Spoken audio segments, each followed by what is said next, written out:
1/1000th of a second, that ashtray has been completely disintegrated. For one little moment it no longer existed. Gone. Nothing left. Absolutely nothing. Only atoms traveling through space at the speed of light. And the moment after, the atoms were once more gathered together in the shape of an ashtray. Andre, please, please, what on earth are you raving about? He started sketching all over a letter I had been writing. He laughed at my wry face, swept all my letters off the table, and said, "You don't understand? Right. Let's start all over again.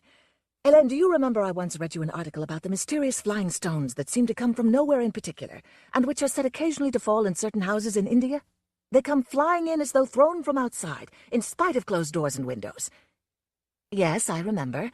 I also remember that Professor Augier, your friend of the Collège de France, who had come down for a few days, remarked that if there was no trickery about it, the only possible explanation was that the stones had been disintegrated after having been thrown from outside, come through the walls, and then been reintegrated before hitting the floor of the opposite walls." "That's right." And I added that there was, of course, one other possibility, namely the momentary and partial disintegration of the walls as the stone or stones came through. "Yes, Andre, I remember all that, and I suppose you also remember that I failed to understand and that you got quite annoyed. Well, I still do not understand why and how even disintegrated stones should be able to come through a wall or a closed door. But it is possible, Hélène, because the atoms that make up matter are not close together like the bricks of a wall. They are separated by relative immensities of space." "Do you mean to say that you have disintegrated that ashtray and then put it together again after pushing it through something?"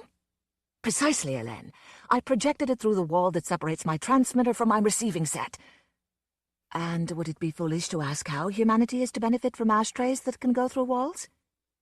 Andre seemed quite offended, but he soon saw that I was only teasing, and again waxing enthusiastic, he told me of some of the possibilities of his discovery. "Isn't it wonderful, Hélène?" he finally gasped, out of breath. "Yes, Andre, but I hope you won't ever transmit me. I'd be too much afraid of coming out the other end like your ashtray." "What do you mean? Do you remember what was written under that ashtray?" "Yes, of course. Made in Japan. That was the great joke of our typically British souvenir." "The words are still there, Andre, but look." He took the ashtray out of my hands, frowned, and walked over to the window. Then he went quite pale, and I knew that he had seen what had proved to me that he had indeed carried out a strange experiment. The 3 words were still there, but reversed and reading, "Ne page ni edam." Without a word, having completely forgotten me, Andre rushed off to his laboratory. I only saw him the next morning, tired and unshaven after a whole night's work. A few days later, Andre had a new reverse, which put him out of sorts and made him fussy and grumpy for several weeks.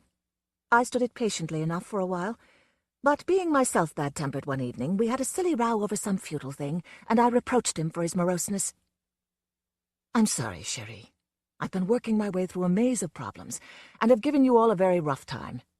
You see, my very first experiment with a live animal proved a complete fiasco." "Andre, you tried that experiment with Dandello, didn't you?" "Yes.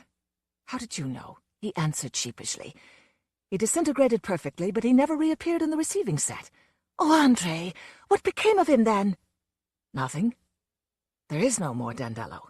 Only the dispersed atoms of a cat wandering, God knows where in the universe."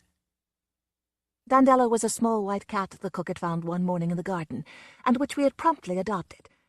Now I knew how it had disappeared, and was quite angry about the whole thing, but my husband was so miserable over it all that I said nothing. I saw little of my husband during the next few weeks. He had most of his meals sent down to the laboratory.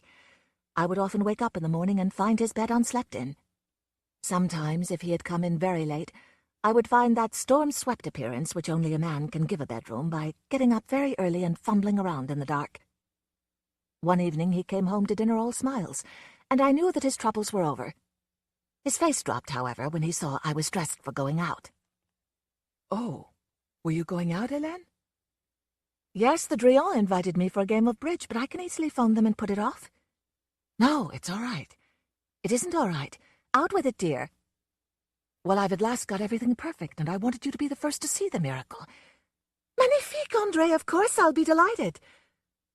Having telephoned our neighbors to say how sorry I was, and so forth, I ran down to the kitchen and told the cook that she had exactly 10 minutes in which to prepare a celebration dinner. "An excellent idea, Hélène," said my husband, when the maid appeared with the champagne after our candlelight dinner. "We'll celebrate with reintegrated champagne. And taking the tray from the maid's hands, he led the way down to the laboratory. "Do you think it will be as good as before its disintegration?" I asked, holding the tray while he opened the door and switched on the lights. "Have no fear. You'll see. Just bring it here, will you?" he said, opening the door of a telephone call box he had bought, and which had been transformed into what he called a transmitter. "Put it down on that now," he added, putting a stool inside the box. Having carefully closed the door, he took me to the other end of the room and handed me a pair of very dark sunglasses. He put on another pair and walked back to the switchboard by the transmitter. "Ready, Hélène?" said my husband, turning out all the lights. "Don't remove your glasses till I give the word." "I won't budge, Andre. Go on," I told him, my eyes fixed on the tray, which I could just see in a greenish shimmering light through the glass-paneled door of the telephone booth. "Right," said Andre, throwing a switch. The whole room was brilliantly illuminated by an orange flash. Inside the cabin I had seen a crackling ball of fire and felt its heat on my face, neck, and hands. The whole thing lasted but a fraction of a second, and I found myself blinking at green-edged black holes like those one sees after having stared at the sun. "Et voilà! You can take off your glasses, Hélène." A little theatrically, perhaps, my husband opened the door of the cabin. Though Andre had told me what to expect, I was astonished to find that the champagne, glasses, tray, and stool were no longer there. Andre ceremoniously led me by the hand into the next room, in a corner of which stood a second telephone booth. Opening the door wide, he triumphantly lifted the champagne tray off the stool. Feeling somewhat like the good-natured, kind member of the audience that has been dragged into the music hall stage by the magician, I repressed from saying, "All done with mirrors," which I knew would have annoyed my husband. "Sure it's not dangerous to drink?" I asked as the cork popped. "Absolutely sure, Hélène," he said, handing me a glass. "But that was nothing. Drink this off and I'll show you something much more astounding." We went back into the other room. "Oh, Andre, remember poor Dandello? This is only a guinea pig, Hélène, but I'm positive it will go through all right." He set the furry beast down on the green enameled floor of the booth and quickly closed the door. I again put on my dark glasses and saw and felt the vivid crackling flash. Without waiting for Andre to open the door, I rushed into the next room where the lights were still on and looked into the receiving booth. "Oh, Andre! Chérie, he's all right!" I shouted excitedly, watching the little animal trotting round and round. "It's wonderful, Andre! It works! You've succeeded!" "I hope so, but I must be patient. I'll know for sure in a few weeks' time." "What do you mean? Look, he's as full of life as when you put him in the other cabin." "Yes, so he seems. But we'll have to see if all his organs are intact, and that will take some time. If that little beast is still full of life in a month's time, we then consider the experiment a success." I begged Andre to let me take care of the guinea pig. "All right, but don't kill it by overfeeding," he agreed with a grin for my enthusiasm. Though not allowed to take Hopla, the name I had given the guinea pig, out of its box in the laboratory, I had tied a pink ribbon round his neck and was allowed to feed it twice a day. Hopla soon got used to its pink ribbon and became quite a tame little pet, but that month of waiting seemed like a year. And then one day Andre put Miquette, our cocker spaniel, into his transmitter. He had not told me beforehand, knowing full well that I would never have agreed to such an experiment with our dog. But when he did tell me, Miquette had been successfully transmitted half a dozen times and seemed to be enjoying the operation thoroughly. No sooner was she let out of the reintegrator than she dashed madly into the next room, scratching at the transmitter door to have another go, as Andre called it. I now expected that my husband would invite some of his old colleagues and air ministry specialists to come down. He usually did this when he had finished a research job. And before handing them long, detailed reports, which he always typed himself, he would carry out an experiment or two before them. But this time he just went on working. One morning I finally asked him when he intended throwing his usual surprise party, as we called it. "No, Hélène, not for a long while yet. This discovery is much too important. I have an awful lot of work to do on it still. Do you realize that there are some parts of the transmission proper which I do not yet myself fully understand? It works all right. But you see, I can't just say to all these eminent professors that I do this and that, and poof, it works. I must be able to explain how and why it works. And what is even more important, I must be ready and able to refute every destructive argument they will not fail to trot out, as they usually do when faced with anything really good." I was occasionally invited down to the laboratory to witness some new experiment, but I never went unless Andre invited me, and only talked about his work if he broached the subject first. Of course, it never occurred to me that he would, at that stage at least, have tried an experiment with a human being. Though, had I thought about it, knowing Andre, it would have been obvious that he would never have allowed anyone into the transmitter before he had been through to test it first. It was only after the accident that I discovered he had duplicated all his switches inside the disintegration booth, so that he could try it out by himself. The morning Andre tried this terrible experiment, he did not show up for lunch. I sent the maid down with a tray, but she brought it back with a note she had found pinned outside the laboratory door. "Do not disturb me. I am working." He did occasionally pin such notes on his door, and though I noticed it, I paid no particular attention to the unusually large handwriting of his note. It was just after that, as I was drinking my coffee, that Henri came bouncing into the room to say that he had caught a funny fly, and would I like to see it. Refusing even to look at his closed fist, I ordered him to release it immediately. "But Maman, it has such a funny white head." Marching the boy over to the open window, I told him to release the fly immediately, which he did. I knew that Henri had caught the fly merely because he thought it looked curious or different from other flies. But I also knew that his father would never stand for any form of cruelty to animals, and that there would be a fuss should he discover that our son had put a fly in a box or a bottle. At dinner time that evening, Andre had still not shown up, and a little worried I ran down to the laboratory and knocked at the door. He did not answer my knock, but I heard him moving around, and a moment later he slipped a note under the door. It was typewritten. "Hélène, I am having trouble. Put the boy to bed and come back in an hour's time. A." Frightened, I knocked and called, but Andre did not seem to pay any attention, and vaguely reassured by the familiar noise of his typewriter, I went back to the house. Having put Henri to bed, I returned to the laboratory, where I found another note slipped under the door. My hand shook as I picked it up, because I knew by then that something must be radically wrong. I read, "Hélène, first of all, I count on you not to lose your nerve or do anything rash because you alone can help me. I have had a serious accident. I am not in any particular danger for the time being, though it is a matter of life and death. It is useless calling to me or saying anything. I cannot answer. I cannot speak. I want you to do exactly and very carefully all that I ask. After having knocked 3 times to show that you understand and agree, fetch me a bowl of milk laced with rum. I have had nothing all day and can do with it." Shaking with fear, not knowing what to think and repressing a furious desire to call Andre and bang away until he opened the door, I knocked 3 times as requested and ran all the way home to fetch what he wanted. In less than 5 minutes I was back. Another note had been slipped under the door. "Hélène, follow these instructions carefully. When you knock, I'll open the door. You are to walk over to my desk and put down the bowl of milk. You will then go into the other room where the receiver is. Look carefully and try to find a fly which ought to be there but which I am unable to find. Unfortunately, I cannot see small things very easily. Before you come in, you must promise to obey me implicitly. Do not look at me, and remember that talking is quite useless. I cannot answer. Knock again 3 times, and that will mean I have your promise. My life depends entirely on the help you can give me." I had to wait a while to pull myself together, and then I knocked slowly 3 times. I heard Andre shuffling behind the door, then his hand fumbling with the lock, and the door opened. Out of the corner of my eye, I saw that he was standing behind the door, but without looking round, I carried the bowl of milk to his desk. He was evidently watching me, and I had to at all costs appear calm and collected. "Chérie, you can count on me," I said gently, and putting the bowl down under his desk lamp, the only one alight, I walked into the next room where all the lights were blazing. My first impression was that some sort of hurricane must have blown out of the receiving booth. Papers were scattered in every direction. A whole row of test tubes lay smashed in a corner. Chairs and stools were upset, and one of the window curtains hung half-torn from its bent rod.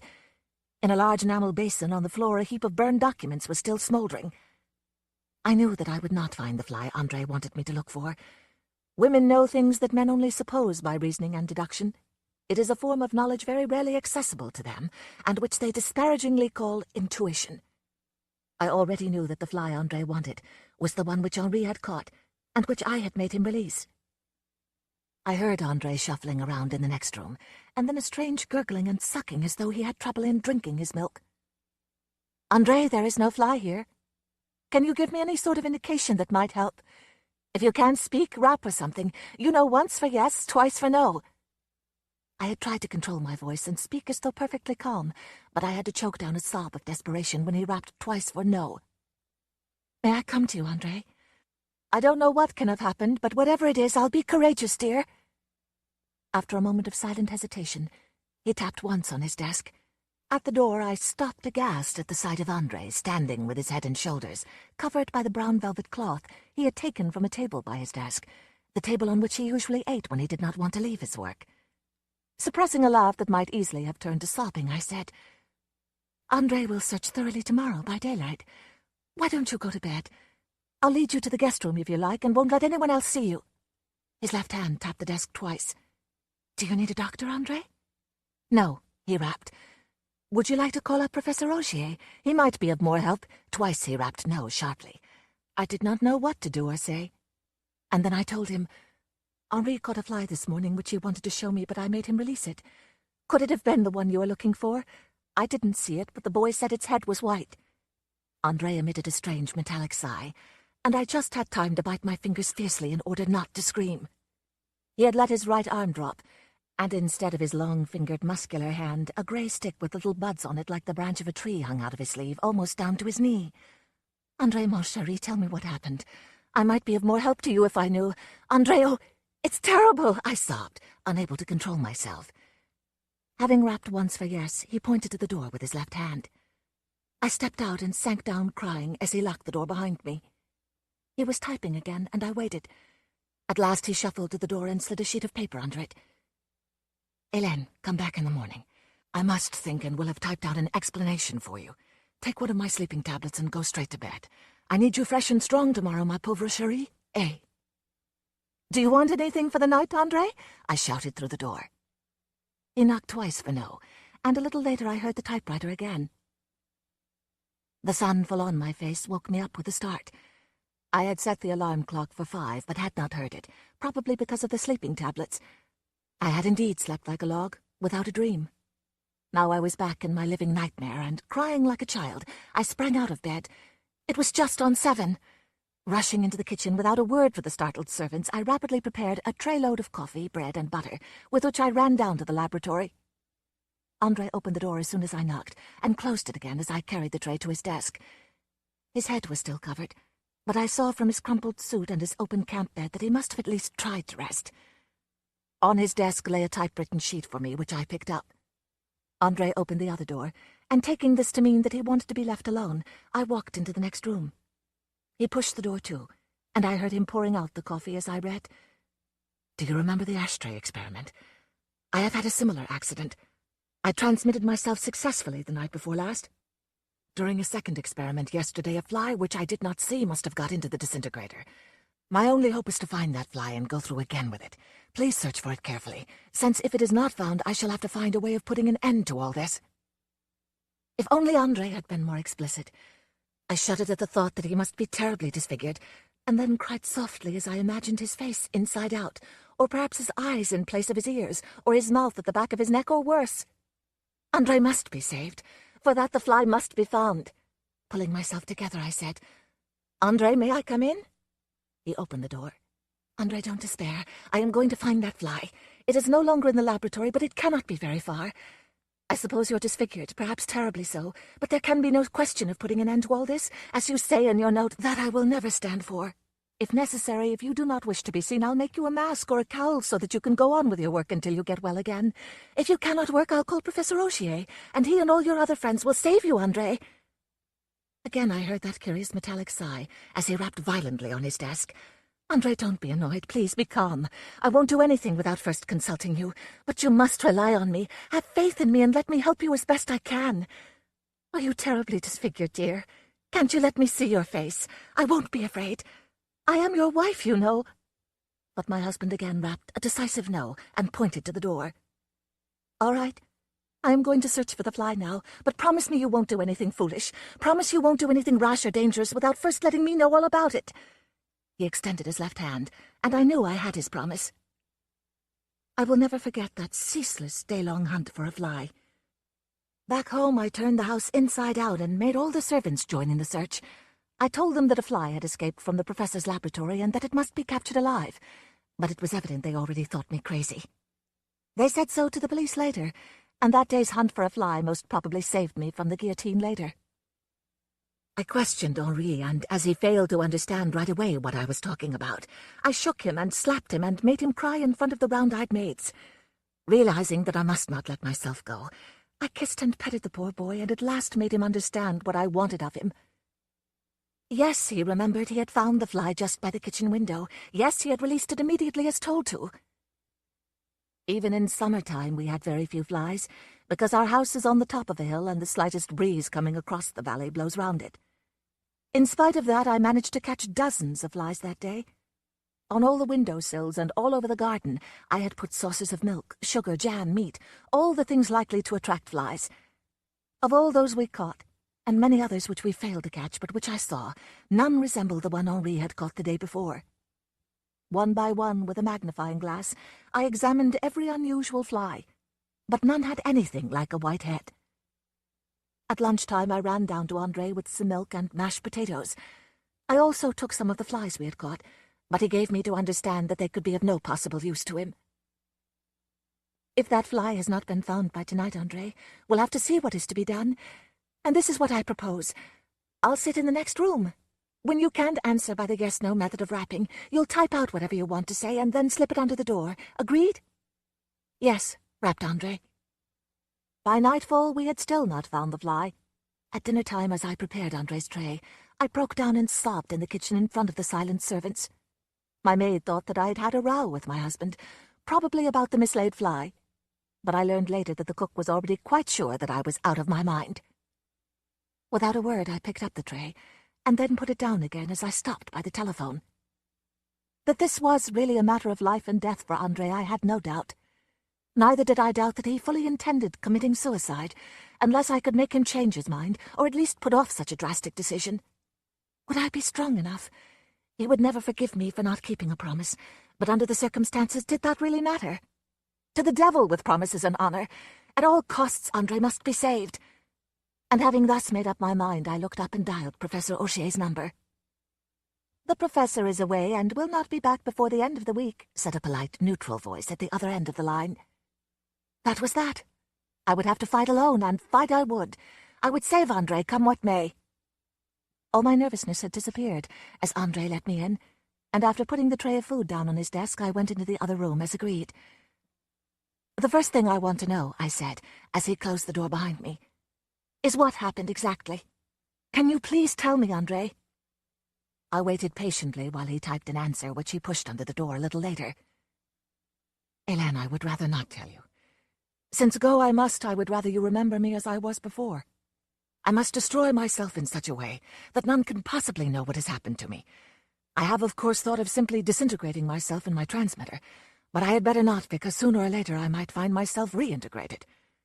Some day, somewhere, some scientist is sure to make the same discovery. I have therefore thought of a way which is neither simple nor easy. But you can and will help me." For several minutes I wondered if André had not simply gone stark raving mad. "André," I said at last, "whatever you may have chosen or thought of, I cannot and will never accept such a cowardly solution. No matter how awful the result of your experiment or accident, you are alive, you are a man, a brain, and you have a soul. You have no right to destroy yourself. You know that." "I am alive, all right, but I am already no longer a man. As to my brain or intelligence, it may disappear at any moment. As it is no longer intact, and there can be no soul without intelligence. And you know that." "Then you must tell the other scientists about your discovery. They will help you and save you, André." I staggered back frightened as he angrily thumped the door twice. "André, why? Why do you refuse the aid you know they would give you with all their hearts?" A dozen furious knocks shook the door and made me understand that my husband would never accept such a solution. I had to find other arguments. For hours, it seemed, I talked to him about our boy, about me, about his family, about his duty to us and to the rest of humanity. He made no reply of any sort. At last I cried, "André, do you hear me?" "Yes," he knocked very gently. "Well, listen, then. I have another idea. You remember your first experiment with the ashtray? Well, do you think that if you had put it through again a second time, it might possibly have come out with the letters turned back the right way?" Before I had finished speaking, André was busily typing, and a moment later I read his answer. "I have already thought of that, and that is why I needed the fly. It has got to go through with me. There is no hope otherwise." "Try all the same, André. You never know." "I have tried 7 times already." was the typewritten reply I got to that. "Andre, try again, please." The answer this time gave me a flutter of hope, because no woman has ever understood, or will ever understand, how a man about to die can possibly consider anything funny. "I deeply admire your delicious feminine logic. We could go on doing this experiment until doomsday. However, just to give you that pleasure, probably the very last I shall ever be able to give you, I will try once more. If you cannot find the dark glasses, turn your back to the machine and press your hands over your eyes. Let me know when you're ready." "Ready, Andre?" I shouted without even looking for the glasses and following his instructions. I heard him moving around, and then opening and closing the door of his disintegrator. After what seemed a very long wait, but probably was not more than a minute or so, I heard a violent crackling noise and perceived a bright flash through my eyelids and fingers. I turned around as the cabin door opened. His head and shoulders still covered with the brown velvet carpet, Andre was gingerly stepping out of it. "How do you feel, Andre? Any difference?" I asked, touching his arm. He tried to step away from me and caught his foot in one of the stools, which I had not troubled to pick up. He made a violent effort to regain his balance, and the velvet cloth slowly slid off his shoulders and head as he fell heavily backwards. The horror was too much for me, too unexpected. As a matter of fact, I am sure that even had I known, the horror impact could hardly have been less powerful. Trying to push both hands into my mouth, to stifle my screams, and although my fingers were bleeding, I screamed again and again. I could not take my eyes off him. I could not even close them, and yet I knew that if I looked at the horror much longer, I would go on screaming for the rest of my life. Slowly, the monster, the thing that had been my husband, covered its head, got up and groped its way to the door and past it. Though still screaming, I was able to close my eyes. I, who had ever been a true Catholic, who believed in God and another, better life hereafter, have today but one hope. That when I die, I really die, and that there may be no afterlife of any sort, because if there is, then I shall never forget. Day and night, awake or asleep, I see it, and I know that I am condemned to see it forever, even perhaps into oblivion. Until I am totally extinct, nothing will ever make me forget that dreadful white hairy head, with its low flat skull and its two pointed ears. Pink and moist, the nose was also that of a cat, a huge cat. But the eyes, or rather where the eyes should have been, were two brown bumps the size of saucers. Instead of a mouth, animal or human, there was a long hairy vertical slit from which hung a black quivering trunk that widened at the end, trumpet-like, and from which saliva kept dripping. I must have fainted, because I found myself flat on my stomach on the cold cement floor of the laboratory, staring at the closed door behind which I could hear the noise of Andre's typewriter. Numb and empty, I must have looked as people do immediately after a terrible accident, before they fully understand what has happened. I could only think of a man I had once seen on the platform of a railway station, quite conscious, and looking stupidly at his legs still on the line where the train had just passed. My throat was aching terribly, and that made me wonder if my vocal cords had not perhaps been torn, and whether I would ever be able to speak again. The noise of the typewriter suddenly stopped, and I felt I was going to scream again as something touched the door and a sheet of paper slid from under it. Shivering with fear and disgust, I crawled over to where I could read it without touching it. Now you understand. That last experiment was a new disaster, my poor Helene. I suppose you recognized part of Dandello's head. When I went into the disintegrator just now, my head was only that of a fly. I now only have its eyes and mouth left. The rest has been replaced by parts of the cat's head. Poor Dandello, whose atoms had never come together. You see now that there can be only one possible solution, don't you? I must disappear. Knock on the door when you are ready, and I shall explain what you have to do. Of course he was right, and it had been wrong and cruel of me to insist on a new experiment. And I knew that there was now no possible hope, that any further experiments could only bring about worse results. Getting up dazed, I went to the door and tried to speak, but no sound came out of my throat. So I knocked once. You can, of course, guess the rest. He explained his plan in short typewritten notes, and I agreed. I agreed to everything. My head on fire, but shivering with cold like an automaton, I followed him into the silent factory. In my hand was a full page of explanation, what I had to know about the steam hammer. Without stopping or looking back, he pointed to the switchboard that controlled the steam hammer as he passed it. I went no further, and watched him come to a halt before the terrible instrument. He knelt down, carefully wrapped the cloth round his head, and then stretched out flat on the ground. It was not difficult. I was not killing my husband. André, poor André, had gone long ago. Years ago, it seemed. I was merely carrying out his last wish. And mine. Without hesitating, my eyes on the long, still body, I firmly pushed the stroke button right in. The great metallic mass seemed to drop slowly. It was not so much the resounding clang of the hammer that made me jump, as the sharp cracking which I distinctly heard at the same time. The thing's body shook a second and then lay still. It was then I noticed that he had forgotten to put his right arm, his fly leg, under the hammer. The police would never understand, but the scientists would, and they must not. That had been André's last wish also. I had to do it, and quickly, too. The night watchman must have heard the hammer and would be round any moment. I pushed the other button, and the hammer slowly rose. Seeing, but trying not to look, I ran up, leaned down, lifted and moved forward the right arm, which seemed terribly light. Back at the switchboard, again I pushed the red button, and down came the hammer a second time. Then I ran all the way home.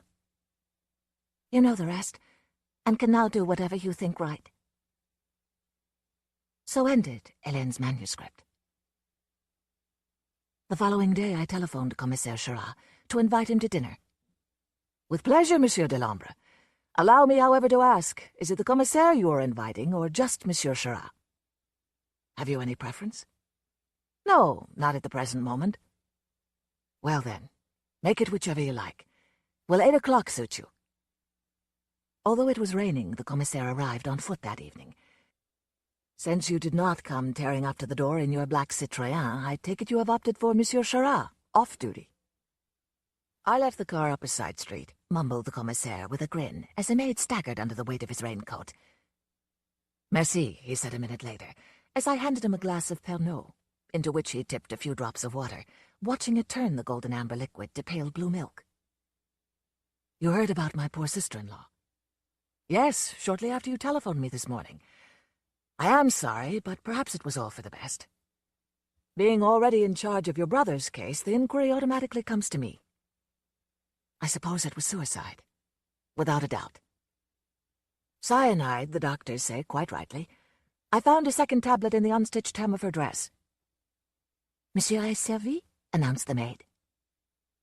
I would like to show you a very curious document afterwards, Charat. Ah, yes. I heard that Madame Delambre had been writing a lot, but we could find nothing beyond the short note informing us that she was committing suicide.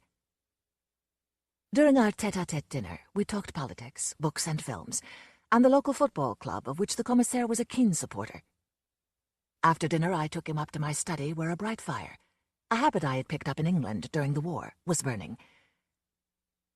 Without even asking him, I handed him his brandy and mixed myself what he called crushed bug juice and soda water, his appreciation of whiskey.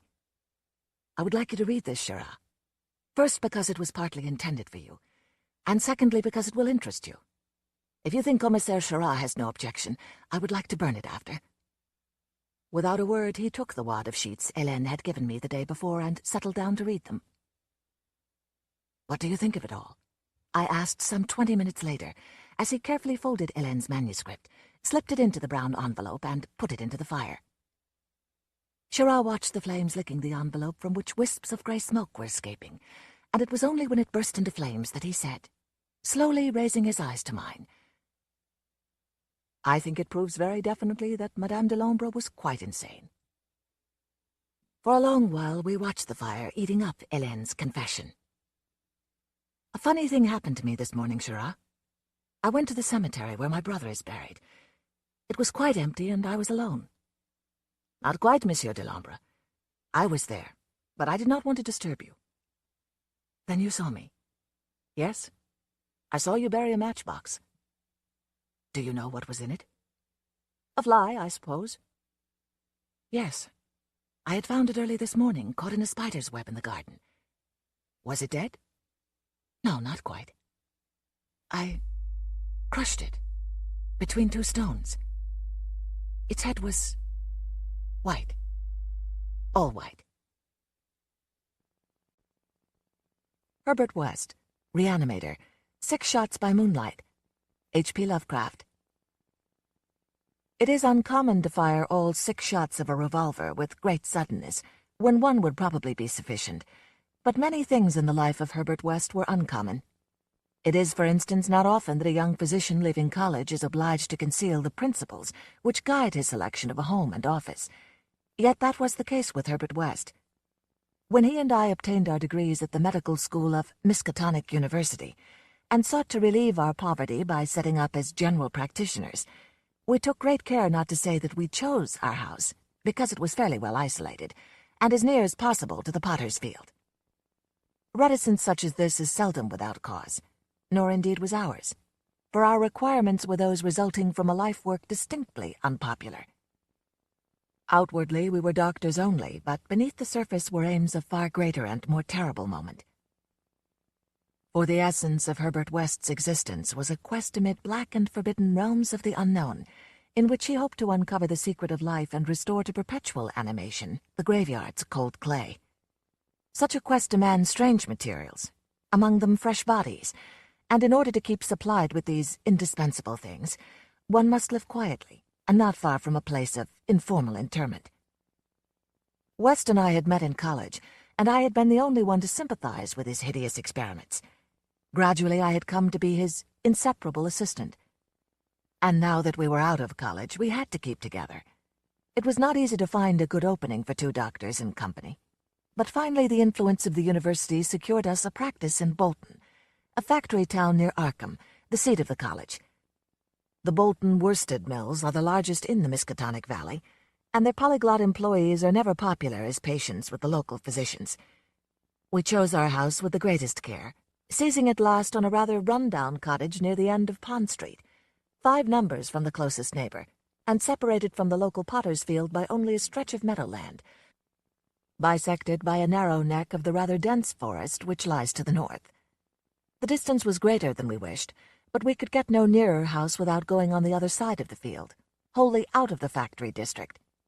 We were not much displeased, however, since there were no people between us and our sinister source of supplies. The walk was a trifle long, but we could haul our silent specimens undisturbed. Our practice was surprisingly large from the very first, large enough to please most young doctors, and large enough to prove a bore and a burden to students whose real interest lay elsewhere. The mill hands were of somewhat turbulent inclinations, and besides their many natural needs, their frequent clashes and stabbing affrays gave us plenty to do. But what actually absorbed our minds was the secret laboratory we had fitted up in the cellar, the laboratory with the long table under the electric lights, where in the small hours of the morning we often injected West's various solutions into the veins of things we dragged from the potter's field. West was experimenting madly to find something which would start man's vital motions anew, after they had been stopped by the thing we call death, but had encountered the most ghastly obstacles. The solution had to be differently compounded for different types. What would serve for guinea pigs would not serve for human beings, and different human specimens required large modifications. The bodies had to be exceedingly fresh, or the slight decomposition of brain tissue would render perfect reanimation impossible. Indeed, the greatest problem was to get them fresh enough.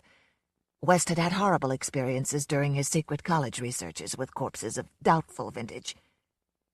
The results of partial or imperfect animation were much more hideous than were the total failures, and we both held fearsome recollections of such things.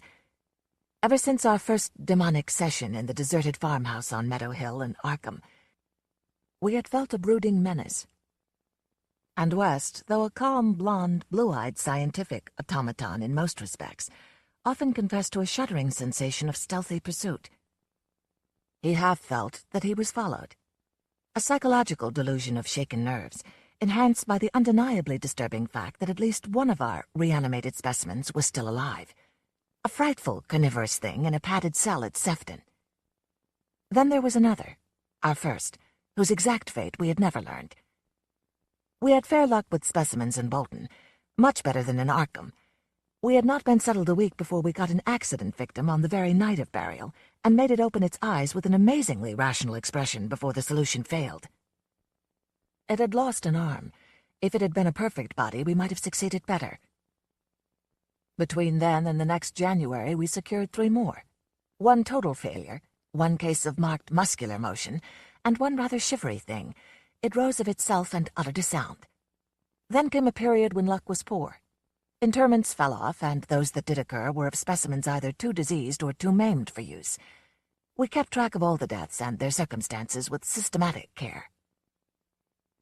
One March night, however, we unexpectedly obtained a specimen which did not come from the potter's field. In Bolton, the prevailing spirit of Puritanism had outlawed the sport of boxing, with the usual result. Surreptitious and ill-conducted bouts among the mill workers were common, and occasionally professional talent of low grade was imported. This late winter night there had been such a match, evidently with disastrous results, since two timorous Poles had come to us with incoherently whispered entreaties to attend to a very secret and desperate case. We followed them to an abandoned barn, where the remnants of a crowd of frightened foreigners were watching a silent black form on the floor. The match had been between Kit O'Brien, a lubberly and now quaking youth with a most un-Iberian hooked nose, and Buck Robinson, the Harlem Smoke. The Negro had been knocked out, and a moment's examination showed us that he would permanently remain so. He was a loathsome, gorilla-like thing, with abnormally long arms which I could not help calling 4 legs, and a face that conjured up thoughts of unspeakable Congo secrets and tom-tom poundings under an eerie moon. The body must have looked even worse in life, but the world holds many ugly things. Fear was upon the whole pitiful crowd, for they did not know what the law would exact of them if the affair were not hushed up, and they were grateful when West, in spite of my involuntary shudders, offered to get rid of the thing quietly, for a purpose I knew too well. There was bright moonlight over the snowless landscape, but we dressed the thing and carried it home between us through the deserted streets and meadows, as we had carried a similar thing one horrible night in Arkham. We approached the house from the field in the rear, took the specimen in the back door and down the cellar stairs, and prepared it for the usual experiment. Our fear of the police was absurdly great, though we had timed our trip to avoid the solitary patrolman of that section. The result was wearily anticlimactic. Ghastly as our prize appeared, it was wholly unresponsive to every solution we injected in its black arm. Solutions prepared from experience with white specimens only. So, as the hour grew dangerously near to dawn, we did as we had done with the others. Dragged the thing across the meadows to the neck of the woods near the potter's field, and buried it there in the best sort of grave the frozen ground would furnish. The grave was not very deep, but fully as good as that of the previous specimen, the thing which had risen of itself and uttered a sound. In the light of our dark lanterns, we carefully covered it with leaves and dead vines, fairly certain that the police would never find it in a forest so dim and dense. The next day I was increasingly apprehensive about the police, for a patient brought rumors of a suspected fight and death. West had still another source of worry, for he had been called in the afternoon to a case which ended very threateningly. An Italian woman had become hysterical over her missing child, a lad of 5 who had strayed off early in the morning and failed to appear for dinner, and had developed symptoms highly alarming in view of an always weak heart. It was a very foolish hysteria, for the boy had often run away before, but Italian peasants are exceedingly superstitious, and this woman seemed as much harassed by omens as by facts. About 7 o'clock in the evening she died, and her frantic husband had made a frightful scene in his efforts to kill West, whom he wildly blamed for not saving her life. Friends had held him when he drew a stiletto, but West departed amidst his inhuman shrieks, curses, and oaths of vengeance. In his latest affliction the fellow seemed to have forgotten his child, who was still missing as the night advanced. There was some talk of searching the woods, but most of the family's friends were busy with the dead woman and the screaming man. Altogether the nervous strain upon West must have been tremendous. Thoughts of the police and of the mad Italian both weighed heavily. We retired about 11, but I did not sleep well. Bolton had a surprisingly good police force for so small a town, and I could not help fearing the mess which would ensue if the affair of the night before were ever tracked down. It might mean the end of all our local work, and perhaps prison for both West and me. I did not like those rumors of a fight which were floating about. After the clock struck 3, the moon shone in my eyes, but I turned over without rising to pull down the shade. Then came the steady rattling at the back door. I lay still and somewhat dazed, but before long heard West's rap on my door. He was clad in a dressing gown and slippers, and had in his hands a revolver and an electric flashlight.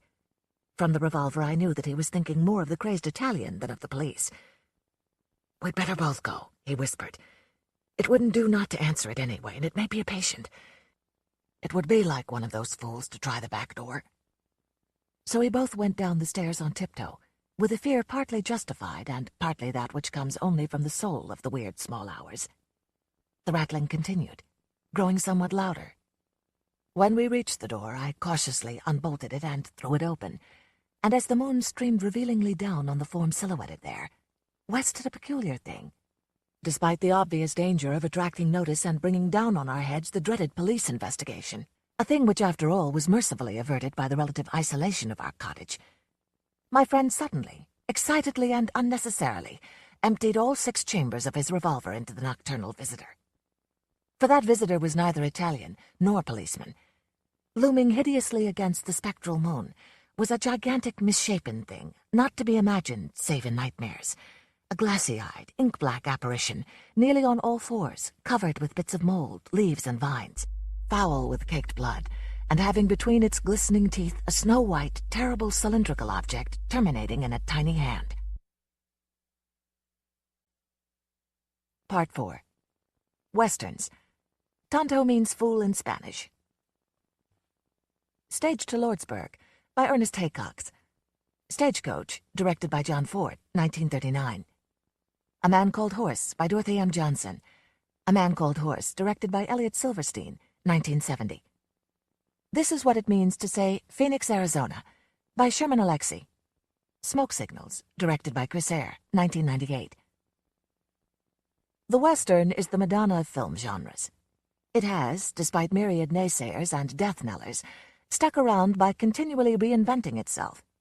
As Scott Simmons points out in The Invention of the Western Film, the genre was rumored dead as early as 1911, when an article in Nickelodeon declared, "The old thrills are exhausted and people want something new. It is just simply the case of a gold mine that has been worked to the limit and can give no more desirable ore."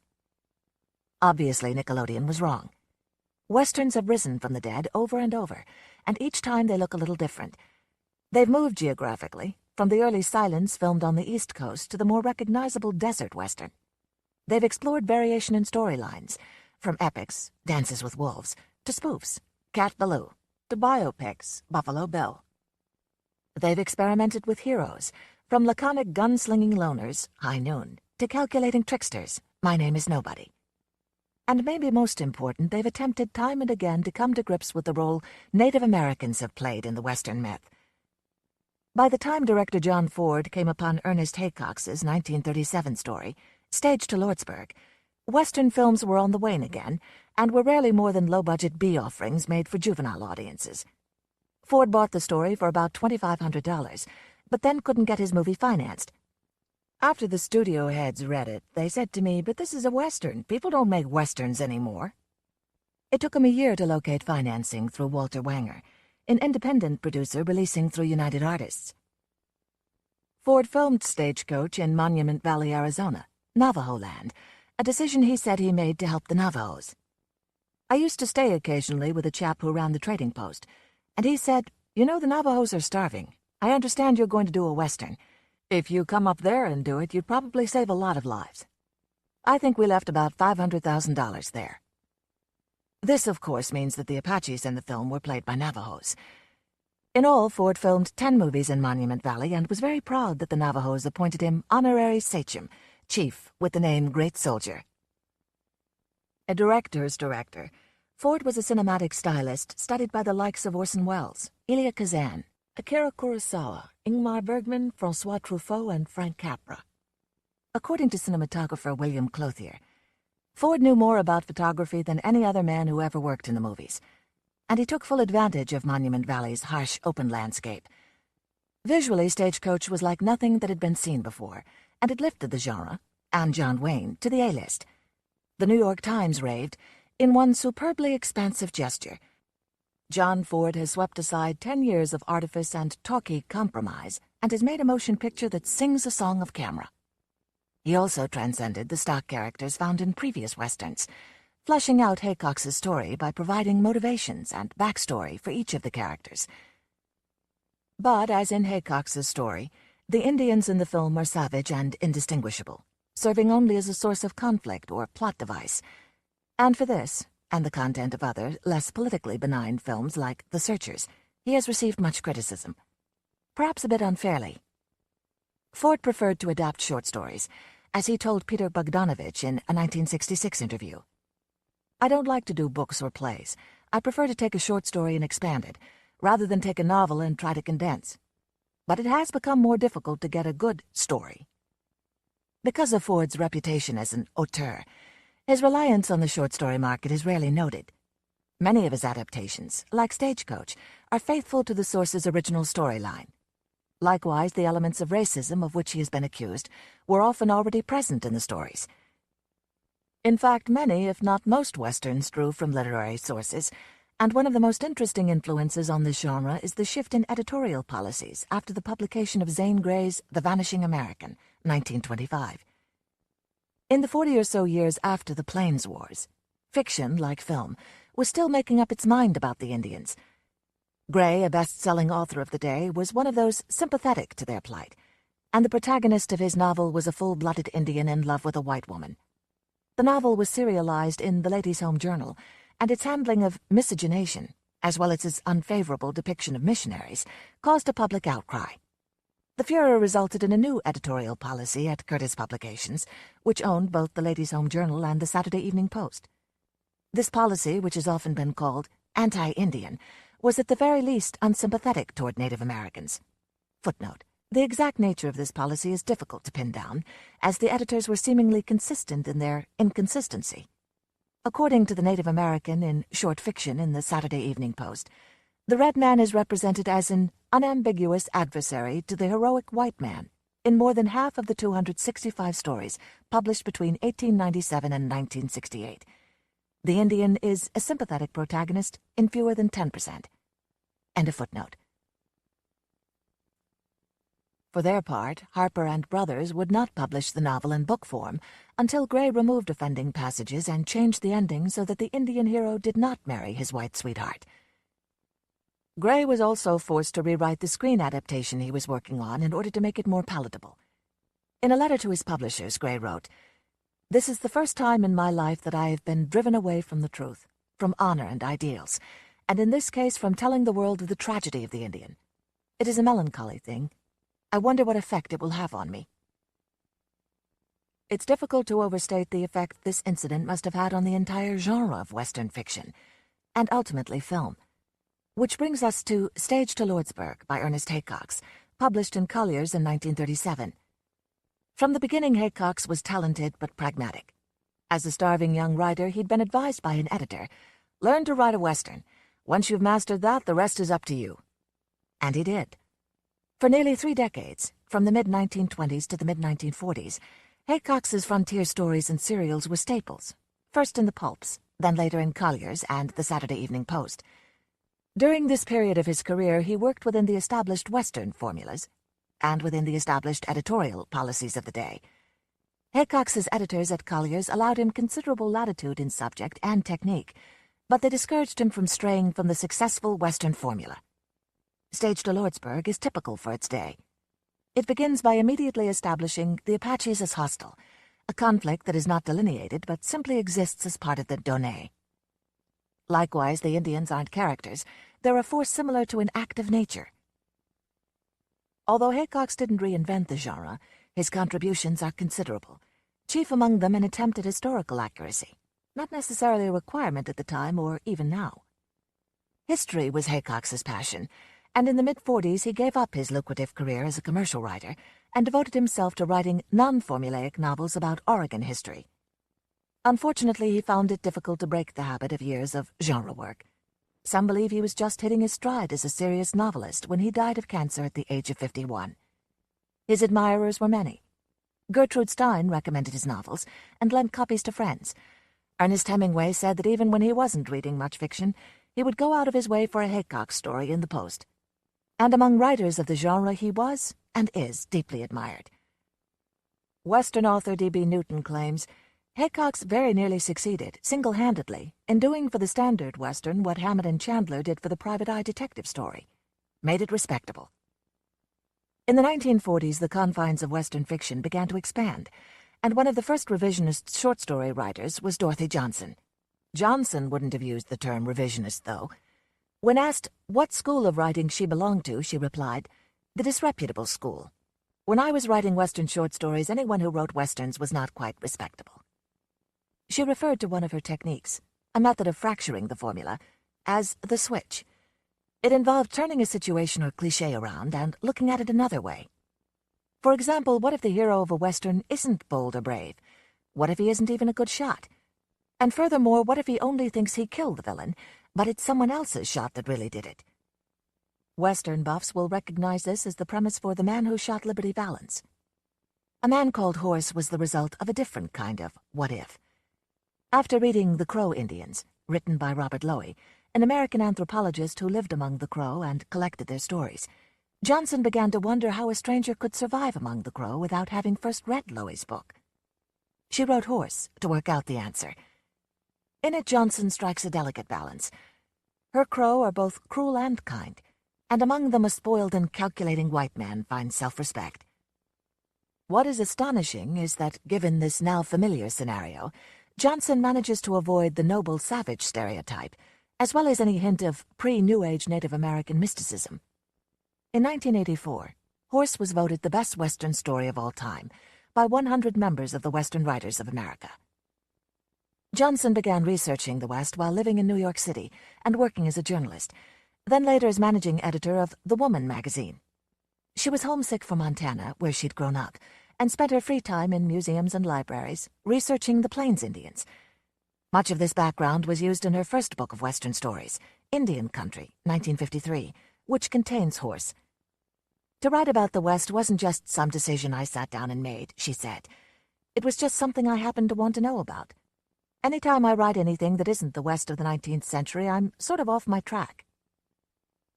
With Indian Country, she became not only one of the first women to enter the male-dominated field of literary Westerns, but one of the first to explore, with a historian's objectivity, the culture clash between the white and Indian worlds. In 1959, she became one of the few white people honored as an adoptive member of the Blackfoot tribe. They gave her the name Princess Kills Both Places. While some place her work in the pastoral tradition alongside Willa Cather's, she's been largely overlooked by critics. Her own ambitions were modest, to write well and profitably, and create crackin' good stories about real people, courageous people. If Johnson's A Man Called Horse is based on a lifetime of research, its 1970 adaptation isn't as meticulous. Ward Churchill, a Native American activist and author, points out its many inconsistencies. This droll adventure, promoted as the most authentic description of North American Indian life ever filmed, depicts a people whose language is Lakota, whose hairstyles range from Assiniboine through Nez Perce to Comanche, whose teepee design is Crow, and whose Sundance ceremony and lodge in which it is held are both typically Mandan. The film, directed by Elliot Silverstein, Cat Ballou, 1965, widely publicized its accuracy. A few reviewers were skeptical, but many responded like Louise Sweeney of the Christian Science Monitor. A Man Called Horse does have a documentary kind of realism, for several reasons. This realism is due in large part to its stress on the primitive and savage aspects of tribal life.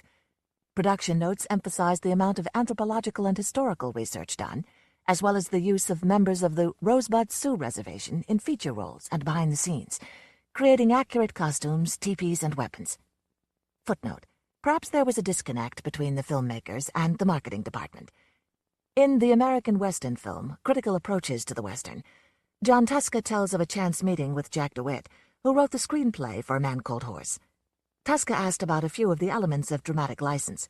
Why, for example, the Crow in Johnson's story became Sioux. Why the Mandan ceremony was portrayed as the Sioux Sundance. Why Richard Harris, as Horse, teaches the Sioux British military tactics. DeWitt's reply was that he based the teaching episode on Lawrence of Arabia.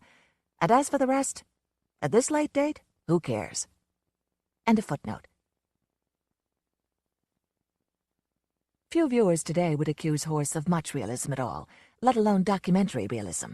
It's not a film that is held up at all well. Maybe the makers of Horse perpetrated a hoax by intentionally misleading the public, as some people believe. Probably they were simply careless and misguided. For the most part, Hollywood has been earnest in its attempts to re-examine the role of the Native American. For example, few who have heard Kevin Costner speak about Dances with Wolves, 1990, can doubt his good intentions, or his attempt to incorporate the decade's emphasis on political correctness.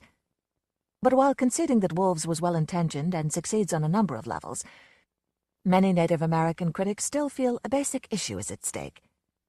Native American author and critic Jacqueline Kilpatrick voices this concern when she says, "The main flaw remains the problem of appropriation of identity.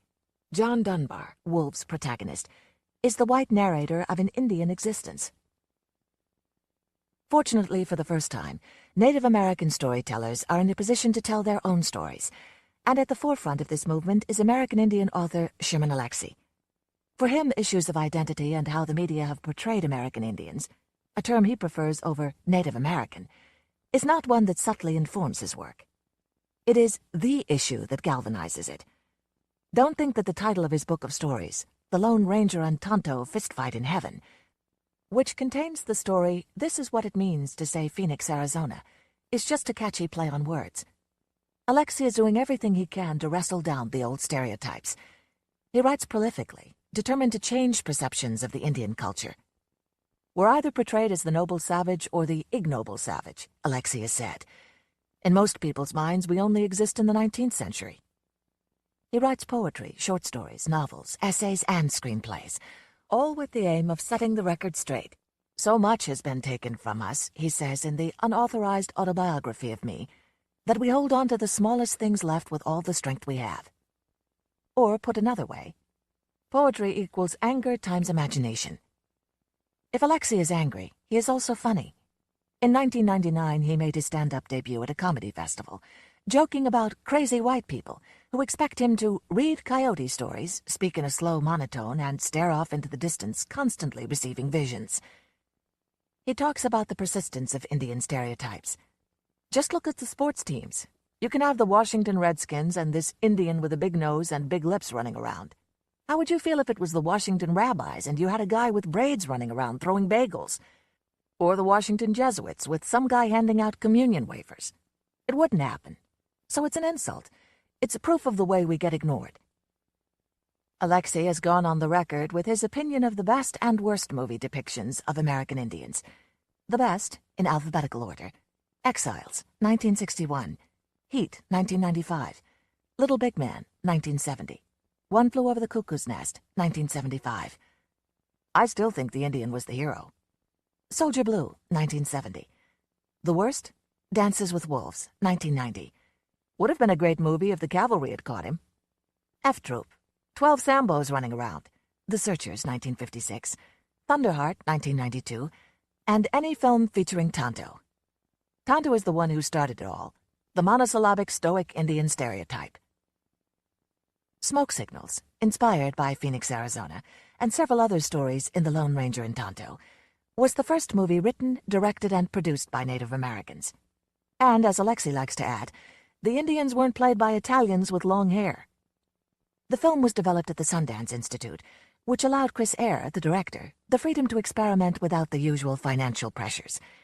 The movie premiered at the Sundance Festival in 1998, where it received the Audience Award for Dramatic Films, the Filmmakers' Trophy, and a nomination for the Grand Jury Prize. The filmmakers were unapologetic about their agenda. Alexie, who wrote the screenplay and was one of the co-producers, said, "I want everyone in the world to see this movie. I'm not interested in making movies that don't appeal to a lot of people." Perhaps now, based on the success of this film, Indian filmmakers can get a little more adventurous and still find an audience. Naturally, the film received some criticism among Native Americans for its blatant attempt to appeal to mainstream audiences. But this criticism is tempered by the knowledge that even in the independent film community, such films are difficult to finance, make, and distribute. After all, how many people recognize the names of other recent Native American filmmakers, like Victor Maciesva, Aaron Carr, and George Bordeaux? Maybe Westerns today are like a cat that has finally used up all its lives. In 2003, Western film scholar Scott Simmons seemed to be suggesting this when he concluded, "The many premature obituaries for the Western film might warn us off such a pronouncement. But the genre is beginning to feel clinically dead, especially if a living genre requires a critical mass of productions." Then again, maybe the Western has one life left, one that involves the Indians finally telling their own story. Stage to Lordsburg, Ernest Haycox. This was one of those years in the territory when Apache smoke signals spiraled up from the stony mountain summits, and many a ranch cabin lay as a square of blackened ashes on the ground, and the departure of a stage from Tonto was the beginning of an adventure that had no certain happy ending. The stage and its 6 horses waited in front of Wilner's store on the north side of Tonto Square. Happy Stewart was on the box, the ribbons between his fingers and one foot teetering on the brake. John Strang rode shotgun guard, and an escort of 10 cavalrymen waited behind the coach, half asleep in their saddles. At 4:30 in the morning, this high air was quite cold, though the sun had begun to flush the sky eastward.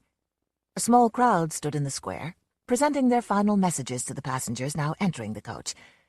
There was a girl going down to marry an infantry officer, a whiskey drummer from St. Louis, an Englishman all lengthened bony corners and bearing with him an enormous sporting rifle, a gambler, a solid-shouldered cattleman on his way to New Mexico, and a blond young man upon whom both Happy Stewart and the shotgun guard placed an arrow-eyed interest. This seemed all until the blond man drew back from the coach door. And then a girl known commonly throughout the territory as Henriette came quietly from the crowd. She was small and quiet, with a touch of paleness in her cheeks, and her quite dark eyes lifted at the blond man's unexpected courtesy, showing surprise. There was this moment of delay, and then the girl caught up her dress and stepped into the coach. Men in the crowd were smiling, but the blond one turned, his motion like the swift cut of a knife, and his attention covered that group until the smiling quit. He was tall, hollow-flanked, and definitely stamped by the guns slung low on his hips. But it wasn't the guns alone. Something in his face, so watchful and so smooth, also showed his trade. Afterwards he got into the coach and slammed the door. Happy Stewart kicked off the brakes and yelled, "Hi!" Tonto's people were calling out their last farewells, and the 6 horses broke into a trot, and the stage lunged on its fore and aft springs, and rolled from town with dust dripping off its wheels like water, the cavalrymen trotting briskly behind. So they tipped down the long grade, bound on a journey no stage had attempted during the last 45 days. Out below in the desert's distance stood the relay stations they hoped to reach and pass. Between lay a country swept empty by the quick raids of Geronimo's men. The Englishman, the gambler, and the blond man sat jammed together in the forward seat, riding backward to the course of the stage. The drummer and the cattleman occupied the uncomfortable middle bench. The 2 women shared the rear seat. The cattleman faced Henriette, his knees almost touching her. He had one arm hooked over the door's windowsill to steady himself. A huge gold nugget slid gently back and forth along the watch chain slung across his wide chest, and a chunk of black hair lay below his hat. His eyes considered Henriette, reading something in the girl that caused him to show her a deliberate smile. Henriette dropped her glance to the gloved tips of her fingers, cheeks unstirred. They were all strangers, packed closely together, with nothing in common save a destination. Yet the cattleman's smile and the boldness of his glance were something as audible as speech, noted by everyone except the Englishman, who sat bolt upright with his stony indifference. The army girl, tall and calmly pretty, threw a quick side glance at Henriette, and afterwards looked away with a touch of color. The gambler saw this interchange of glances, and showed the cattleman an irritated attention. The whiskey drummer's eyes narrowed a little, and some inward cynicism made a faint change on his lips. He removed his hat to show a bald head already beginning to sweat. His cigar smoke turned the coach cloudy, and ashes kept dropping on his vest. The blond man had observed Henriette's glance drop from the cattleman. He tipped his hat well over his face and watched her, not boldly, but as though he were puzzled. Once her glance lifted and touched him, but he had been on guard against that and was quick to look away. The army girl coughed gently behind her hand, whereupon the gambler tapped the whiskey drummer on the shoulder. "Get rid of that." The drummer appeared startled. He grumbled, "Beg pardon?" and tossed the smoke through the window. All this while the coach went rushing down the ceaseless turns of the mountain road, rocking on its fore and aft springs, its heavy wheels slamming through the road ruts and whining on the curves. Occasionally the strident yell of Happy Stewart washed back. "Hi, Nellie! By God!" The whiskey drummer braced himself against the door and closed his eyes. 3 hours from Tonto, the road, making a last round sweep, let them down upon the flat desert. Here the stage stopped and the men got out to stretch. The gambler spoke to the army girl gently. "Perhaps you would find my seat more comfortable." The army girl said, "Thank you," and changed over. The cavalry sergeant rode up to the stage, speaking to Happy Stuart. "We'll be going back now, and good luck to you." The men piled in, the gambler taking the place beside Henriette. The blond man drew his long legs together to give the army girl more room, and watched Henriette's face with a soft, quiet care. A hard sun beat fully on the coach, and dust began to whip up like fine smoke. Without escort, they rolled across a flat earth broken only by a cacti standing against a dazzling light. In the far distance, behind a blue heat haze, lay the faint suggestion of mountains. The cattleman reached up and tugged at the ends of his mustache and smiled at Henriette. The army girl spoke to the blond man. "How far is it to the noon station?" The blond man said courteously, 20 miles. The gambler watched the army girl with the strictness of his face relaxing, as though the run of her voice reminded him of things long forgotten. The miles fell behind, and the smell of alkali dust got thicker. Henriette rested against the corner of the coach, her eyes dropped to the tips of her gloves. She made an enigmatic, disinterested shape there. She seemed past stirring, beyond laughter. She was young, yet she had a knowledge that put the cattleman, and the gambler, and the drummer, and the army girl in their exact places. And she knew why the gambler had offered the army girl his seat. The army girl was in one world, and she was in another, as everyone in the coach understood.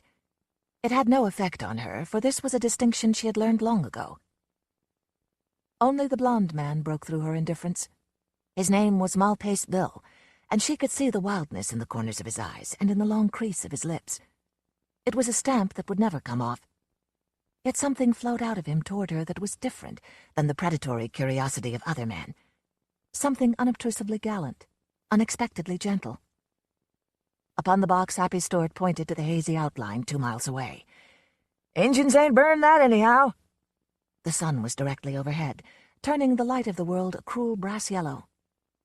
The crooked crack of a dry wash opened across the 2 deep ruts that made this road. Strang shifted the gun in his lap. "What's Malpace Bill riding in with us for?" "I guess I wouldn't ask him," returned Happy Stuart, and studied the wash with a troubled eye.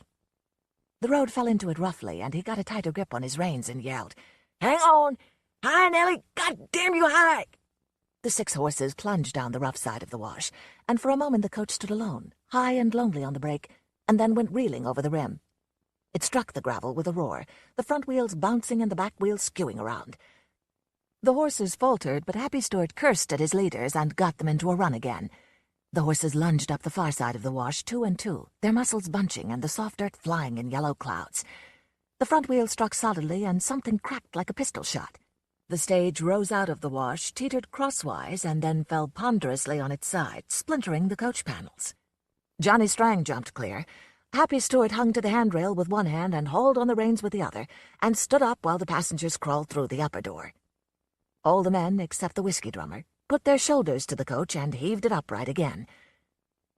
The whiskey drummer stood strangely in the bright sunlight, shaking his head dumbly while the others climbed back in. Happy Stuart said, "All right, brother, get aboard." The drummer climbed in slowly, and the stage ran on. There was a low, gray 'dobe relay station squatted on the desert, dead ahead, with a scatter of corrals about it, and a flag hanging limp on a crooked pole. Men came out of the 'dobe's dark interior and stood in the shade of the porch gallery. Happy Stuart rolled up and stopped. He said to a lanky man, "Hi, Mac. Where's the goddamned engines?" The passengers were filing into the 'dobe's dining room. The lanky one drawled, "You'll see 'em before tomorrow night." Hostlers came up to change horses. The little dining room was cool after the coach, cool and still. A fat Mexican woman ran in and out with the food platters. Happy Stuart said, 10 minutes, and brushed the alkali dust from his mouth and fell to eating. The long-jawed Mac said, "Catlin's ranch burned last night. Was a troop of cavalry around here yesterday. Came and went. You'll get to the gap tonight, all right, but I don't know about the mountains beyond. A little trouble?" "A little," said Happy briefly, and rose. This was the end of rest. The passengers followed, with the whiskey drummers straggling at the rear, reaching deeply for the wind. The coach rolled away again, Mac's voice pursuing them. "Hit it a leg, Happy, if you see any dust rolling out of the east." Heat had condensed in the coach, and the little wind fanned up by the run of the horses was stifling to the lungs. The desert floor projected its white glitter endlessly away until lost in the smoky haze. The cattleman's knees bumped Henriette gently, and he kept watching her. A celluloid toothpick dropped between his lips. Happy Stuart's voice ran back, profane and urgent, keeping the speed of the coach constant through the ruts. The whiskey drummer's eyes were round and strained, and his mouth was open, and all the color had gone out of his face. The gambler observed this without expression and without care. And once the cattleman, feeling the sag of the whiskey drummer's shoulder, shoved him away. The Englishman sat bolt upright, staring emotionlessly at the passing desert. The army girl spoke to Malpace Bill. "What is the next stop?" "Gap Creek." "Will we meet soldiers there?" He said, "I expect we'll have an escort over the hills into Lordsburg." And at 4 o'clock of this furnace-hot afternoon, the whiskey drummer made a feeble gesture with one hand and fell forward into the gambler's lap. The cattleman shrugged his shoulders and put a head through the window, calling up to Happy Stuart, "Wait a minute." When the stage stopped, everybody climbed out, and the blond man helped the gambler lay the whiskey drummer in the sweltering patch of shade created by the coach. Neither Happy Stuart nor the shotgun guard bothered to get down. The whiskey drummer's lips moved a little, but nobody said anything, and nobody knew what to do. Until Henriette stepped forward. She dropped to the ground, lifting the whiskey drummer's shoulders and head against her breasts. He opened his eyes, and there was something in them that they could all see, like relief and ease, like gratefulness. She murmured, "You are all right." And her smile was soft and pleasant, turning her lips maternal. There was this wisdom in her, this knowledge of the fears that men concealed behind their manners, the deep hungers that rode them so savagely, and the loneliness that drove them to women of her kind. She repeated, "You are all right," and watched this whiskey drummer's eyes lose the wildness of what he knew. The army girl's face showed shock. The gambler and the cattleman looked down at the whiskey drummer quite impersonally. The blond man watched Henriette through lids half closed, but the flare of a powerful interest broke the severe lines of his cheeks. He held a cigarette between his fingers. He had forgotten it. Happy Stuart said, "We can't stay here." The gambler bent down to catch the whiskey drummer under the arms. Henriette rose and said, "Bring him to me," and got into the coach. The blond man and the gambler lifted the drummer through the door so that he was lying along the back seat, cushioned on Henriette's lap. They all got in, and the coach rolled on. The drummer groaned a little, whispering, "Thanks, thanks." And the blond man, searching Henriette's face for every shred of expression, drew a gusty breath. They went on like this, the big wheels pounding the ruts of the road, while a lowering sun blazed through the coach windows. The mountain bulwarks began to march nearer, more definite in the blue fog. The cattleman's eyes were small and brilliant, and touched Henriette personally, but the gambler bent toward Henriette to say, "If you are tired—" "No," she said. "No. He's dead." The army girl stifled a small cry. The gambler bent near the whiskey drummer, and then they were all looking at Henriette. Even the Englishman stared at her for a moment, faint curiosity in his eyes. She was remotely smiling, her lips broad and soft. She held the drummer's head with both her hands, and continued to hold him like that, until at the swift fall of dusk they rolled across the last of the desert floor and drew up before Gap Station. The cattleman kicked open the door and stepped out, grunting as his stiff legs touched the ground. The gambler pulled the drummer up so that Henriette could leave. They all came out, their bones tired from the shaking.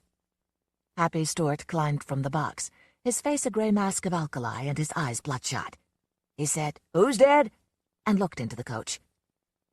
People sauntered from the station yard, walking with the indolence of twilight. Happy Stuart said, "Well, he won't worry about tomorrow," and turned away. A short man with a tremendous stomach shuffled through the dusk. He said, "Wasn't sure you'd try to get through yet, Happy. Where's the soldiers for tomorrow?" "Other side of the mountains. Everybody's chased out. What ain't forted up here was sent to Lordsburg. You men will bunk in the barn. I'll make out for the ladies somehow." He looked at the army girl, and he appraised Henriette instantly. His eyes slid on to Malpace Bill standing in the background, and recognition stirred him then and made his voice careful. "Hello, Bill. What brings you this way?" Malpace Bill's cigarette glowed in the gathering dusk, and Henriette caught the brief image of his face, serene and watchful. Malpace Bill's tone was easy. It was soft. Just the trip. They were moving on toward the frame house, whose corners seemed to extend indefinitely into a series of attached sheds. Lights glimmered in the windows, and men moved around the place, idly talking. The unhitched horses went away at a trot. The tall girl walked into the station's big room, to face a soldier in a disheveled uniform. He said, "Miss Robertson, Lieutenant Hauser was to have met you here. He is at Lordsburg. He was wounded in a brush with the Apaches last night." The tall army girl stood very still. She said, "Badly?" "Well," said the soldier, "yes." The fat man came in, drawing deeply for wind. "Too bad, too bad. Ladies, I'll show you the rooms, such as I got." Henriette's dove-colored dress blended with the background shadows. She was watching the tall army girl's face whiten. But there was a strength in the army girl, a fortitude that made her think of the soldier, for she said quietly, "You must have had a bad trip." "Nothing. Nothing at all," said the soldier, and left the room. The gambler was here, his thin face turning to the army girl with a strained expression, as though he were remembering painful things. Malpace Bill had halted in the doorway, studying the softness and the humility of Henriette's cheeks. Afterwards both women followed the fat host of Gap Station along a narrow hall to their quarters. Malpace Bill wheeled out and stood indolently against the wall of this desert station, his glance quick and watchful in the way it touched all the men loitering along the yard, his ears weighing all the night's softened voices. Heat died from the earth, and a definite chill rolled down the mountain, hulking so high behind the house. The soldier was in his saddle, murmuring drowsily to Happy Stewart, "Well, Lordsburg is a long ways off, and the damn mountains are squirming with Apaches. You won't have any cavalry escort tomorrow. The troops are all in the field." Malpace Bill listened to the hoofbeats of the soldier's horse fade out, remembering the loneliness of a man in those dark mountain passes, and went back to the saloon at the end of the station. This was a low-ceilinged shed with a dirt floor and whitewashed walls that once had been part of a stable. 3 men stood under a lantern in the middle of this little place, the light of the lantern palely shining in the rounds of their eyes as they watched him. At the far end of the bar, the cattleman and the gambler drank in taciturn silence. Malpace Bill took his whiskey when the bottle came, and noted the barkeep's obscure glance. Gap's host put in his head and wheezed, "Second table," and the other men in here began to move out. The barkeep's words rubbed together, one tone above a whisper. "Better not ride into Lordsburg. Plummer and Shanley are there." Malpace Bill's lips were stretched to the long edge of laughter, and there was a shine-like wildness in his eyes. He said, "Thanks, friend," and went into the dining room. When he came back to the yard, night lay wild and deep across the desert, and the moonlight was a frozen silver that touched but could not dissolve the world's incredible blackness. The girl Henriette walked along the Tonto Road, swaying gently in the vague shadows. He went that way, the click of his heels on the hard earth bringing her around. Her face was clear and strange and incurious in the night, as though she waited for something to come and knew what it would be. But he said, "You're too far from the house. Apaches like to crawl down next to a settlement and wait for strays." She was indifferent, unafraid. Her voice was cool, and he could hear the faint loneliness in it, the fatalism that made her words so even. "There's a wind coming up, so soft and good." He took off his hat, long legs braced, and his eyes were both attentive and puzzled. His blonde hair glowed in the fugitive light. She said in a deep breath, "Why do you do that?" His lips were restless, and the sing and rush of strong feeling was like a current of quick wind around him. "You have folks in Lordsburg?" She spoke in a direct, patient way, as though explaining something he should have known without asking. "I run a house in Lordsburg." "No," he said. "It wasn't what I asked." "My folks are dead, I think. There was a massacre in the Superstition Mountains when I was young." He stood with his head bowed, his mind reaching back to fill in that gap of her life. There was a hardness and a rawness to this land, and little sympathy for the weak. She had survived and had paid for her survival, and looked at him now in a silent way that offered no explanations or apologies for whatever had been. She was still a pretty girl, with the dead patience of all the past years in her eyes, in the expressiveness of her lips. he said.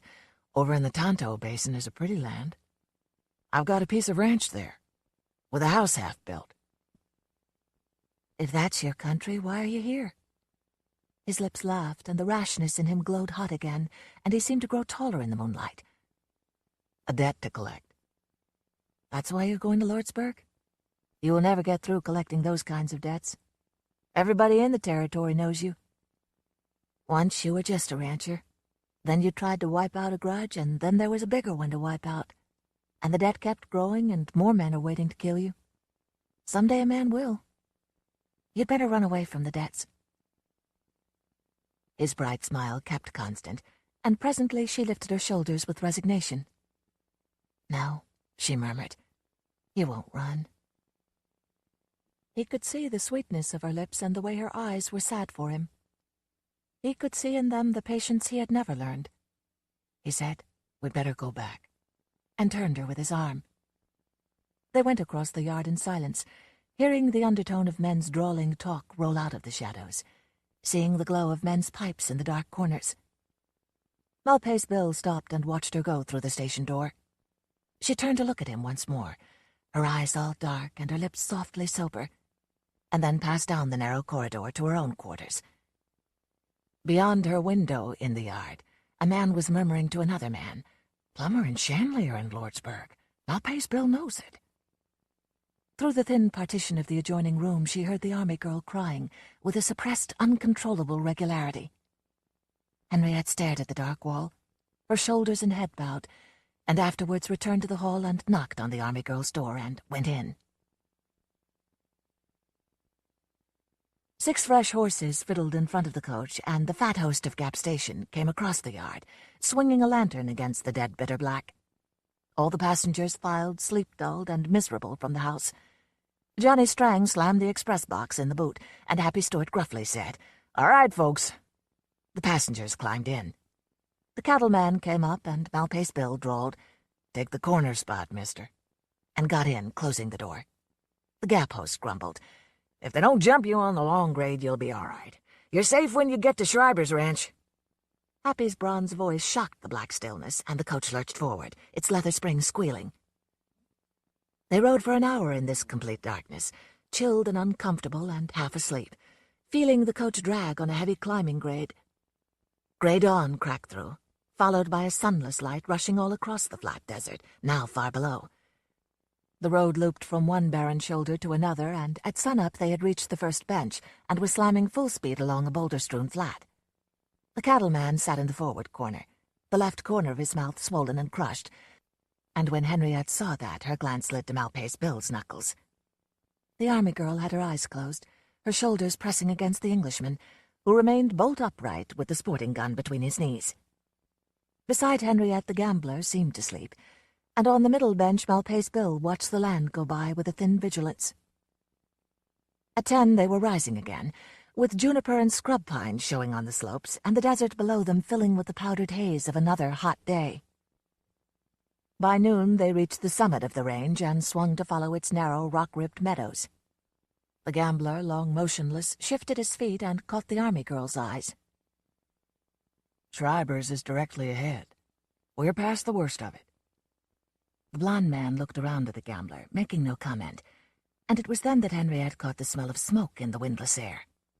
Happy Stewart was cursing once more, and the brake blocks began to cry. Looking through the angled vista of the window panel, Henriette saw a clay and rock chimney, standing up like a gaunt skeleton against the day's light. The house that had been there was a black patch on the ground, smoke still rising from pieces that had not been completely burnt. The stage stopped, and all the men were instantly out. An iron stove squatted on the earth, with one section of pipe stuck upright to it. Fire licked lazily along the collapsed fragments of what had been a trunk. Beyond the location of the house, at the foot of a corral, lay 2 nude figures grotesquely bald, with deliberate knife slashes marking their bodies.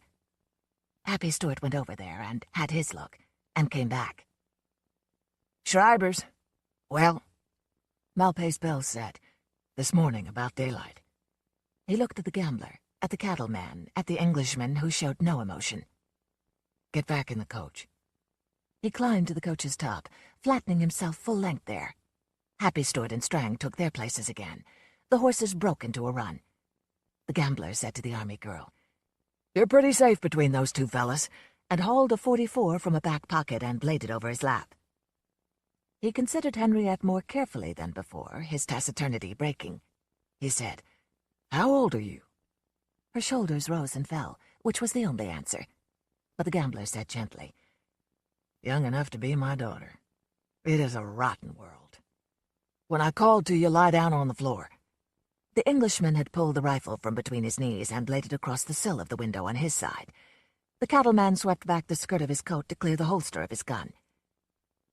The little flinty summit meadows grew narrower, with shoulders of grey rock closing in upon the road. The coach wheel slammed against the stony ruts and bounced high and fell again with a jar the springs could not soften.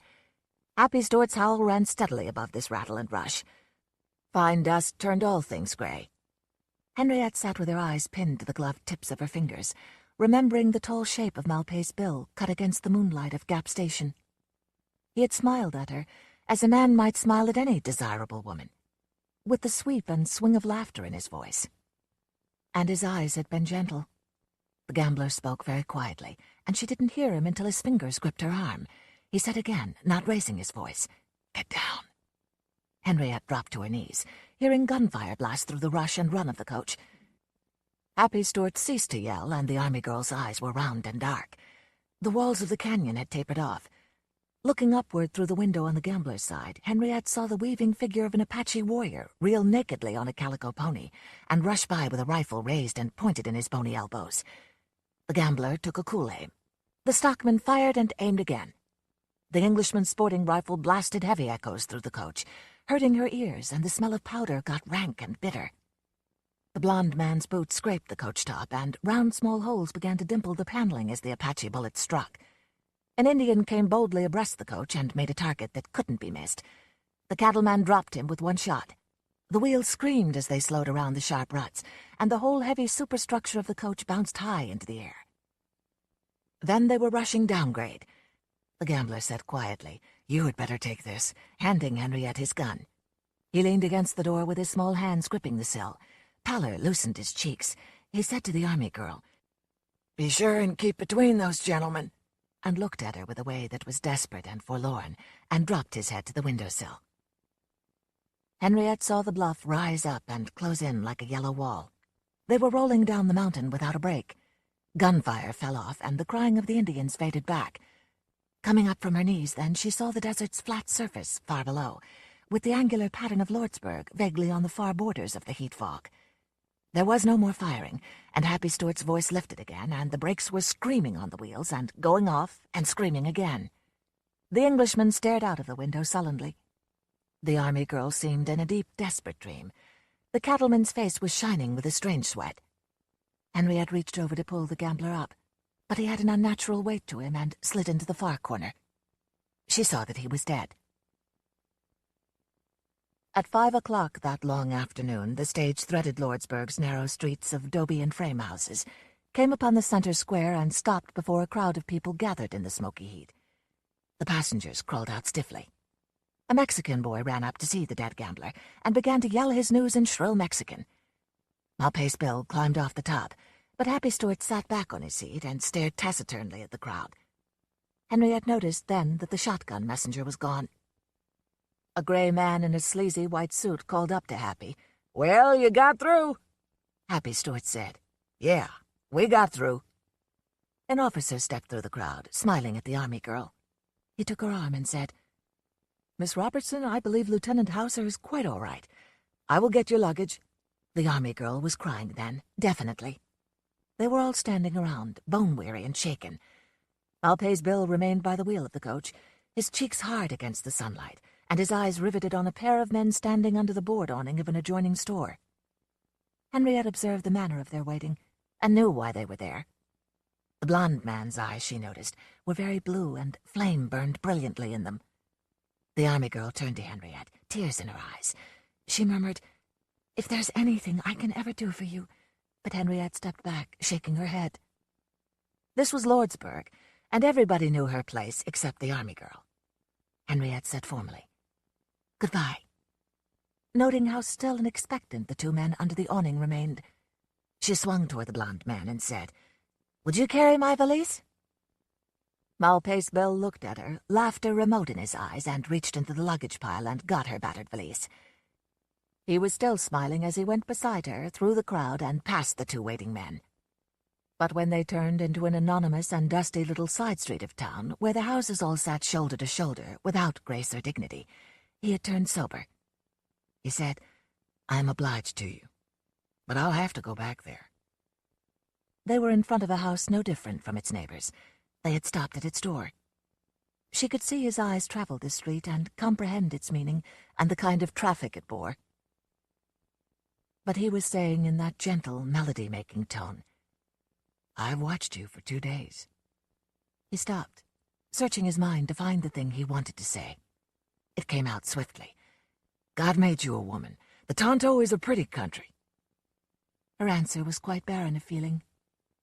"No. I am known all through the territory. But I can remember that you asked me." He said, "No other reason?" She didn't answer, but something in her eyes pulled his face together. He took off his hat, and it seemed to her he was looking through this hot day to that far-off country, and seeing it fresh and desirable. He murmured, "A man can escape nothing. I have got to do this, but I will be back." He went along the narrow street, made a quick turn at the end of it, and disappeared. Heat rolled like a heavy wave over Lordsburg's housetops, and the smell of dust was very sharp. She lifted her valise, and dropped it, and stood like that, mute and grave before the door of her dismal house. She was remembering how tall he had been, against the moonlight at Gap Station. There were 4 swift shots beating furiously along the sultry quiet, and a shout, and afterwards a longer and longer silence. She put one hand against the door to steady herself, and knew that those shots marked the end of a man and the end of hope. He would never come back. He would never stand over here in the moonlight, with the long, gentle smile on his lips, and with the swing of life in his casual tone. She was thinking of all that humbly and with the patience life had beaten into her. She was thinking of all that when she heard the strike of boots on the street's packed earth, and turned to see him, high and square in the muddy sunlight, coming toward her with his smile. A man called Horse, Dorothy M. Johnson. He was a young man of good family, as the phrase went in the New England of 100-odd years ago, and the reasons for his bitter discontent were unclear, even to himself. He grew up in the gracious old Boston home under his grandmother's care, for his mother had died in giving him birth, and all his life he had known every comfort and privilege his father's wealth could provide. But still there was the discontent, which puzzled him because he could not even define it. He wanted to live among his equals, people who were no better than he and no worse either. That was as close as he could come to describing the source of his unhappiness in Boston and his restless desire to go somewhere else. In the year 1845, he left home and went out west, far beyond the country's creeping frontier, where he hoped to find his equals. He had the idea that in Indian country, where there was danger, all white men were kings, and he wanted to be one of them. But he found, in the West as in Boston, that the men he respected were still his superiors, even if they could not read, and those he did not respect weren't worth talking to. He did have money, however, and he could hire the men he respected. He hired 4 of them to cook and hunt and guide and be his companions, but he found them not friendly. They were apart from him, and he was still alone. He still brooded about his status in the world, longing for his equals. On a day in June he learned what it was to have no status at all. He became a captive of a small raiding party of Crow Indians. He heard gunfire and the brief shouts of his companions around the bend of the creek just before they died, but he never saw their bodies. He had no chance to fight, because he was naked and unarmed, bathing in the creek, when a Crow warrior seized and held him. His captor let him go at last, let him run. Then the lot of them rode him down for sport, striking him with their coup-sticks. They carried the dripping scalps of his companions, and one had skinned off Baptiste's black beard as well, for a trophy. They took him along in a matter-of-fact way, as they took the captured horses. He was unshod and naked as the horses were, and like them he had a rawhide thong around his neck. So long as he didn't fall down, the crows ignored him. On the second day they gave him his breeches. His feet were too swollen for his boots, but one of the Indians threw him a pair of moccasins that had belonged to the half-breed, Henri, who was dead back at the creek. The captive wore the moccasins gratefully. The third day they let him ride one of the spare horses so the party could move faster, and on that day they came in sight of their camp. He thought of trying to escape, hoping he might be killed in flight rather than by slow torture in the camp, but he never had a chance to try. They were more familiar with escape than he was, and knowing what to expect, they forestalled it. The only other time he had tried to escape from anyone, he had succeeded. When he had left his home in Boston, his father had raged and his grandmother had cried, but they could not talk him out of his intention. The men of the Crow raiding party didn't bother with talk. Before riding into camp, they stopped and dressed in their regalia, and in parts of their victims' clothing, they painted their faces black. Then, leading the white man by the rawhide around his neck as though he were a horse, they rode down toward the teepee circle, shouting and singing, brandishing their weapons. He was unconscious when they got there. He fell and was dragged. He lay dazed and battered near a teepee while the noisy, busy life of the camp swarmed around him, and Indians came to stare. Thirst consumed him, and when it rained he lapped rainwater from the ground like a dog. A scrawny, shrieking, eternally busy old woman with ragged graying hair threw a chunk of meat on the grass, and he fought the dogs for it. When his head cleared, he was angry, although anger was an emotion he knew he could not afford. It was better when I was a horse, he thought, when they led me by the rawhide around my neck. I won't be a dog no matter what. The hag gave him stinking rancid grease and let him figure out what it was for. He applied it gingerly to his bruises and sun-seared body. Now, he thought, I smell like the rest of them. While he was healing, he considered coldly the advantages of being a horse. A man would be humiliated, and sooner or later he would strike back, and that would be the end of him. But a horse had only to be docile. Very well, he would learn to do without pride. He understood that he was the property of the screaming old woman, a fine gift from her son, one that she liked to show off. She did more yelling at him than at anyone else, probably to impress the neighbors so they would not forget what a great and generous man her son was. She was bossy and proud, a dreadful sag of skin and bones, and she was a devilish hard worker. The white man, who now thought of himself as a horse, forgot sometimes to worry about his danger. He kept making mental notes of things to tell his own people in Boston about this hideous adventure. He would go back a hero and he would say, "Grandmother, let me fetch your shawl. I've been accustomed to doing little errands for another lady about your age." 2 girls lived in the teepee with the old hag and her warrior son. One of them, the white man concluded, was his captor's wife, and the other was his little sister. The daughter-in-law was smug and spoiled. Being beloved, she did not have to be useful. The younger girl had bright, wandering eyes. Often enough they wandered to the white man who was pretending to be a horse. The 2 girls worked when the old woman put them at it, but they were always running off to do something they enjoyed more. There were games and noisy contests, and there was much laughter. But not for the white man. He was finding out what loneliness could be. That was a rich summer on the plains, with plenty of buffalo for meat and clothing and the making of teepees. The Crows were wealthy in horses, prosperous and contented. If their men had not been so avid for glory, the white man thought, there would have been a lot more of them. But they went out of their way to court death, and when one of them met it, the whole camp mourned extravagantly and cried to their god for vengeance. The captive was a horse all summer, a docile bearer of burdens, careful and patient. He kept reminding himself that he had to be better natured than other horses, because he could not lash out with hoofs or teeth. Helping the old woman load up the horses for travel, he yanked at a pack and said, "Whoa, brother. It goes easier when you don't fight." The horse gave him a big-eyed stare as if it understood his language, a comforting thought, because nobody else did. But even among the horses he felt unequal. They were able to look out for themselves if they escaped. He would simply starve. He was envious still, even among the horses. Humbly he fetched and carried. Sometimes he even offered to help, but he had not the skill for the endless work of the women, and he was not trusted to hunt with the men, the providers. When the camp moved, he carried a pack, trudging with the women. Even the dogs worked then, pulling small burdens on travois of sticks. The Indian who had captured him lived like a lord, as he had a right to do. He hunted with his peers, attended long ceremonial meetings with much chanting and dancing, and lounged in the shade with his smug bride. He had only two responsibilities: to kill buffalo and to gain glory. The white man was so far beneath him in status that the Indian did not even think of envy. One day several things happened that made the captive think he might sometime become a man again. That was the day when he began to understand their language. For 4 months he had heard it, day and night, the joy and the mourning, the ritual chanting and sun prayers, the squabbles and the deliberations.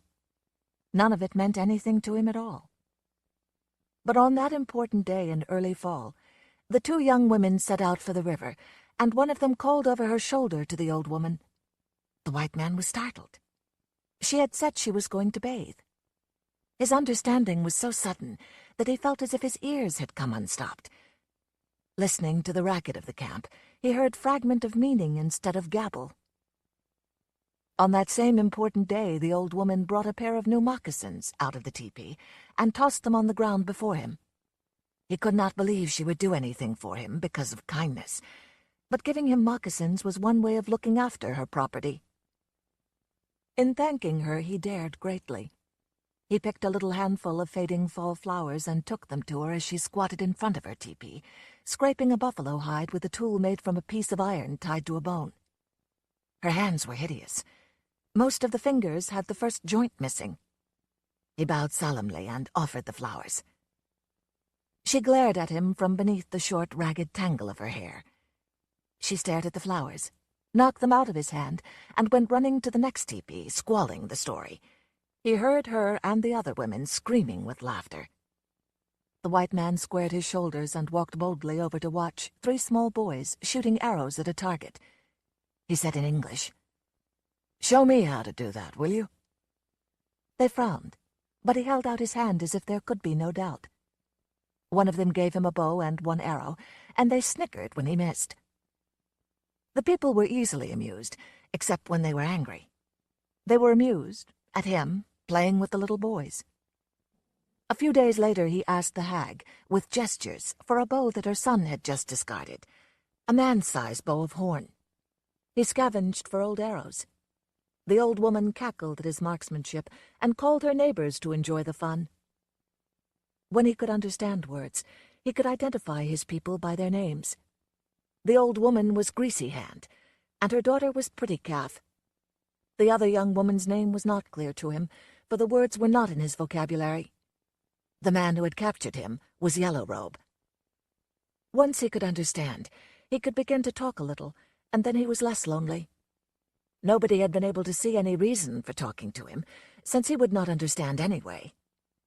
He asked the old woman, "What is my name?" Until he knew it, he was incomplete. She shrugged to let him know he had none. He told her in the Crow language, "My name is Horse." He repeated it, and she nodded. After that, they called him Horse when they called him anything. Nobody cared except the white man himself. They trusted him enough to let him stray out of camp, so that he might have got away and, by unimaginable good luck, might have reached a trading post or a fort. But winter was too close. He did not dare leave without a horse.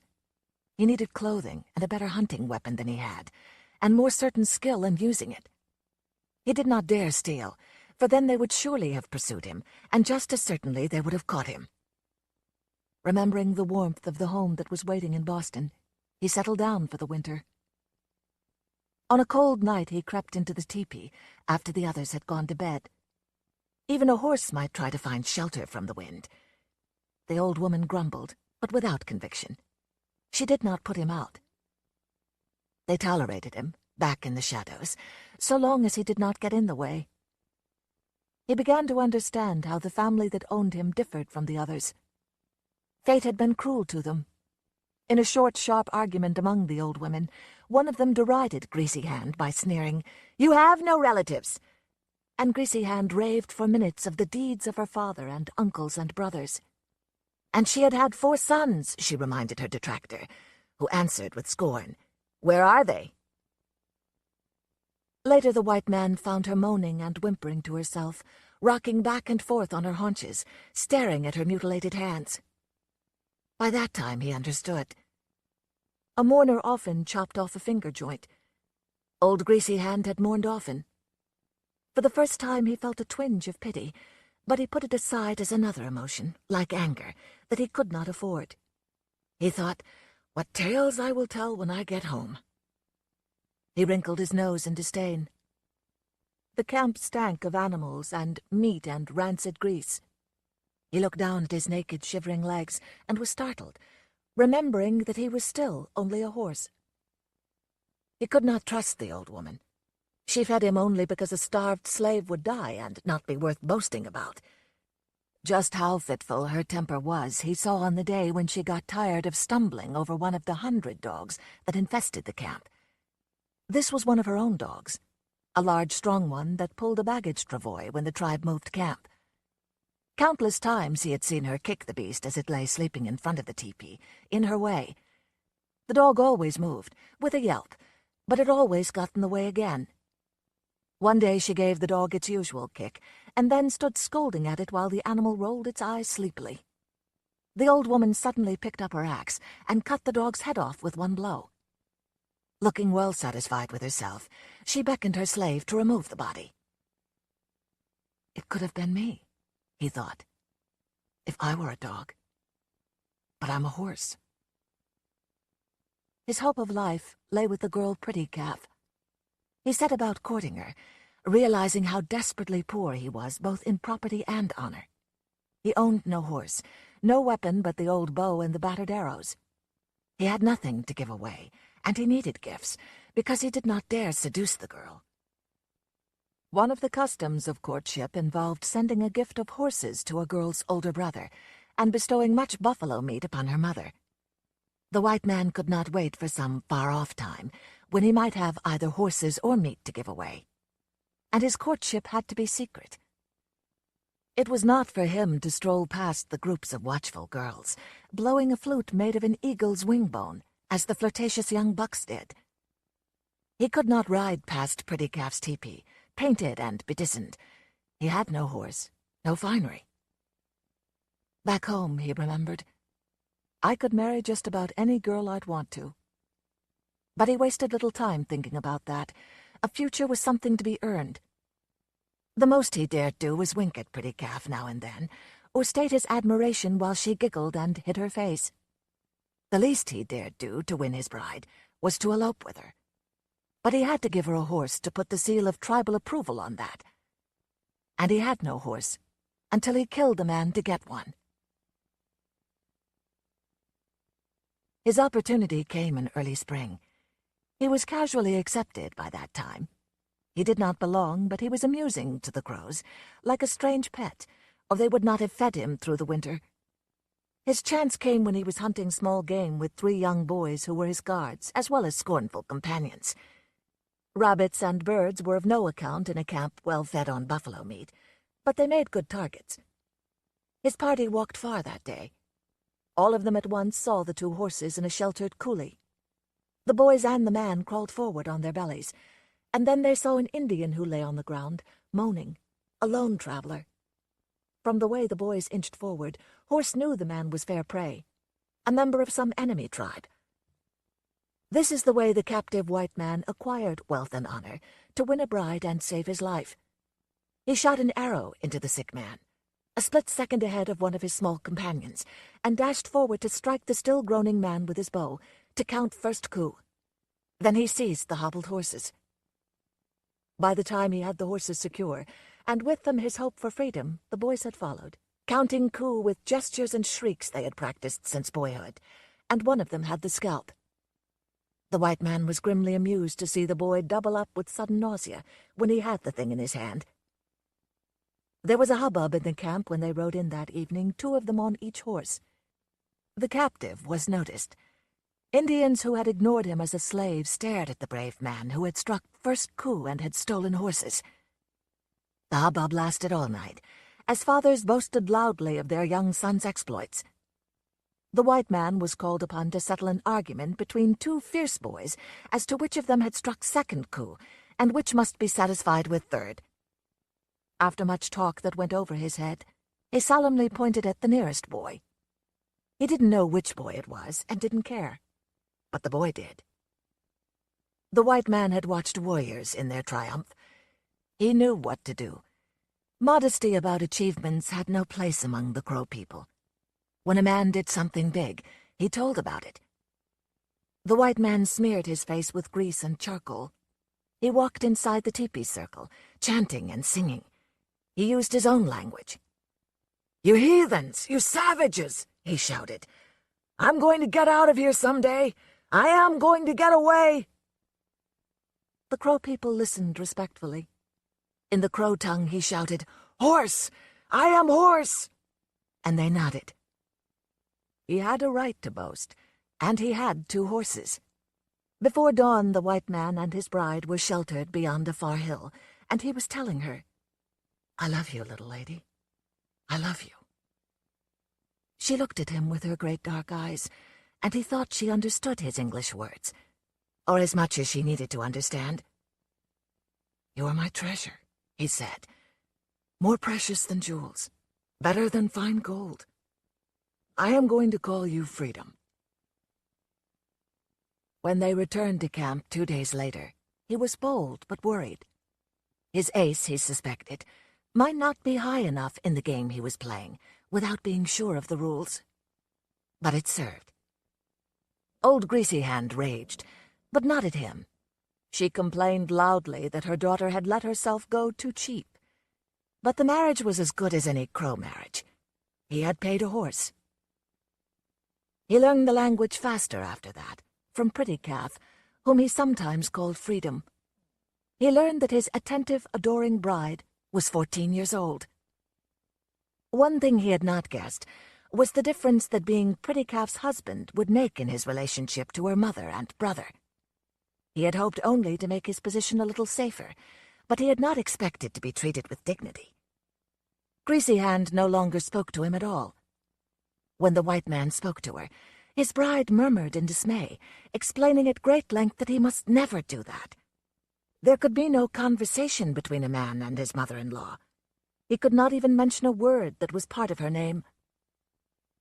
Having improved his status so magnificently, he felt no need for hurry in getting away. Now that he had a woman, he had as good a chance to be rich as any man. Pretty Calf waited on him.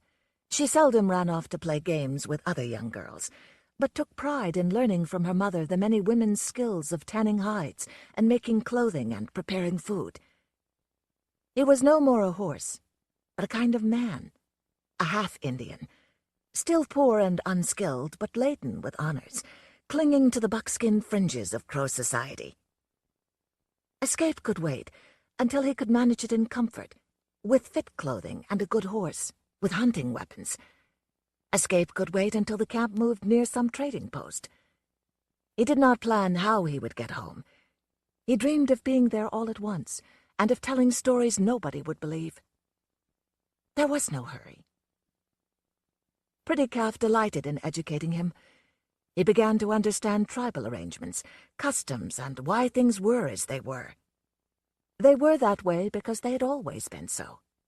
His young wife giggled when she told him, in his ignorance, things she had always known. But she did not laugh when her brother's wife was taken by another warrior. She explained that solemnly with word and signs. Yellow Robe belonged to a society called the Big Dogs. The wife-stealer, Cutneck, belonged to the Foxes. They were fellow tribesmen. They hunted together and fought side by side. But men of one society could take away wives from the other society if they wished, subject to certain limitations. When Cutneck rode up to the teepee, laughing and singing, and called to Yellow Robe's wife, "Come out! Come out!" she did as ordered, looking smug as usual, meek and entirely willing. Thereafter she rode beside him in ceremonial processions, and carried his coup-stick, while his other wife pretended not to care. But why? The white man demanded of his wife, his freedom. Why did our brother let his woman go? He sits and smokes and does not speak. Pretty Calf was shocked at the suggestion. Her brother could not possibly reclaim his woman, she explained. He could not even let her come back if she wanted to.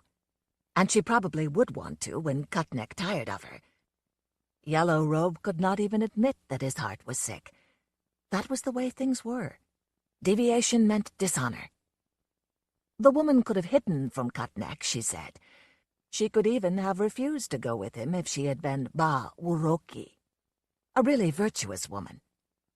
But she had been his woman before, for a little while on a berrying expedition, and he had a right to claim her. There was no sense in it, the white man insisted. He glared at his young wife. "If you go, I will bring you back," he promised. She laughed and buried her head against his shoulder. "I will not have to go," she said. "Horse is my first man. There is no hole in my moccasin." He stroked her hair and said, "Ba Wuroki." With great daring, she murmured, "Yeah." And when he did not answer, because he did not know what she meant, she drew away, hurt.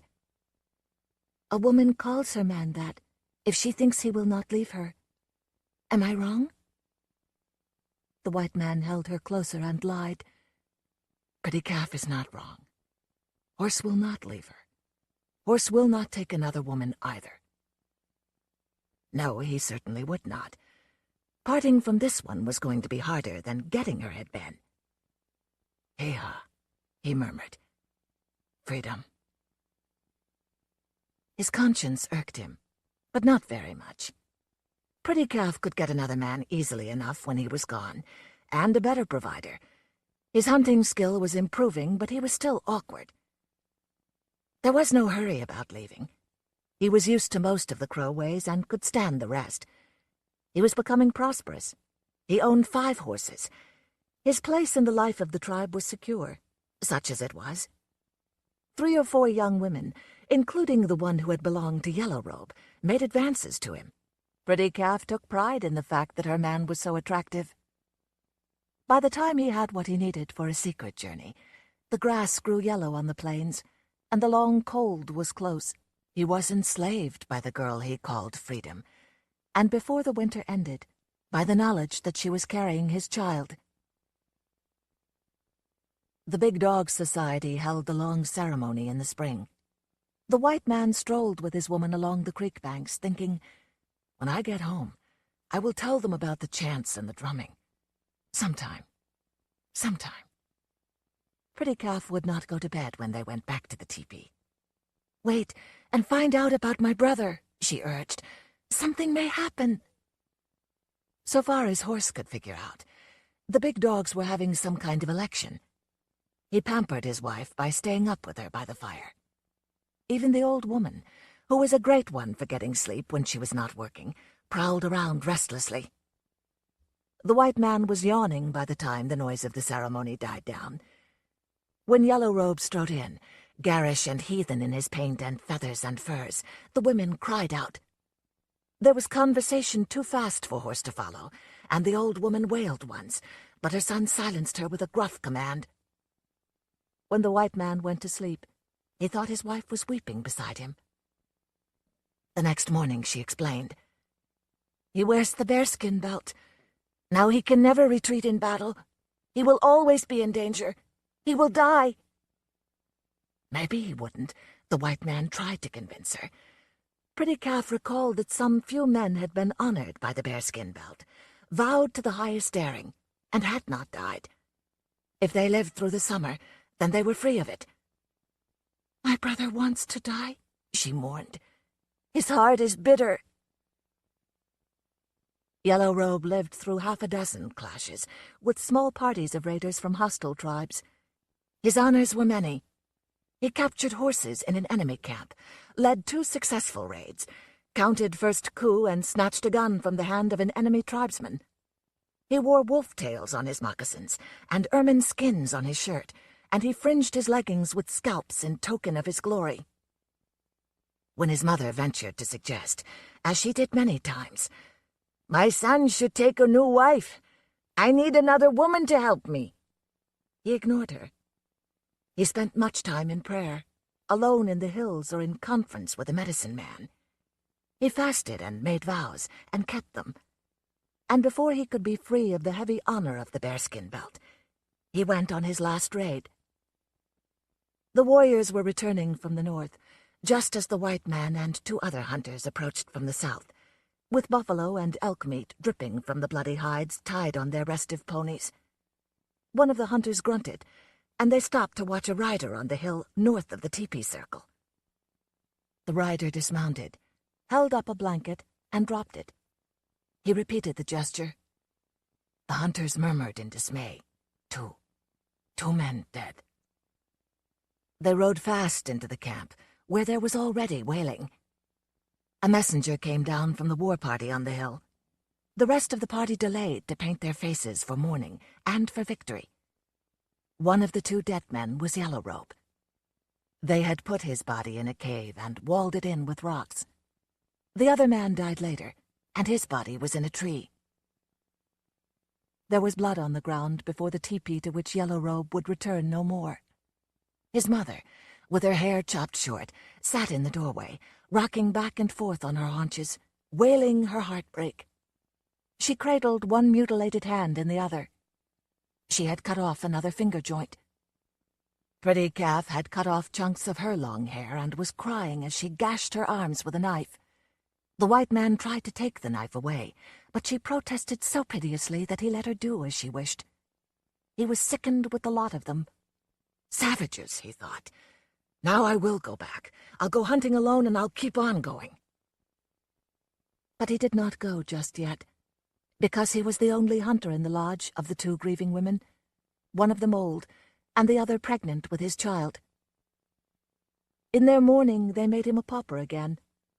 Everything that meant comfort, wealth, and safety, they sacrificed to the spirits because of the death of Yellow Robe. The teepee, made of 17 fine buffalo hides, the furs that should have kept them warm, the white deerskin dress trimmed with elk teeth that Pretty Calf loved so well, even their tools and Yellow Robe's weapons. Everything but his sacred medicine objects. They left there on the prairie, and the whole camp moved away. 2 of his best horses were killed as sacrifice, and the women gave away the rest. They had no shelter. They would have no teepee of their own for 2 months at least of mourning, and then the women would have to tan hides to make it. Meanwhile, they could live in temporary huts made of willows, covered with skins given them in pity by their friends. They could have lived with relatives, but Yellow Robe's women had no relatives. The white man had not realized until then how terrible a thing it was for a crow to have no kinfolk. No wonder old Greasy Hand had only stumps for fingers. She had mourned, from one year to the next, for every one she had ever loved. She had no one left but her daughter, Pretty Calf. Horse was furious at their foolishness. It had been bad enough for him, a captive, to be naked as a horse and poor as a slave. But that was because his captors had stripped him. These women had voluntarily given up everything they needed. He was too angry at them to sleep in the willow hut. He lay under a sheltering tree. And on the 3rd night of the mourning he made his plans. He had a knife and a bow. He would go after meat, taking 2 horses, and he would not come back. There were, he realized, many things he was not going to tell when he got back home. In the willow hut, Pretty Calf cried out. He heard rustling there, and the old woman's querulous voice. Some 20 hours later his son was born, 2 months early, in the teepee of a skilled medicine woman. The child was born without breath, and the mother died before the sun went down. The white man was too shocked to think whether he should mourn, or how he should mourn. The old woman screamed until she was voiceless. Piteously she approached him, bent and trembling, blind with grief. She held out her knife, and he took it. She spread out her hands and shook her head. If she cut off any more finger joints, she could work no more. She could not afford any more lasting signs of grief. The white man said, all right, between his teeth.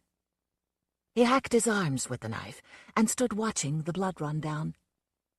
It was little enough to do for pretty Kath, for little freedom. Now there's nothing to keep me, he realized. When I get home, I must not let them see the scars. He looked at Greasy Hand, hideous in her grief-burdened age, and thought, I really am free now. When a wife dies, her husband has no more duty toward her family. Pretty Kath had told him so long ago, when he wondered why a certain man moved out of one teepee and into another. The old woman, of course, would be a scavenger.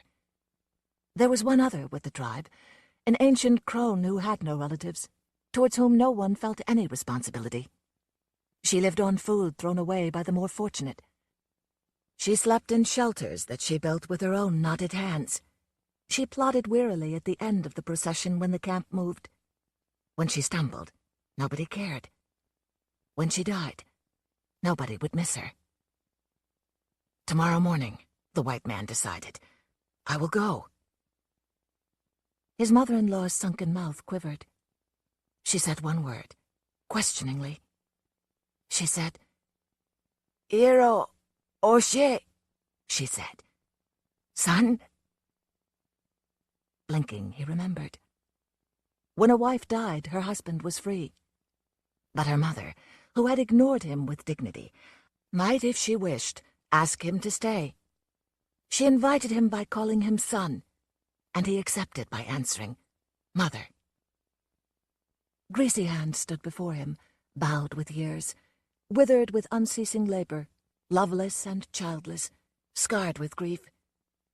But with all her burdens, she still loved life enough to beg it from him, the only person she had any right to ask. She was stripping herself of all she had left, her pride. He looked eastward across the prairie. 2,000 miles away was home. The old woman would not live forever. He could afford to wait, for he was young. He could afford to be magnanimous, for he knew he was a man. He gave her the answer. Igya, he said. Mother.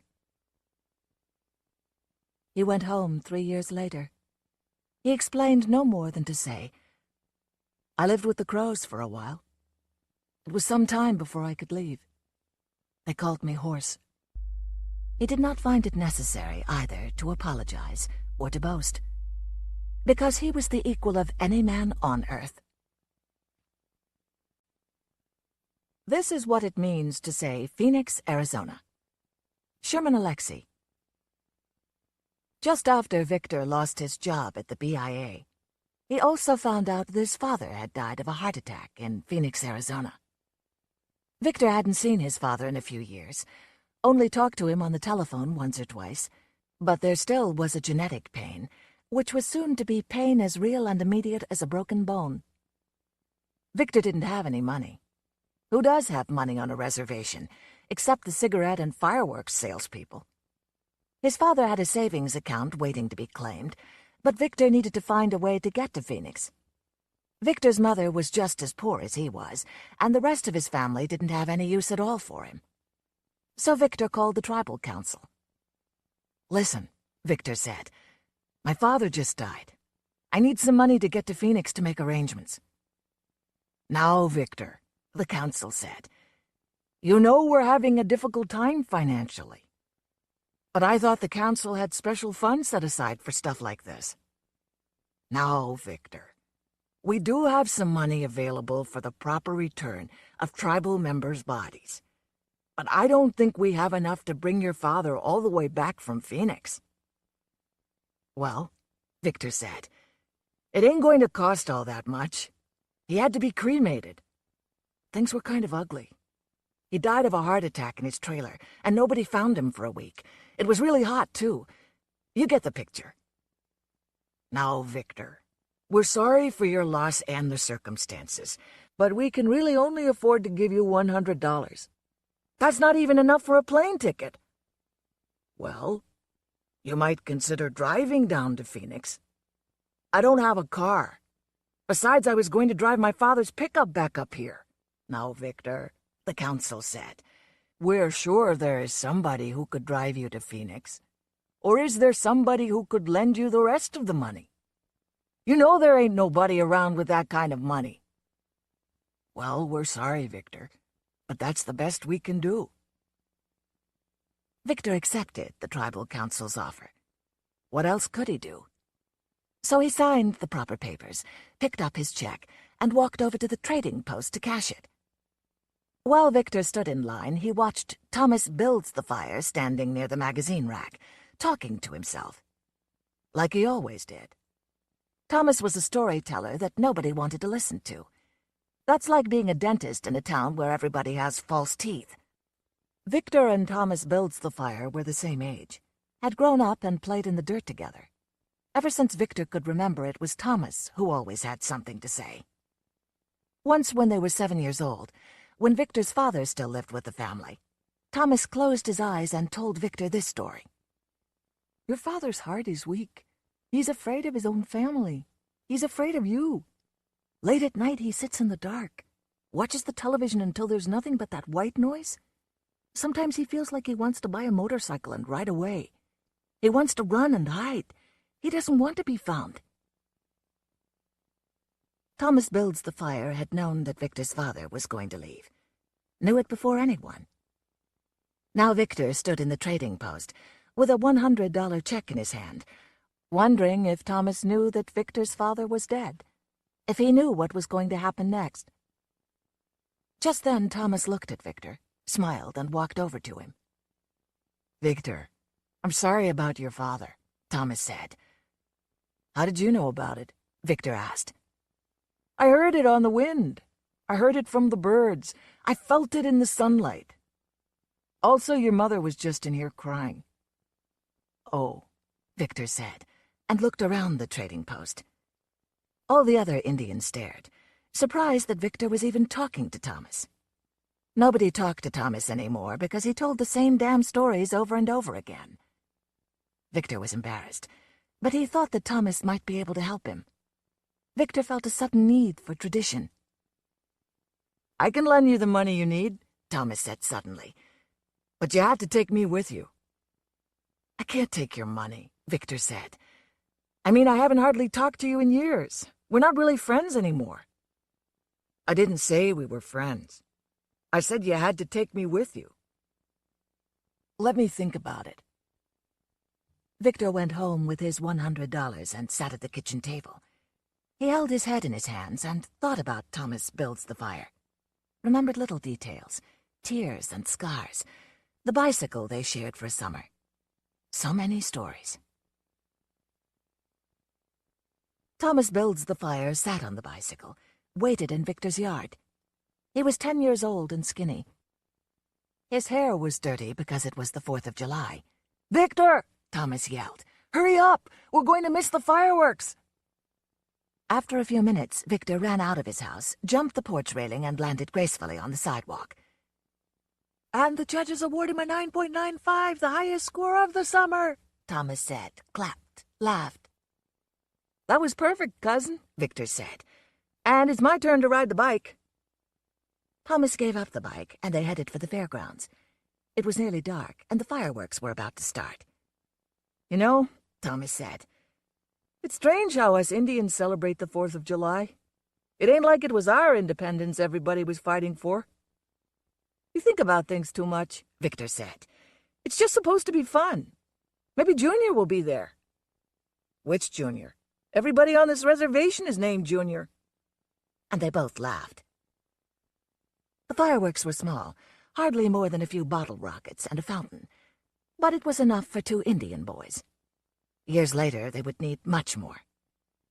Afterwards, sitting in the dark, fighting off mosquitoes, Victor turned to Thomas Builds the Fire. "Hey," Victor said, "tell me a story." Thomas closed his eyes and told this story. There were these 2 Indian boys who wanted to be warriors, but it was too late to be warriors in the old way. All the horses were gone.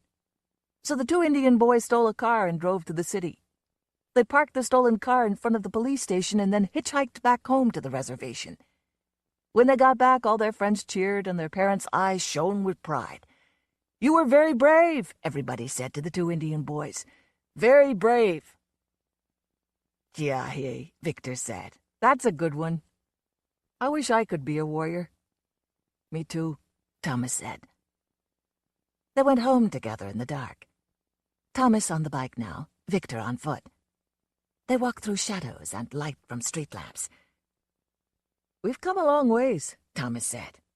We have outdoor lighting. All I need is the stars, Victor said. And besides, you still think about things too much. They separated then, each headed for home, both laughing all the way. Victor sat at his kitchen table. He counted his $100 again and again. He knew he needed more to make it to Phoenix and back. He knew he needed Thomas builds the fire. So he put his money in his wallet and opened the front door to find Thomas on the porch. Yeah, hey, Victor, Thomas said. I knew you'd call me. Thomas walked into the living room and sat down on Victor's favorite chair. I've got some money saved up, Thomas said. It's enough to get us down there, but you have to get us back. I've got this $100, Victor said, and my dad had a savings account I'm going to claim.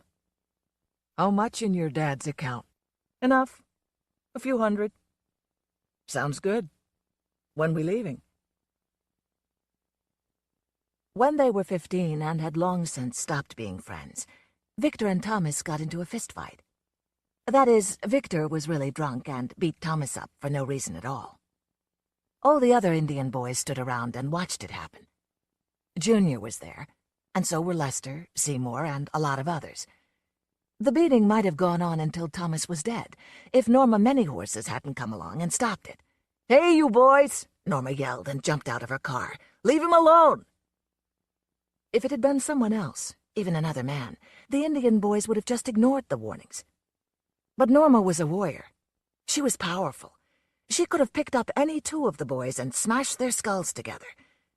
But worse than that, she would have dragged them all over to some teepee and made them listen to some elder tell a dusty old story. The Indian boys scattered, and Norma walked over to Thomas and picked him up. Hey, little man, are you okay? She asked. Thomas gave her a thumbs up. Why are they always picking on you? Thomas shook his head, closed his eyes. But no stories came to him, no words or music. He just wanted to go home, to lie in his bed, and let his dreams tell his stories for him. Thomas builds the fire and Victor sat next to each other in the airplane, coach section. A tiny white woman had the window seat. She was busy twisting her body into pretzels. She was flexible. I have to ask, Thomas said, and Victor closed his eyes in embarrassment. Don't, Victor said. Excuse me, miss, Thomas asked. Are you a gymnast or something? There's no something about it, she said. I was first alternate on the 1980 Olympic team. Really? Thomas asked. Really? I mean, you used to be a world-class athlete? Thomas asked. My husband still thinks I am. Thomas builds the fire smiled. She was a mental gymnast, too. She pulled her leg straight up against her body so that she could have kissed her kneecap. I wish I could do that, Thomas said. Victor was ready to jump out of the plane. Thomas, that crazy Indian storyteller with ratty old braids and broken teeth, was flirting with a beautiful Olympic gymnast. Nobody back home on the reservation would ever believe it. Well, the gymnast said, it's easy. Try it. Thomas grabbed at his leg and tried to pull it up into the same position as the gymnast. He couldn't even come close, which made Victor and the gymnast laugh. Hey, she asked. You two are Indian, right? Full blood, Victor said.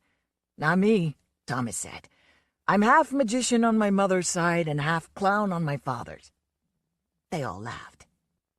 What are your names? She asked. Victor and Thomas. Mine is Kathy. Pleased to meet you all. The three of them talked for the duration of the flight. Kathy, the gymnast, complained about the government, how they screwed the 1980 Olympic team by boycotting. Sounds like you all got a lot in common with Indians, Thomas said. Nobody laughed. After the plane landed in Phoenix, and they had all found their way to the terminal, Kathy, the gymnast, smiled and waved goodbye. She was really nice, Thomas said.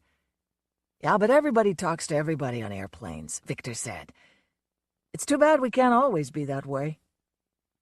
You always used to tell me I think too much, Thomas said. Now it sounds like you do. Maybe I caught it from you. Yeah. Thomas and Victor rode in a taxi to the trailer where Victor's father died. Listen, Victor said as they stopped in front of the trailer. I never told you I was sorry for beating you up that time. Oh, it was nothing. We were just kids and you were drunk. Yeah, but I'm still sorry. That's all right. Victor paid for the taxi, and the two of them stood in the hot Phoenix summer. They could smell the trailer. This ain't going to be nice, Victor said. You don't have to go in. You're going to need help. Victor walked to the front door and opened it. The stink rolled out and made them both gag. Victor's father had lain in that trailer for a week in 100-degree temperatures before anyone found him. And the only reason anyone found him was because of the smell. They needed dental records to identify him. That's exactly what the coroner said. They needed dental records. Oh, man, Victor said. I don't know if I can do this. Well, then don't. But there might be something valuable in there. I thought his money was in the bank. It is. I was talking about pictures and letters and stuff like that. Oh, Thomas said, as he held his breath and followed Victor into the trailer. When Victor was 12, he stepped into an underground wasp nest. His foot was caught in the hole, and no matter how hard he struggled, Victor couldn't pull free. He might have died there, stung 1,000 times, if Thomas Builds the Fire had not come by. Run! Thomas yelled, and pulled Victor's foot from the hole. They ran then, hard as they ever had, faster than Billy Mills, faster than Jim Thorpe, faster than the wasps could fly.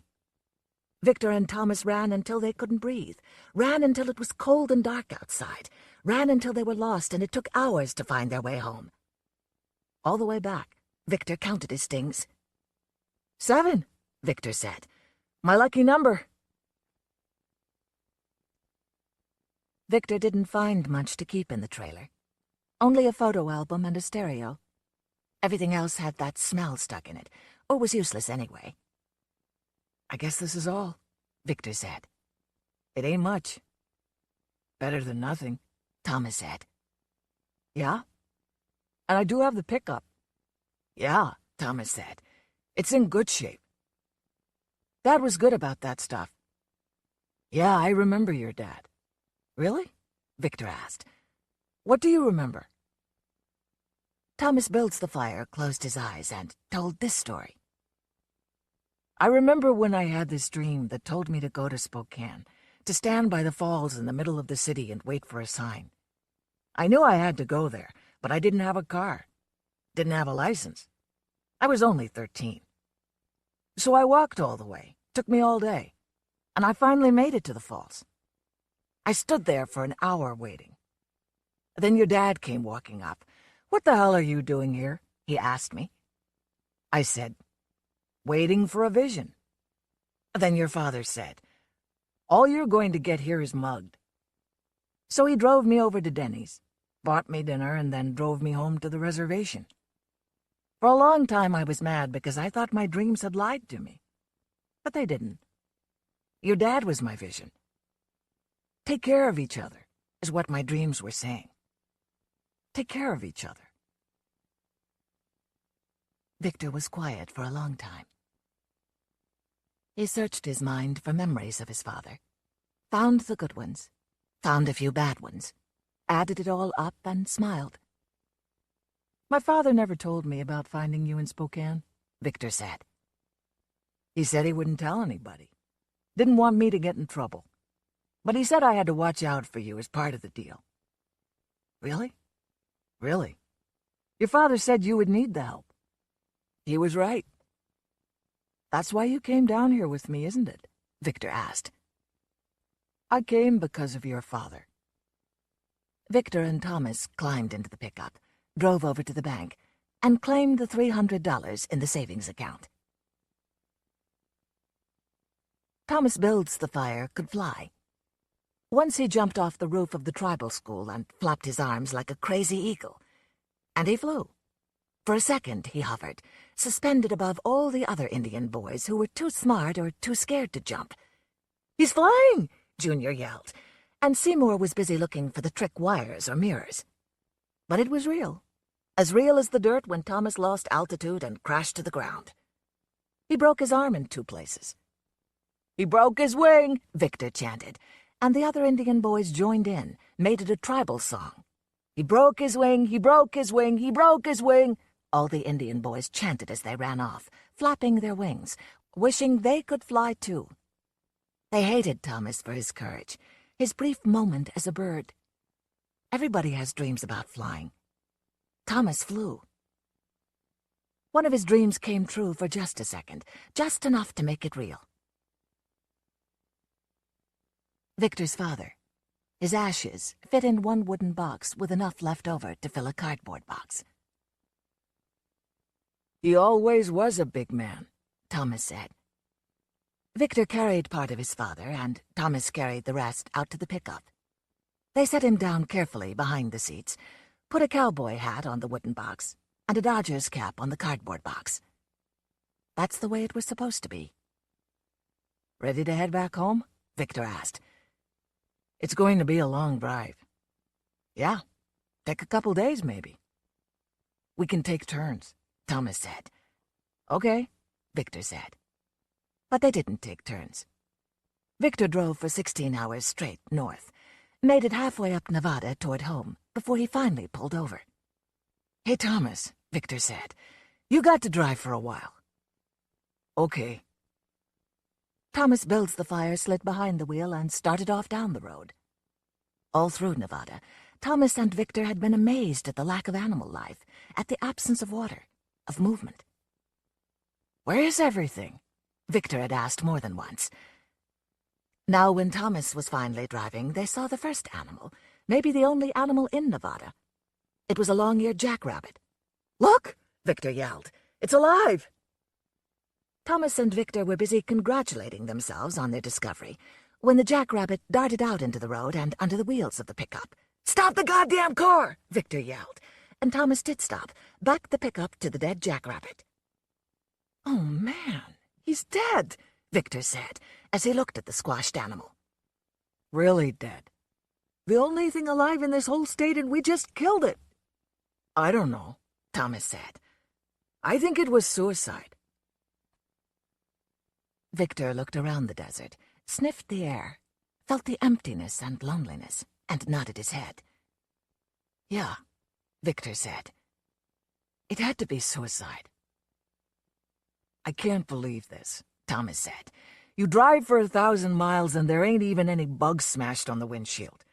I drive for 10 seconds and kill the only living thing in Nevada." "Yeah," Victor said. "Maybe I should drive." "Maybe you should." Thomas builds the fire walked through the corridors of the tribal school by himself. Nobody wanted to be anywhere near him because of all those stories. Story after story. Thomas closed his eyes, and this story came to him. "We're all given one thing by which our lives are measured, one determination. Mine are the stories which can change or not change the world. It doesn't matter which, as long as I continue to tell the stories. My father, he died on Okinawa in World War II. Died fighting for this country, which had tried to kill him for years. My mother, she died giving birth to me, died while I was still inside her. She pushed me out into the world with her last breath. I have no brothers or sisters. I have only my stories, which came to me before I even had the words to speak. I learned 1,000 stories before I took my first 1,000 steps. They are all I have. It's all I can do." Thomas builds the fire, told his stories, to all those who would stop and listen. He kept telling them, long after people had stopped listening. Victor and Thomas made it back to the reservation, just as the sun was rising. It was the beginning of a new day on Earth, but the same old shit on the reservation. "Good morning," Thomas said. "Good morning." The tribe was waking up, ready for work, eating breakfast, reading the newspaper just like everybody else does. Wileen Lebret was out in her garden wearing a bathrobe. She waved when Thomas and Victor drove by. "Crazy Indians made it," she said to herself, and went back to her roses. Victor stopped the pickup in front of Thomas Builds the Fire's HUD house. They both yawned, stretched a little, shook dust from their bodies. "I'm tired," Victor said. "Of everything," Thomas added. They both searched for words to end the journey. Victor needed to thank Thomas for his help, for the money, and make the promise to pay it all back. "Don't worry about the money," Thomas said. "It don't make any difference anyhow." "Probably not, ain't it?" "Nope." Victor knew that Thomas would remain the crazy storyteller who talked to dogs and cars, who listened to the wind and pine trees. Victor knew that he couldn't really be friends with Thomas, even after all that had happened. It was cruel, but it was real. As real as the ashes, as Victor's father, sitting behind the seats. "I know how it is," Thomas said. "I know you ain't going to treat me any better than you did before. I know your friends would give you too much shit about it." Victor was ashamed of himself. Whatever happened to the tribal ties, the sense of community? The only real thing he shared with anybody was a bottle and broken dreams. He owed Thomas something, anything. "Listen," Victor said, and handed Thomas the cardboard box which contained half of his father. "I want you to have this." Thomas took the ashes and smiled, closed his eyes, and told this story. "I'm going to travel to Spokane Falls one last time and toss these ashes into the water. And your father will rise like a salmon, leap over the bridge, over me, and find his way home. It will be beautiful. His teeth will shine like silver, like a rainbow. He will rise, Victor. He will rise." Victor smiled. "I was planning on doing the same thing with my half," Victor said. "But I didn't imagine my father looking anything like a salmon. I thought it'd be like cleaning the attic or something, like letting things go after they've stopped having any use." "Nothing stops, cousin," Thomas said. "Nothing stops." Thomas Builds the Fire got out of the pickup and walked up his driveway. Victor started the pickup and began the drive home. "Wait!" Thomas yelled suddenly from his porch. "I just got to ask one favor." Victor stopped the pickup, leaned out the window, and shouted back. "What do you want?" "Just one time when I'm telling a story somewhere, why don't you stop and listen?" Thomas asked. "Just once?" "Just once." Victor waved his arms to let Thomas know that the deal was good. It was a fair trade, and that was all Victor had ever wanted from his whole life. So Victor drove his father's pickup toward home, while Thomas went into his house, closed the door behind him, and heard a new story come to him in the silence afterwards. Part 5. Graphic Stories. Flying Under the Radar. The Harvey Pekar Name Story by Harvey Pekar. American Splendor, directed by Sherry Springer Berman and Robert Pulcini, 2003. Ghost World, Chapter 5, Hubba Hubba by Daniel Close. Ghost World, directed by Terry Zwigoff, 2001. Comics aren't called the invisible art for nothing. Adjectives like underground, marginalized, bastard, alternative, and stepchild are regularly used to describe today's adult comics industry. And yet some of today's most intriguing storytelling happens in the comics, maybe because few people are looking. Today, even successful comics appeal primarily to a niche audience. As Art Spiegelman, who won a Pulitzer Prize for his groundbreaking graphic novel, Mouse, has said, comics fly below the critical radar. Mostly. Daniel Close doesn't fly undetected anymore, but reports of his celebrity are usually qualified. The word famous is often followed by for a cartoonist. His work has been reviewed in the New York Times and Time. He's been profiled by The New Yorker and Salon. In 1998, Newsweek dubbed him the country's premier underground cartoonist, and that same year his graphic story, Green Eyeliner, was included in Esquire's fiction issue. Still, the adult audience for graphic stories remains relatively small. Spiegelman once tried to narrow it down. He speculated his number of readers to be fewer than Danielle Steele's, but more than those who read poetry.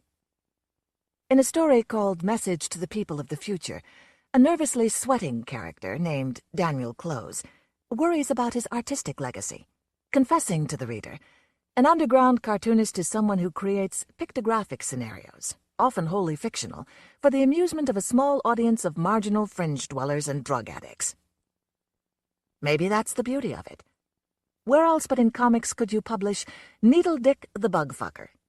Reads like it sounds, alongside a story which ends, and what's more, love does exist and is indeed a beautiful thing. Where else would a publisher say, it'll never sell, but go ahead? As Fantagraphics did with 8-Ball, the eclectic comic book Close puts out 2 or 3 times a year. Where else can you publish without an editor, as Close does at Fantagraphics? Scott McCloud, author of Understanding Comics, says, "Today, comics is one of the very few forms of mass communication in which individual voices still have a chance to be heard." With a small but savvy audience primed for unusual and risky work, there's unprecedented freedom, and the form itself has barely been tapped.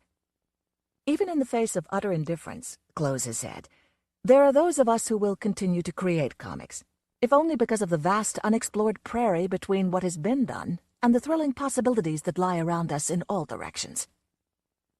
Hubba Hubba is one of a set of graphic stories, collected under the title Ghost World, that feature Enid Coleslaw, an anagram of Daniel Close, and her friend Becky Doppelmayr. Originally published in 8-Ball, the Ghost World series explores teenage ennui, with a satirical edge. Enid began as a drawing in Close's sketchbook, with a matching voice inside his head. When I started out, I thought of her as this id creature, totally outgoing, follows her impulses. Then I realized halfway through that she was just more vocal than I was. But she has the same kind of confusion, self-doubts, and identity issues that I still have. Enid is as complex as any character found in the best contemporary fiction, inviting the inevitable comparison to Holden Caulfield, literature's smart-ass comes-of-age icon. Surprisingly, Enid can hold her own. 8-Ball is the greatest comic book of the last 2 decades, says Close's friend and fellow comic artist, Chris Ware, and every issue is a huge step forward from the last, which always seems to be an impossibility. His stuff makes the rest of us reconsider our own, and moves all sorts of subject matter that had seemed impossible before into approachable range. It was director Terry Zwigoff's wife who convinced him that Ghost World should be a film. After making the Sundance Award-winning documentary Crumb about his underground cartoonist friend Robert Crumb, Zwigoff began looking around for a follow-up. He was familiar with the comics world, partly because his wife worked for a comic book distributor, and partly because Crumb brought piles of comics with him when he stayed at Zwigoff's house. I thought Ghost World was very strong, but I didn't find it as funny as Dan's other stuff. I didn't think it would make a good movie, but my wife kept telling me it would. Eventually, he contacted Close, and they hit it off. The screenplay was written collaboratively over a period of 1.5 years. It then took another few years to get financing. Unfortunately, Zwigoff says, most people who are successful in Hollywood or any other business are not oddballs at all. They don't get the type of characters we have in the film, the misfits and the alienated. Fortunately, the two refused to compromise their eccentric vision, and Enid made the transition from page to screen without losing her edge. The Washington Post calls her a character so real and poignant, yet hysterically funny, she'll linger for months or years. Crumb was also instrumental in the making of Harvey Pekar's career. The two became friends in Cleveland, and it was Crumb who provided the first artwork for Pekar's Meditation on Ordinary Life, the American Splendor comic series. Pekar storyboards his comics, then enlists various artists to illustrate them. His earliest work was published in the underground Comics, thanks to Crumb, but Pekar's work was never aimed at that audience. His comics are so determinedly individual, constructing an autobiography so staggeringly mundane as to border on the exotic, as Crumb puts it. American Splendor has never fit in any of the convenient categories. There's no superhero or big adventure. It doesn't lampoon or skewer anything or anyone, except maybe Picard himself. And there's a marked lack of that alternative comic staple, smartassness. It is what it is, the life and times of Harvey Picard. The people who like my work most, Picard says, are readers of novels and short stories. His influences have been primarily literary, and he counts among them George Eliot and Balzac. I want to write literature, Picard told an interviewer, that pushes people into their lives rather than helping them escape. I think the so-called average person often exhibits a great deal of heroism getting through an ordinary day, and yet the reading public takes this heroism for granted.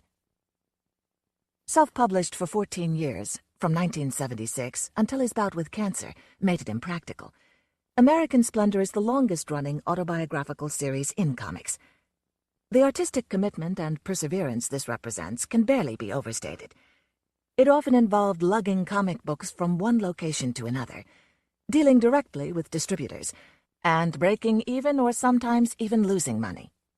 For some comics creators, self-publishing is a way to quickly respond to topical issues while avoiding any form of censorship.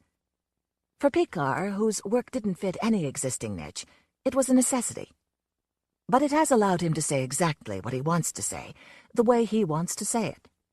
His honesty is brutal, his focus on the quotidian unrelenting. There is no visual consistency from one story to the next. He is slump-shouldered and hairy in Crumb's illustrations, cleft-chinned and sideburned in Gary Shamray's. He eschews standard forms and narrative structures with a recognizable beginning, middle, and end. I try to avoid pat endings, he has said. Plot means nothing to me.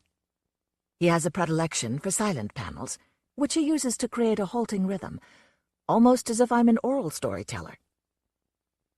Sherry Springer Berman and Robert Pulcini, the team who co-wrote and co-directed American Splendor, the film, were only vaguely familiar with Picard's comics when they were approached about the project. When they settled down to read, the two became fascinated by the various artists' incarnations of Picard and decided to use this shifting perspective as a device. The film intertwines Picard, as played by actor Paul Giamatti, Picard as a cartoon, Picard as seen on David Letterman's talk show, and Picard as himself. It felt appropriate to call attention to the artifice of the filmmaking in American Splendor. Pulcini says, because it is in spirit with the character and the rebellious nature of the comic book. The screenplay is primarily based on Picard's narrative comics like Our Cancer Year, but the filmmakers liked the Harvey Picard name story so well that they decided to weave it in as an explanatory set piece. Like Zwigoff, Berman and Pulcini had previously done only documentaries, but once they had an approach to the material, they were able to write the screenplay in 1 month. It's a screenplay Picard makes no bones about not having read. He never tried to influence the movie, Berman says. He never tried to tell us what to do. The only thing he asked us is to not whitewash him. Harvey was like, please don't make me into some perfect Hollywood guy with Tom Cruise playing me. I want something real. And that faithfulness to imperfection paid off. The film won the Sundance Grand Jury Prize and the Cannes Film Festival's Fipressi Prize. In short, said Anthony Lane of The New Yorker, American Splendor does what few movies of late have bothered, or dared to do. It registers the beat of ordinary lives. The relationship between comics and the movies is both illustrious and checkered. Superheroes, of course, have been fodder from the very beginning. But other more obscure material has also been appropriated, with its creators given little or no credit. In 1990, for example, the makers of the sci-fi film Hardware were sued, and settled out of court, for stealing their plot from a 2000 AD comic story. It's the curse of the invisible. Perhaps, though, the success of Ghost World and American Splendor will help to change things for the better. Comics is as wide an area as prose, Picard once told an interviewer, and the fact that it's been used in such a limited way is totally crazy. What I hope people start to realize is that comics can be as versatile as any other medium. When more people do that, and when more good work is produced, adult comics will take off, because nothing will attract people to comics like good work. But for now, you can still find his work in the back corner of the bookstore, shelved somewhere between Archie and Zippy the Pinhead. The Harvey Pekar Name Story. Story by Harvey Pekar. Art by R. Crumb. My name has been a matter of some concern to me over the years. It's an unusual name. Harvey Pekar. Harvey doesn't really go well with Pekar, not in a conventional sense at least. I've read in various places that Harvey is of either Celtic, Germanic, or French origin. Yet Pekar is a Slavic name. Strangely, I am neither Celtic, Germanic, French, or Slavic. When I was younger, my acquaintances would tease me because of my name. They'd say, "Harvey pees in his car." Once, my best friend made an admittedly witty remark about my name. He said, "What comes after the dining car?" "The Pekar." Despite this, we remained friends. Later, some people started calling me Harvey Pecker. I didn't like that. Then there were those who referred to me as Harvey the Rabbit. They thought they were being quite clever. But I was a physically strong and determined young man. As time went on, I gained the respect of my peers. In one way or another. They stopped making nasty references to my name. For a while, I forgot about it. It was as if I was named John Smith. I married at an early age. My wife, who would one day become my ex-wife. My wife thought that I had an excellent name, and she convinced me that I did. It was a unique name, a name with character. I was married in the summer of 1960 and promptly got a telephone. The next spring, a new phone book came out. Imagine my surprise when I turned to my name and saw that, in addition to me, another Harvey Pekar was listed. I was listed as Harvey L. Pekar. My middle name is Lawrence. He was listed simply as Harvey Pekar. No middle initial. Therefore, his was a purer listing. But I learned to accept it. Each year I would feel less strongly as I saw the other Harvey Pekar's name. Then in 1966, I noticed that a third Harvey Pekar was listed in the phone book. This filled me with curiosity. How could there be 3 people with such an unusual name in the world, let alone in one city? I once got a long-distance call at midnight for a Harvey Pekar. It was a woman calling from Florida. I didn't know her.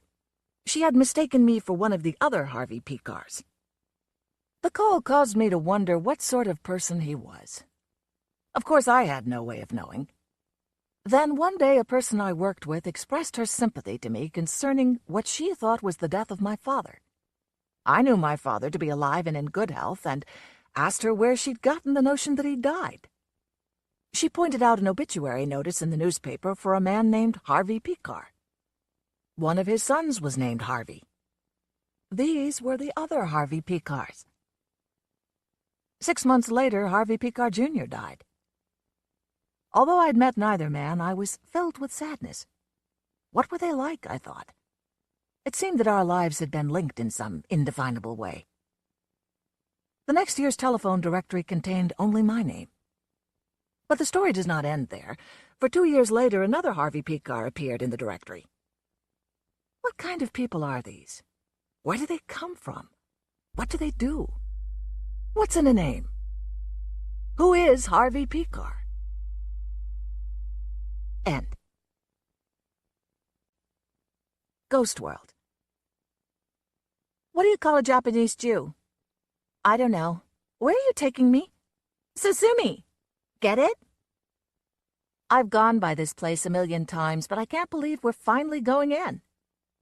You made me ride 10,000 hours on a bus to go to a strip mall? You'll thank me one day for introducing you to Hubba Hubba, the original 50s diner. Isn't this place the greatest ever? Watch it. God, it's so pathetic. Could they possibly be more clueless? I'm so happy we're here. Check out that waiter's awesome 50s hairdo. I feel as though I've stepped directly into 1954. Say, where's Potsy and Richie and the rest of the gang? At the sock hop? Or the car wash? The car wash? Whatever. Hi, my name is Alan and I'll be your waiter this afternoon. Our specials today are... Hi, Al. Can we call you Weird Al? Heh. Our specials today are pasta Vasilio, which is a pasta salad with a light basil vinaigrette. That was a popular dish in the 50s, huh, Weird Al? I imagine so. Also, we have a spinach tortellini and a tomato pesto sauce. Both of those are $6.95. Shall I give you a few minutes to mull it over? I just want an order of onion rings. I might actually get the special pasta. You loser! Song playing in the background. You've lost that lovin' feelin'. I hate this song. It sucks. Reading headline of newspaper. The Free Paper, in bed with the GOP. A lobbyist comes clean, by Ken Ridgewood. What does that even mean? Who reads those articles? I know. Oh, God, I hate these people. People who are super serious about politics all the time give me the total creeps. It's like my dad. I mean, who the fuck cares? I know, it's like that guy, Jason. If you're not all gung-ho about his specific cause, he acts like you're some totally self-obsessed snob. Yeah, Jason, ever since you stopped eating meat and bathing and started doing graffiti and fucking up ATM machines, the world has become a way better place.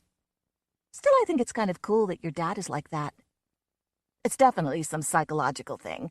It's not like these are just groovy, concerned people who actually care about humanity. It's like the same as when guys are really into sports. I know. Or computers. Exactly. Also, my dad says he only believes in the idea of revolution. He says if there really was a revolution, we'd be the first ones they'd have shot. I don't really get why we're supposed to want a revolution anyway. I know. Check out the personals to see if any cute boys wrote to us. Okay. Ew, did you notice all the weird stuff in this menu? Like the garden of salad? I know. And instead of dessert, it says mind benders. What does that even mean?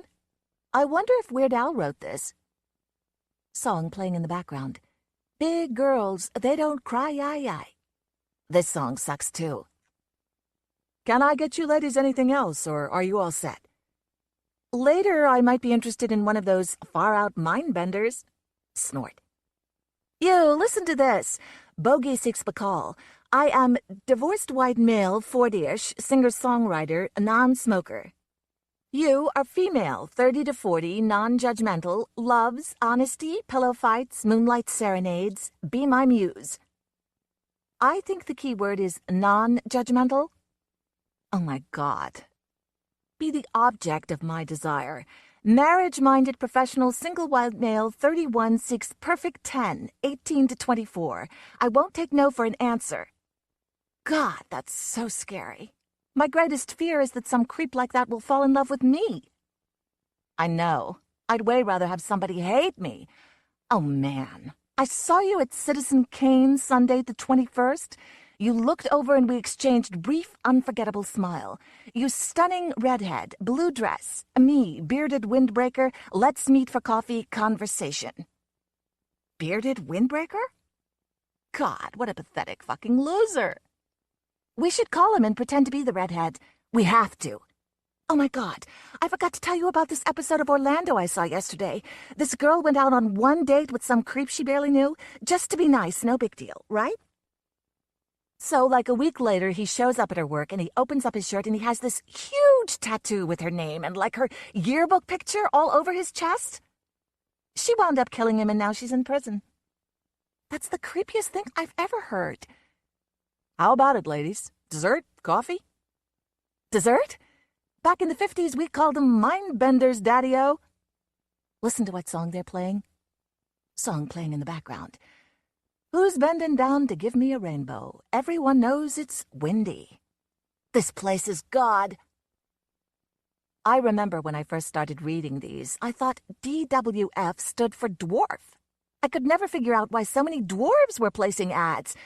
Leave a message this time. God, he sounds so gay. Maybe the redhead in the blue dress is a guy. Shh. Hi, darling, it's me, your redhead from Citizen Kane's. I was simply flabbergasted when I saw your ad, and I'm dying to see you again. Meet me at a restaurant called Hubba Hubba in the Villeview Plaza on Friday at 3 o'clock. I can't wait to see you, darling. Ciao. Ha ha ha ha ha ha ha ha. How are we going to get there? I know I'm not taking the bus again. Come on, Josh, please. I guarantee you this place is a riot. Please, Josh? I just think it's a really fucked up trick to play on somebody. The guy probably won't even show up. Please, Josh, please. I don't want to have anything to do with it. Jesus Christ, Josh, you drive like an old man. What are you doing? Really, Josh, don't you know that's a total scam? Those guys make like $200 a day. You don't know what you're talking about. Here you go, man. Thanks. Have a good day. He just does that to show us what a superior human being he is. You're the type of guy who always snaps at some point and becomes a mass murderer. Aren't there hundreds of places like this?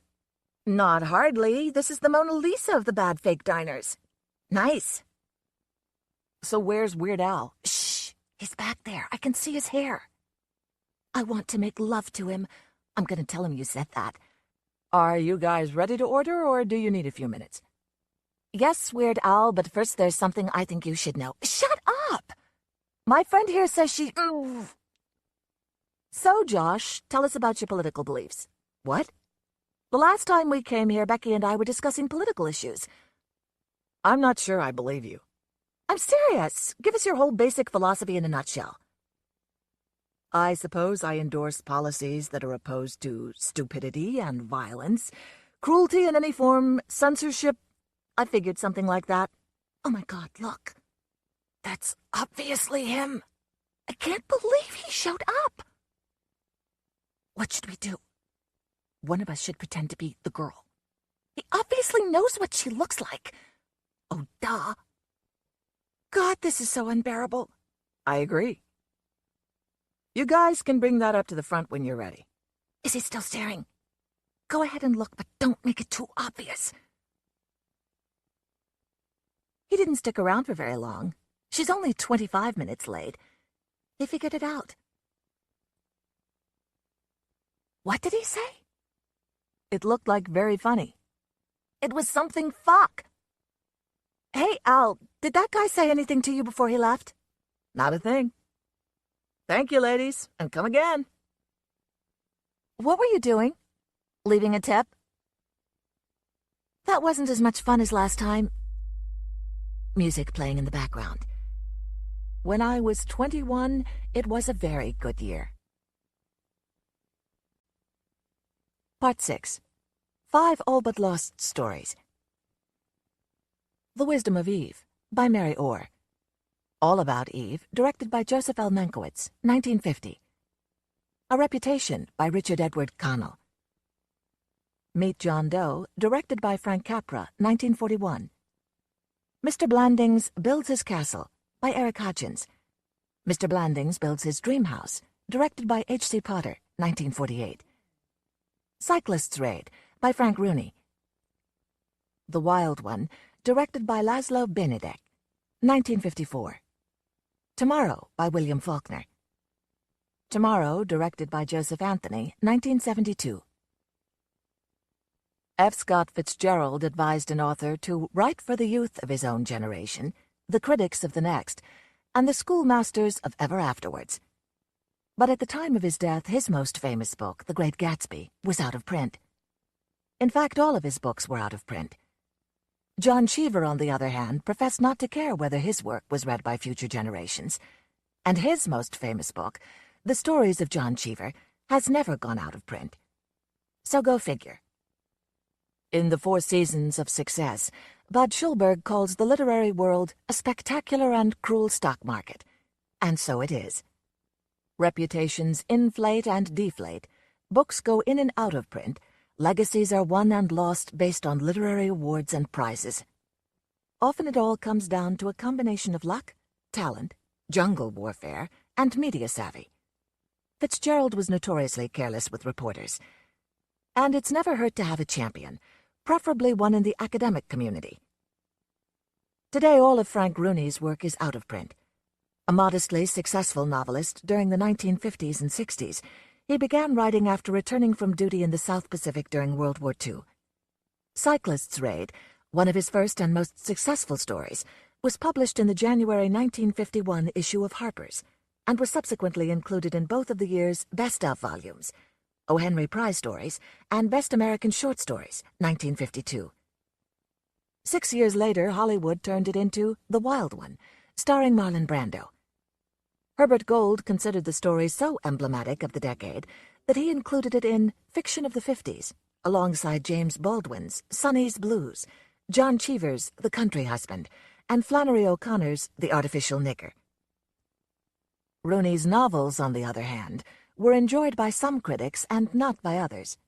One reviewer, likening him to an American Graham Greene, said, "Mr. Rooney is so adept at mixing violence with moral issues that one can be caught up in his itinerary without necessarily welcoming its destination." Cyclists' Raid was inspired by a spurious incident reported in Life. According to the magazine, 4,000 members of a motorcycle club held the town of Hollister, California, under siege over the 4th of July weekend. 1947. The story includes a photograph of a biker holding a bottle of beer and slouching insolently. Empty bottles litter the ground around him. The copy reads, "He and friends terrorize a town." 5 months later, though, the bikers were back in Hollister with the town's blessing. When the rodeo was in town, the cowboys were as bad, one resident recalls. And the photograph that inspired a story, that launched a movie, that spawned a genre of teenage rebellion films? It turns out it was staged. "I saw 2 guys scraping all these bottles together that had been lying in the street," Hollister resident August Gus DeSerpa later said. "Then they positioned a motorcycle in the middle of the pile. After a while, a drunk guy comes staggering out of the bar, and they got him to sit on the motorcycle and started to take his picture." Stanley Kramer, a producer-director known for his message films, Guess Who's Coming to Dinner, On the Beach, Judgment at Nuremberg, found Rooney's story and decided it would make a good film. "It would be nice if I could say that it was all an original idea of mine," Kramer later said, "and that I had understood and captured a tear in the fabric of society before other producers, and then set out to make a film about it. The truth of the matter is that I read a story in Harper's called The Cyclists, Sick, about a group that ransacked a town. It touched my sense of social responsibility, and I thought it would make a good movie." Kramer, Brando, and writer Ben Maddow began the project by talking with a band of motorcyclists. A lot of the dialogue is taken from our actual conversations with them. All the talk about, "we gotta go, that's all, just gotta move on," was something we heard over and over. The most famous line in the film came from one of these conversations. Kramer asked a biker, "What are you rebelling against?" And he answered, "What do you got?" They put it in the film. Maddow was replaced by John Paxton when Maddow was subpoenaed by the House Un-American Activities Committee. More trouble with the screenplay followed. The censors felt it was anti-American and communist. According to Kramer, the original version told the truth about the incident, that no charges were brought against the boys because they brought so much business to the town. Laszlo Benedek was enlisted to direct, and changes to the script were made to please the censors. The resulting film upset both audiences and critics, although it pleased the makers of leather jackets and motorcycles. Footnote: Tom Bulford, head of archives for the Harley-Davidson Motor Company, told Smithsonian Magazine, "Had Hollister not happened, had Life magazine not written their article, had Hollywood not glorified it, I don't know if we would be here today." End of footnote. Brando didn't like it either. "We started out to do something worthwhile, to explain the psychology of the hipster. But somewhere along the way we went off the track. The result was that instead of finding why young people tend to bunch into groups that seek expression, all that we did was show the violence. The British censors, feeling the film might be incendiary, banned it until 1968. There's no doubt it touched a nerve.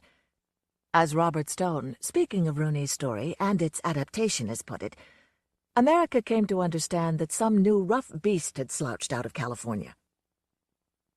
Like Rooney's, all of Richard Connell's work is out of print too, except for one story, which makes him one of the rare one-hit wonders in short storydom. The Most Dangerous Game, Connell's story of a literal manhunt, won the 1924 O. Henry Award and has been the subject of junior high term papers ever since. For a story to survive, and even thrive, for so long, distinct from its author's reputation, is extremely rare. But it's an irony Connell would have appreciated. As one of his other stories, A Reputation, makes clear, Connell was quick to poke fun at the American notion of literary standing.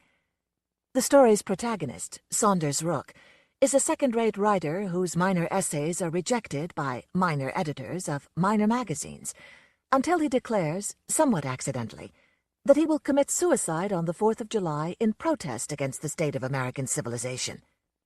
Suddenly he's hot. Footnote: Connell's story still seems surprisingly relevant, or prescient. It was written 65 years before writer Tama Janowitz made a literary video for MTV. 75 years before author Leslie Epstein spent nearly $10,000 of his own money on the tiny classifieds at the bottom of the New York Times front page, attempting to woo critic Michiko Kakutani into reviewing his book, whose protagonist, incidentally, has a crush on Kakutani.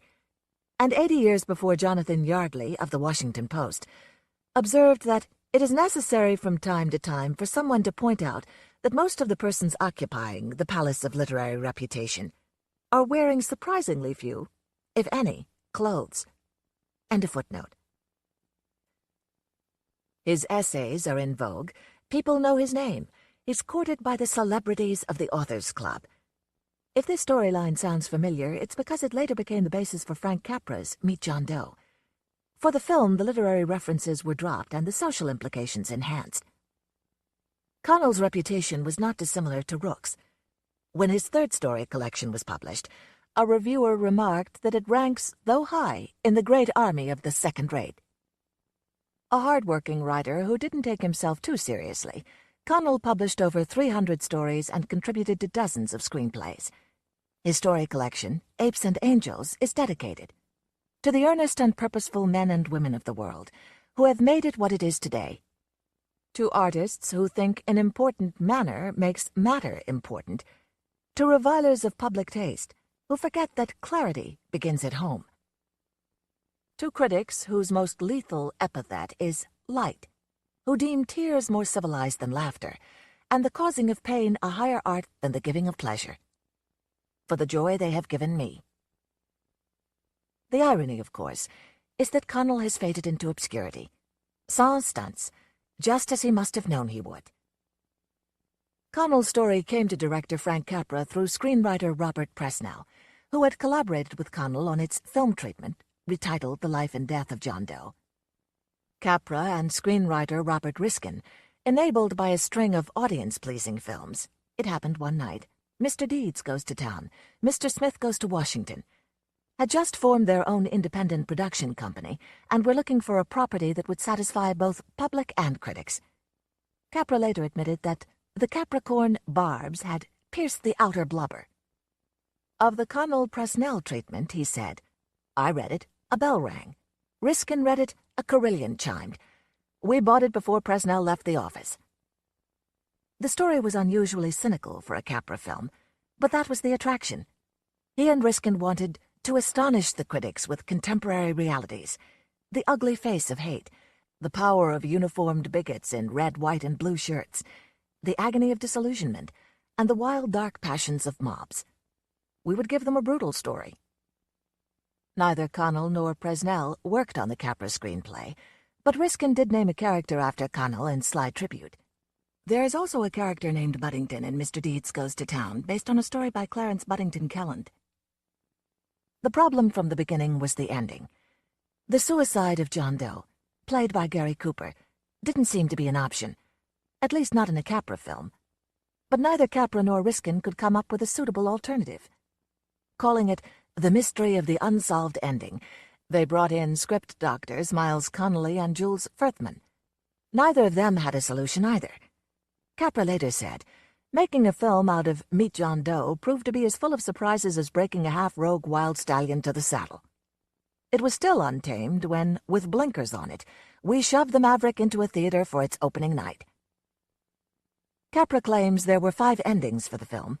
3 of them showed in New York in the spring of 1941. The first ending was chosen in desperation the night before the movie opened. The New York Times called this version the hardest-hitting and most trenchant picture on the theme of democracy that Messrs. Capra and Riskin have yet made, but admitted the ending was obviously a sop. Audiences didn't like it, and within days that ending was removed and another substituted. That didn't play well either. Finally, a viewer calling himself John Doe wrote to Capra and suggested that the only thing that can keep John Doe from jumping is the John Does themselves. Footnote. This version comes from Capra's autobiography, but according to Joseph McBride, author of Frank Capra, The Catastrophe of Success, Capra's letters contain only one letter with this suggestion. It was signed EGF and was sent to Riskin. End of footnote. Capra liked the idea and recalled the cast to shoot this new ending. He and Riskin told the New York Times that they didn't know whether this version would work either, but they felt it might be an improvement. The movie's multiple endings were widely publicized, and despite its generally genial critical reception, John Doe has subsequently carried with it a tinge of failure. Capra himself felt he made 7/8 of a good film. But was an acceptable ending ever possible for John Doe? I still don't know. John Doe and all of the Capra-Riskin films bear an additional weight: the mysterious disintegration of the Capra-Riskin relationship. In 1950, Riskin suffered a major stroke, and for the last 5 years of his life, he was severely disabled. Capra called only once during Riskin's long illness and did not attend the funeral. According to Pat McGilligan, who has collected and edited Riskin's screenplays, Riskin's wife, Fay Ray, was baffled. She tried to rationalize it as Capra caring too much about Riskin to see him in such a sorry state. But she grew to believe that as Capra's career began to lull, it became vital for him to usurp Riskin. Then came the Capra contention. In 1977, Capra wrote a letter to the Los Angeles Times that began, "Oh my, 'tis that season again. The season when some Hollywood writer beats his breast, hoping to keep alive the 30-year-old myth that Robert Riskin's script writing was responsible for the success of Frank Capra's films." Capra went on to say that Riskin was one of his dearest friends, and that yes, Robert Riskin was a giant among scriptwriters, at least when he worked with me. Footnote. This was in response to an essay the week before in which David W. Rintels, president of Writers Guild West, suggested Capra did not do all he might have done to enlighten the world, that what so often passed for Capra touches had in fact been written by Riskin. End of footnote. Letters both for and against Capra and Riskin poured into the Los Angeles Times. Rintels wrote an official reply which ends with the following few lines. "What concerns me more than Capra's place in history is his dear friends. I don't know what that will be, but I do know that it would have been far greater if only his director had been a bigger man, and I begrudge Capra that." And so it all comes around, or back, to a reputation. Working in Hollywood wasn't the only way for a writer's reputation to suffer. Writing commercial fiction was another. Edward J. O'Brien, the first editor of the highly influential Best American Short Stories series, and a man deeply opposed to commercial fiction, said this about his selections. "I am looking for the man and woman who has something to say. I want to feel that the storyteller is as much in earnest as a sincere clergyman, an unselfish physician, or an idealistic lawyer.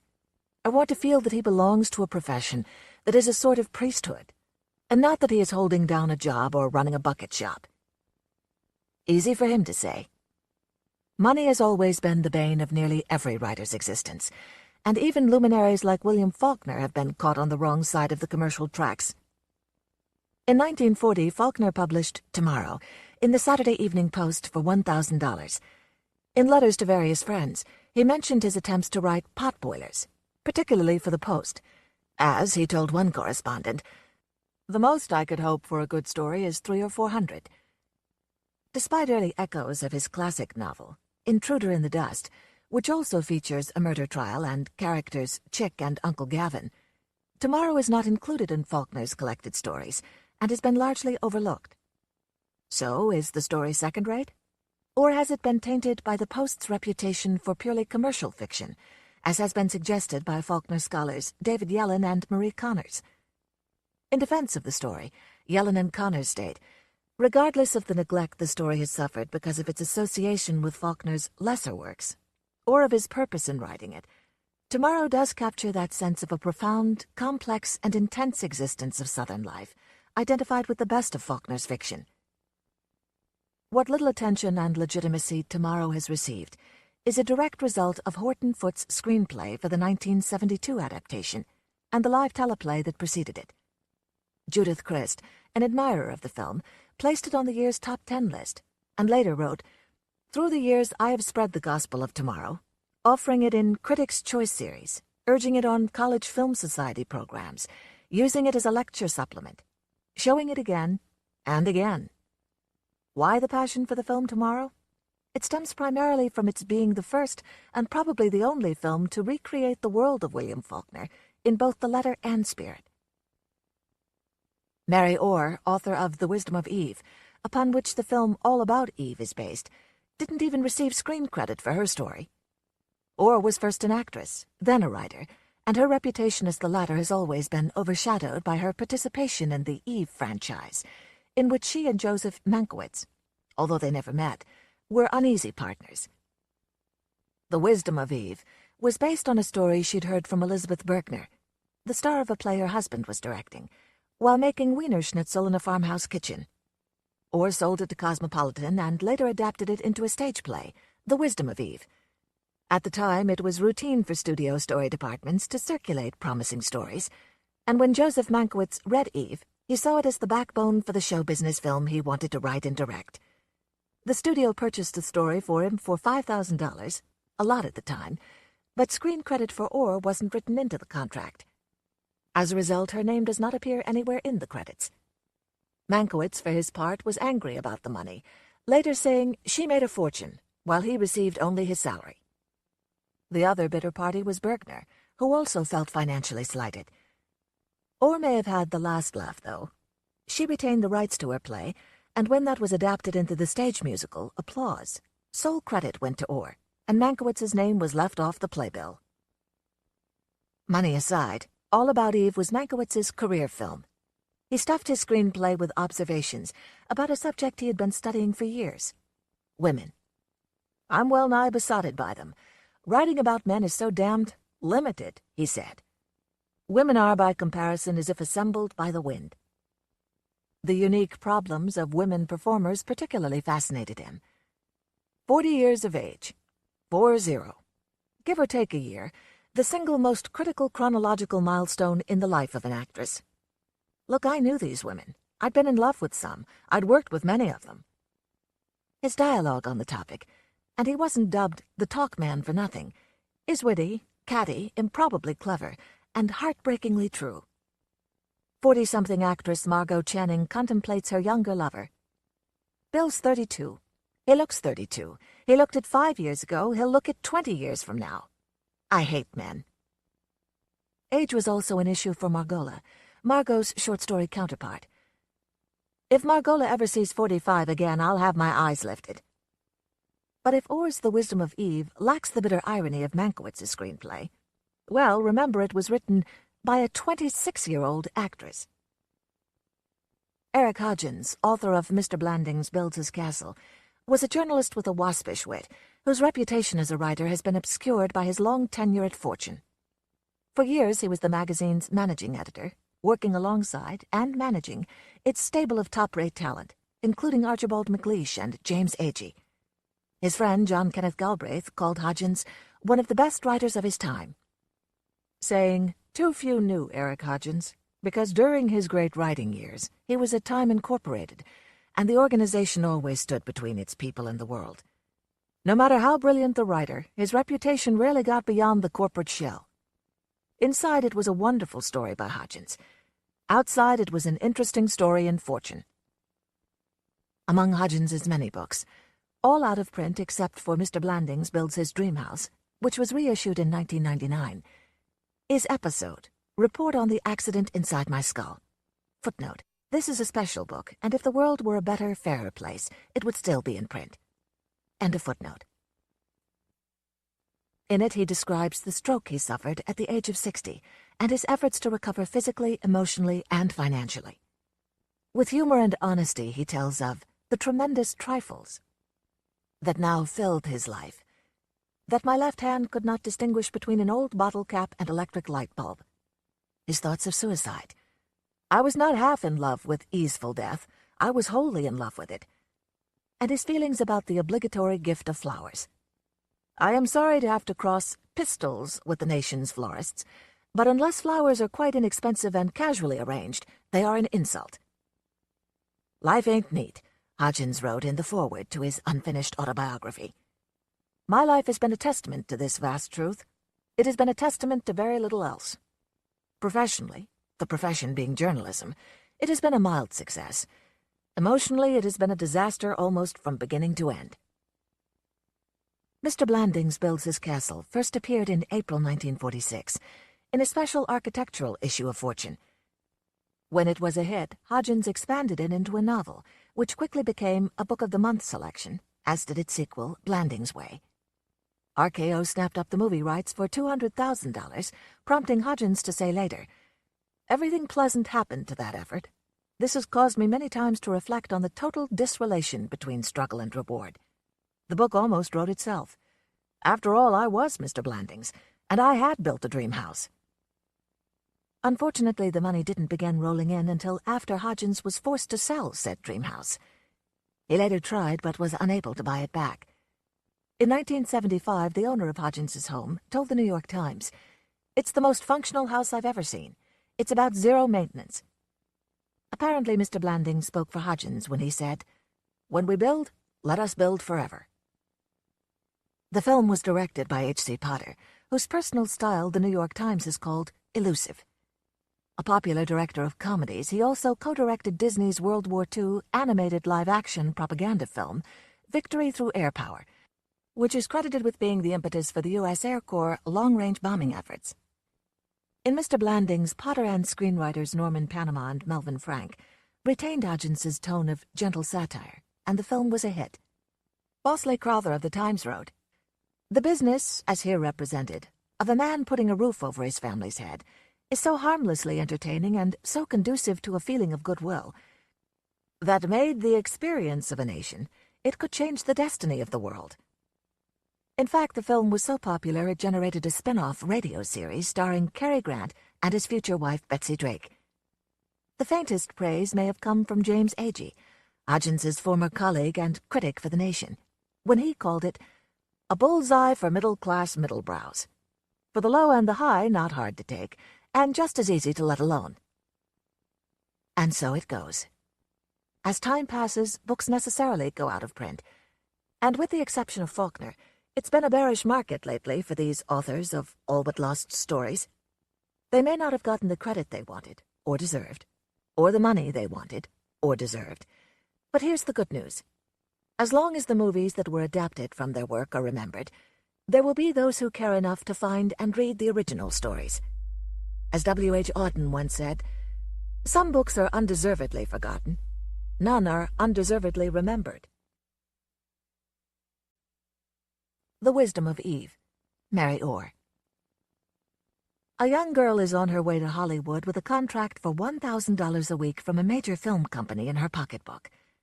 I shall call her Eve Harrington, because that is not her name, though the Eve part of the alias is not unapt, considering the original's snaky activities in a once peaceful garden. In a year or two, I am sure Miss Harrington will be as much a household word to you as Ingrid Bergman or Joan Fontaine. When she is a star, I am equally positive that the slick publicity agents of Hollywood who surround these celestial beings with glamour will give you their version of her success. But no matter what they concoct, it will not be as interesting or ironic as her real story. It would never occur to them to tell you the truth. Stars must be presented to their public in a warm, sympathetic light, and one could scratch a long time before kindling any such spark from the personality of Eve Harrington. I first saw her on a cold, snowy night in January. I was sitting snugly under a fur rug in the back seat of Margola Cranston's town car. We were parked at the stage entrance of Margola's theater, waiting for her to come out. By we, I mean her chauffeur Henry and I. Henry sat patiently in front of me, displaying the proper fortitude of one whose chief occupation in life was to wait. But marking time is not my long suit, and my gloved fingers played an irritated tattoo on Margola's polychrome upholstery. I am an actress myself and am able to get in and out of my makeup with the same speed that I duck in and out of a cold shower. Not so Margola. Rarely did she leave the theater before 11:45. What went on in her dressing room for 3/4 of an hour was a mystery known only to her maid Alice and herself. Consequently, if one wanted to see Margola after the theatre, one waited. However, it was not a lone vigil. There was a crowd at the stage door. They were the usual autograph fans, all with little books open and fountain pens dripping ink. Some appeared to be intelligent theatre-goers. They carried programs for Margola to sign and had obviously seen the play that evening. I could hear their enthusiastic comments through the tiny opening where I had lowered the car window to let my cigarette smoke escape. A few were boys in uniform with dreams of dating Margola, dreams that would not come true. There was only one person standing there I could not catalogue. She stood nearest the car, and I could see her face clearly in the light of the street lamp. It was a young, unusual face, but not in the least pretty. Because she was rather plain, the amount of makeup she was wearing seemed to me very odd. What I mean is false eyelashes can look very much at home on Lana Turner, but the same pair could be incongruous on a schoolteacher. This girl had a serious, prim expression. She was dressed in a warm, practical red coat. On her head she wore a small dark tam-o'-shanter, which didn't seem to agree with the coat. She also wore high-heeled, open-toed shoes, and standing there in the slush her feet must have been cold. Her hands were thrust into her coat pockets, and a shabby purse dangled from her left arm. Her manner was shy and reticent. Under their long lashes her eyes stared at the ground. She stood first on one foot, and then on the other to keep warm, but displayed no fatigue at the long wait. I continued to wonder who she was and why she was there, until Margola finally appeared at the stage entrance. I had seen her come out many times. It was a superb act. I knew perfectly well she was not in the least surprised to see the crowd gathered there, but her expression was one of delighted amazement. So many people gathered there to see her. It could not be. She smiled and signed the autograph books, and spoke first to one and then to another. She radiated graciousness. Everyone would go away exclaiming, "What charm! So modest! How kind!" Margola would then climb into the car and apologize for keeping me waiting by saying, "Those tiresome people! Such bores! What fools!" I was one of Margola's few women friends. My husband, Lloyd Richards, had written the play in which she was then appearing with great success. Lloyd had also written another one of her most popular vehicles. No one knew better than he that a large part of their success was due to Margola's performance. Without her, they might have run 5, 6, or 7 weeks. With her, the first play had lasted 2 years, and the current smash hit showed stubborn signs of outdoing it. For there was no doubt that Margola was a truly great actress. Watching her sign the autographs, I wondered for the 1,000th time what made her so great. Nobody would guess it to see her out of the theatre. She was tiny, with the childish figure of a Botticelli angel. On stage, her clothes were done by Carnegie, Valentia, and Manbochet. Off stage, they were done by Cranston. They consisted generally of old sweaters and tweed skirts. I had once peeked into her closet and discovered a dozen gowns utterly unworn. I have known her 6 years and seen her twice in a decent dress. Once was at a funeral of a big producer for whom she had no respect, and once when she had to receive a critics' award she didn't want. Her hair was another cross her friends had to bear. When she was not on stage, it was generally piled on the top of her head as if she had just fallen out of the bath. Even on stage, it could sometimes be said to resemble a theatre cleaner's mop. That night it was tucked beneath a hand-painted handkerchief which she had tied under her chin, peasant fashion. She wore a mink coat, true enough, but on her it might have been an old muskrat. It was down to her ankles and 6 years out of style. Nobody but a genius could dress as she did and get away with it. Lloyd has always said that for him she is utterly devoid of sex appeal. To me she is tremendously attractive. He gives her one asset in the way of beauty, a very obvious one. A pair of enormous eyes, which behind the footlights can betray every thought in a character's mind with crystal clarity. Also, she seems to have the secret of eternal youth. I have seen her in the bright sunshine with no makeup on, and she doesn't look a day over 29 or 30. If Margola ever sees 45 again, I'll have my eyes lifted. We got along together from the first day we met. I often disagreed with her, argued with her, and wisecracked at her expense. Sometimes Lloyd would look worried and tell me not to go too far, to remember that I owed my penthouse and sables largely to her. However, in spite of my acid tongue, to this day she has preferred my company to most other women's. Being Margola's best friend is in many ways a bit of a bore. I'm the type of female who only feels at home dressed in a déchet hat at the Stork Club or El Morocco. As Margola always looks like a tourist, it is well nigh impossible to persuade her to have supper at any café society haunt. She favors a bar behind some delicatessen shop, Sardi's, or her own home. On the night in question, it was home. And home to Margola is a nest of 40 rooms at Great Neck, Long Island, called Capulet's Cottage. That meant I had to stay all night, for first there would be a huge supper, and then conversation until 3 or 4 in the morning, as Margola loves to talk by the light of the moon. Consequently, my overnight bag rested uncomfortably on my feet. Lloyd had kissed me goodbye when I'd left for the theater and gone off with a gleam in his eye to a stag poker session. "Have a nice cat party," had been his parting words, and I knew that he was privately relieved we were not having a foursome with Margola's husband, Clement Howell. Clement is a clever enough director and producer, but very English and pompous. Lloyd can take only a certain number of broad A's. Margola was close to the car when the shabby little girl with the red coat suddenly stepped into her line of vision. I saw Margola's eyes cloud up, and her expression changed to one of annoyance. The girl spoke a few words and looked at her in the most supplicating way, her large eyes filled with tears. But she didn't succeed in melting the stars-icy attitude. I couldn't hear what Margola said to her exactly, but I knew it wasn't nice, and I did catch the last phrase, which was, "I don't want you pestering me every night." With that, she climbed into the car and slammed the door. "Get going, Henry," she commanded the chauffeur, and sank back into the corner of the seat like a sulky child. "Well," I said in my most sarcastic tone, "I thought you were always so charming to your public. What's the matter with little Miss Redcoat? Is she selling something?" Margola glared at me. "You don't know what I've been through with that girl. You can't imagine what she's said and done to me, how she lied to me and made a fool of me." "Now, Margola," I said, "don't act. Don't be so dramatic. What could a poor girl like that do to you?" "It's too long a story," she said. "Besides, I get in a rage every time I think about it." I lighted a cigarette and handed it to her. "Come on," I said. "You'll have to tell me now. We've got a long drive ahead and nothing to do but talk." She inhaled deeply. "Her name's Eve Harrington," she said. "Translated it spells... Well, she is the most awful girl I've ever met. There are no lengths to which she won't go."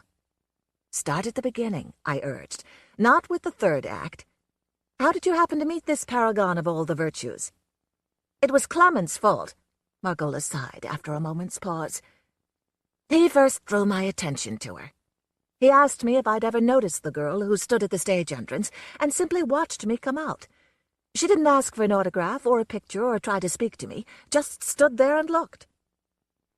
I said that I hadn't. He said she always wore a red coat and to be sure to give a look next time." "She was wearing a red coat tonight," I interrupted. "I know." She flicked my remark aside impatiently. "Well, the next time I went into the theater, for a matinee it was, I saw her. She was there when the afternoon performance was over. I saw her again when I came back after dinner, and when the evening performance was over, she was still there. This time, when I got rid of the crowd, I spoke to her. I asked her if there was anything I could do for her, and she said no. I said I had noticed her at the matinee and that my husband had seen her before. She said she stood there every night. I couldn't believe my ears. I said, 'Well, what do you want?' She said, 'Nothing.' I said, 'There must be something.' And finally she said that she knew if she stood there long enough, eventually I would speak to her. I asked if that was all she wanted, and she said yes, that she had first seen me in San Francisco when I toured in Have a Heart. That was my husband's first play in which Margola had appeared. She said she had followed me to Los Angeles and eventually come on to New York. 'Just to stand at your stage door?' I asked, amazed. 'She went to the play,' Margola added, 'as often as she could afford to.' 'What devotion?' I said. 'That,' said Margola sadly, 'is what I assumed. I was most impressed. I thought this is my most ardent fan. She follows me clear across the Great Divide. She sees my plays constantly when she obviously has very little money. She stands night after night at my stage door just to see me come out and finally have me speak to her. I was moved. So what went on? I urged. Well, Margola answered, I felt that I had to do something to repay this child for her admiration. She was only 22. I thought I'll give her an evening she'll always remember, so I invited her to come home with me. She acted as if she were in a seventh heaven. She had a slight accent which she told me was Norwegian. She said that her people had come over here 6 or 7 years before and had finally left her with an aunt and gone back to Norway on a trip. Of course, because of the war, they hadn't been able to return, and she hadn't heard from them in months. In the meantime, she had married a young American flyer and had been living in San Francisco because he had gone to the Pacific from there. I asked her how she got along, and she said that at first she had had her husband's allotment, but then he had been killed over Bougainville, and since then she had lived very meagerly on his insurance. How sad. Exactly what I thought, Margola said. She told me that seeing me act and watching my plays had been her only happiness since she had had the wire about her husband. It seemed to me that I must do something for her. I found out that she could type and do shorthand. She'd worked as a secretary in San Francisco. It suddenly came to me that this girl might make just the secretary for me. You know I'm hard to please, but here was someone who adored me, who would be loyal, who was quiet and at the same time well-bred. She spoke English beautifully and seemed intelligent. So I asked her if she'd like to work for me. You've never seen such a response. She burst into tears and kissed my hand. I generally hate that sort of thing because I know it's insincere, but this time I was sure it was genuine. She was so naive, so unsubtle. The way you read that line suggests she wasn't. Don't jump cues, Margola snapped. And for my impatience, I had to wait until she had drawn 3 or 4 puffs on her cigarette. Well, I gave the wretched girl clothes to wear. I gave her $25 a week. All she had to do was tend to my correspondence, send out pictures and so forth. Some letters she was to answer without bothering me, but anything that she felt needed my particular attention she was to show to me. At first she was ideal. Then after a month or so she began to annoy me. How? I couldn't help asking. By staring at me. She stared at me all the time. I would turn around suddenly and catch her eyes on me. It gave me the creeps. Finally, I couldn't stand it any longer. I suddenly realized that she was studying me, imitating my gestures, my ways of speech, almost doing the same things. It was like having a living shadow. At last I told Clement that he should use the girl at the office, that she could attend to my mail there instead of at home. I wanted to get her out of the house, and at the same time I didn't want to fire her. I still felt sorry for her. Besides, her work was very satisfactory. Clement was delighted with her, Margola continued, a little thin-lipped. His own secretary had just left to be married, and this girl fitted right into her place. She began to read plays for us and made some quite intelligent observations. Then one day we had a rehearsal. It was when we were putting Miss Caswell into the sister part, and I had a toothache and didn't go. My understudy hadn't been called. She was out, and the stage manager wasn't able to get in touch with her. Eve had gone to the rehearsal with Clement to take his notes, and when there wasn't anybody to do my part, she volunteered. Clement told the stage manager to give her the script so that she could read it, and to his amazement she said, "Oh, I don't need that." Well, my dear, Margola leaned closer to me as the car spun around a corner. Would you believe it? She knew every line of my part. Not only every line, but every inflection, every gesture. Clement was there to watch Miss Caswell, and he said he forgot all about her. He was so fascinated by Eve's unexpected performance. Was she really good? Good! Margola raised a penciled eyebrow. Good! She was marvelous. Clement even hinted she was slightly better than I am. He didn't dare say so, of course, but he teased me that she was. He said if he'd closed his eyes, he wouldn't have known the difference. What about the Norwegian accent? Apparently, Margola shrugged. That just went. I understand why now. I don't, I said. You will, Margola stated bluntly. Anyway, Clement was so amazed at the girl's exhibition that he took her out to tea afterward. She confessed to him that she had always wanted to be an actress and asked him to help her. Asked him, not me. Don't you think that was hatefully deceitful? I admitted that it was, But I thought privately that the girl had been rather smart. Great actresses are not noted for encouraging brilliant ingenues. She told him that she'd only stood around my stage door because she wanted to meet him, that she considered him the most brilliant director and producer in New York. He didn't tell me that. I found it out later, but Clem was very flattered. After all, he's only a man, and I get more than my share of attention. He's always introduced as Miss Cranston's husband. It probably irritates him more than he admits. But here was somebody looking up at him with saucer eyes, telling him he was wonderful, and he fell for it. He told me she was the most talented young girl he had seen in years, that we must help her. I said nothing. I knew I had to handle this very carefully.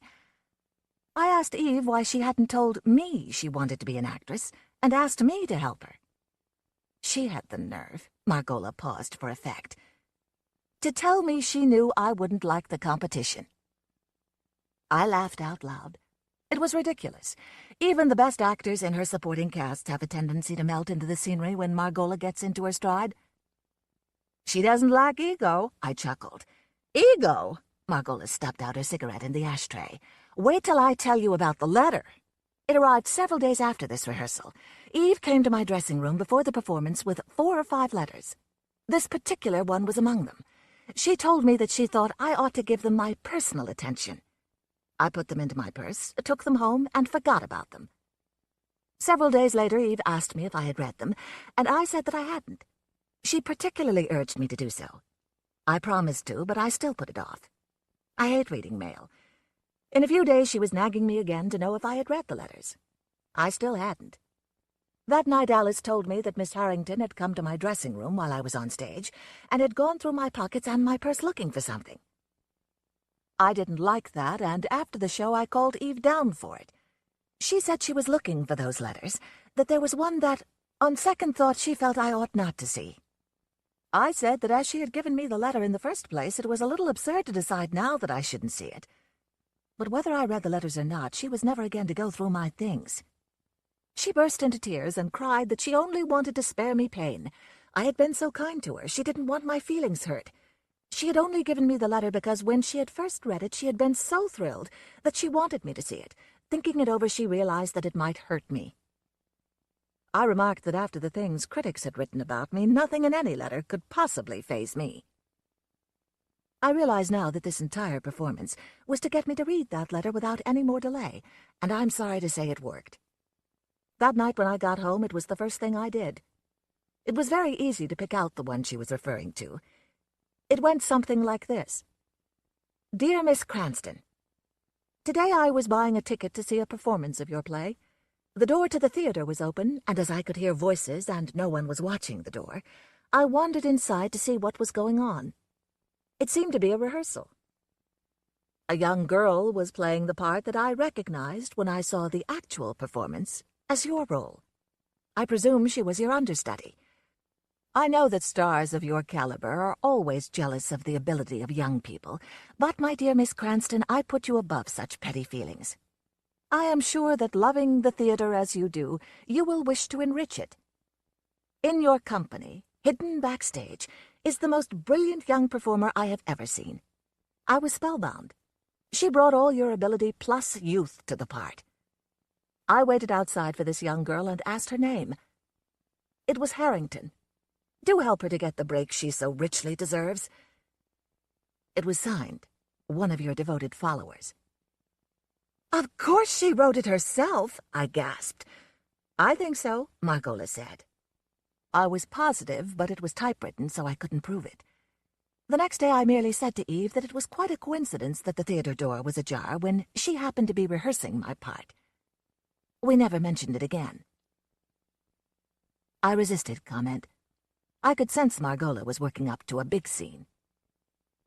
Not long after this, the John Bishop auditions came up. I nodded. John Bishop is one of Broadway's better producers. Every season he holds auditions where talented unknowns can come and do a scene of their own choosing on the stage of his theater. The judges are other producers, talent scouts from film companies, and agents. Mr. Bishop's official reason for this competition is his altruistic desire to give embryonic thespians a chance to be seen. The winner often steps right into a Broadway show. Well, darling, Margola went on. Eve was crazy to participate in Johnny's auditions. She went to Clem and pleaded with him to give her an introduction to Johnny. He said it wasn't necessary, that she merely had to fill in the application blank in Johnny's office, and when her turn came she would be called. She found that to be true, and from then on she was no use as a secretary at all. She was in a complete dither about what scene to do, and wanted Clement to advise her and coach her. I told her to do a scene from A Kiss for Cinderella, as I felt she was rather the pathetic, wistful type. But Clem picked out a bit of Ibsen, Hilda in The Master Builder, because it would suit her Scandinavian accent. She naturally took Clement's advice, not mine. She studied the scene, and when she had memorized it, Clement heard her go through it. He came home enthralled. Again, he thought she was marvelous. He insisted that I come down to the theater and give her some suggestions. By this time, I was so curious to see the future Jean Eagles that I consented. One day before the matinee, I went to the theater early, and she did the scene for me. Was she really terrific? I asked. I was impressed, Margola admitted reluctantly. She was talented, there was no question about that. She had a marvelous voice, and she read the lines with great sincerity, though this didn't disguise the fact that she was utterly inexperienced and awkward. I suppose that didn't show up when she was copying me and my part, because she had me for a model. I did what I could to help her to hide these defects, and showed her a few other little tricks, and she picked them up quickly enough. I wasn't as excited as Clement, but I could see that there was something to his statements. The auditions took place in a few days. She got down to the finals, and then on the big day, won them. Everybody was terribly excited about her. Movie scouts knocked themselves out to make tests of her. Agents wanted to put her on their files. She thought she was made. She was a star overnight, so now the story could come out.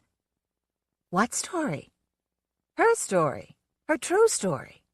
Pathetic, wistful, naive Eve Harrington gave out an interview to the newspapers on how she had fooled the finest actress in the theater for several months. Fooled you? How? In every way.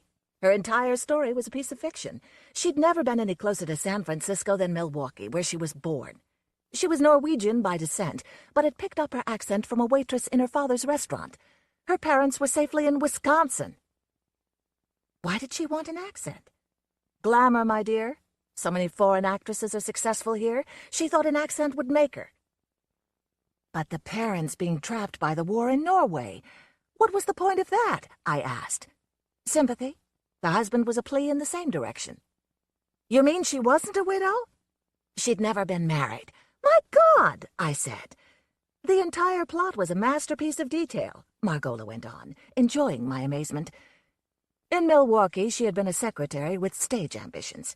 She saved enough money to come to New York and live for 6 months. Once here, she laid a careful campaign to get ahead in the theater. She made up her mind to become acquainted with Clem and me. I think her ideas went even further. I believe she planned to break up our marriage. Being married to a big producer-director would just suit Eve. She once made a remark to me that every important actress in the theater had a successful man behind her. That part hadn't gelled, but the rest had worked pretty well. As Clem's secretary, she had met most of the big agents, playwrights, and important actors. Now, in addition to these contacts, she'd received a chance to show her ability and had come off the winner. It looked very amusing in print that director Clement Howell had had a genius right in his own office, and that it had remained for another producer to discover her. Poor Clem took a lot of kidding on that score. That interview was the loudest crowing I ever heard. The funniest part was how I had fallen for that stuff about her being my great fan.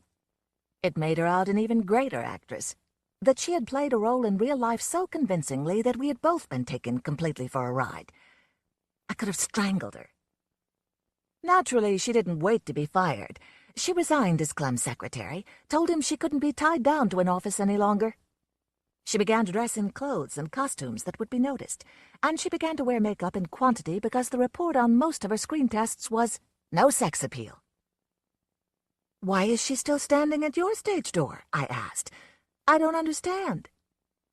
That's where we had the last laugh, said Margola brightly. The only thing happened that she hadn't bargained for. You know what Broadway's like. One day you're the toast of the town, and the next you're forgotten. She was too inexperienced to have learned that real and lasting success is built only on a long-term foundation. She thought she was all set, and it went to her head. She took a few more screen tests, but didn't photograph well enough to be sensational, and Hollywood doesn't bother to experiment with lights and makeup unless you have a real hit behind you. She was an odd type, certainly not the conventional ingenue, and no part turned up for her. Pretty soon the agents and producers just forgot about her. She couldn't even get in to see John Bishop himself, and she was his official protégé. That's when she came crying back to Clem and me. She says she'll stand at the stage door every night until I forgive her, that she was a silly fool when she gave out that interview, that she really did adore me, and at first her only thought had been to get to know me, that she'll be everlastingly grateful if we will only help her to get a part. But I don't fall into the same trap twice, said Margola determinedly. So far as I'm concerned, she can stand at that entrance until she turns into a statue. I shan't lift a finger to help her. It's rather a pity, I said, since you say she really is talented. So what? Margola said.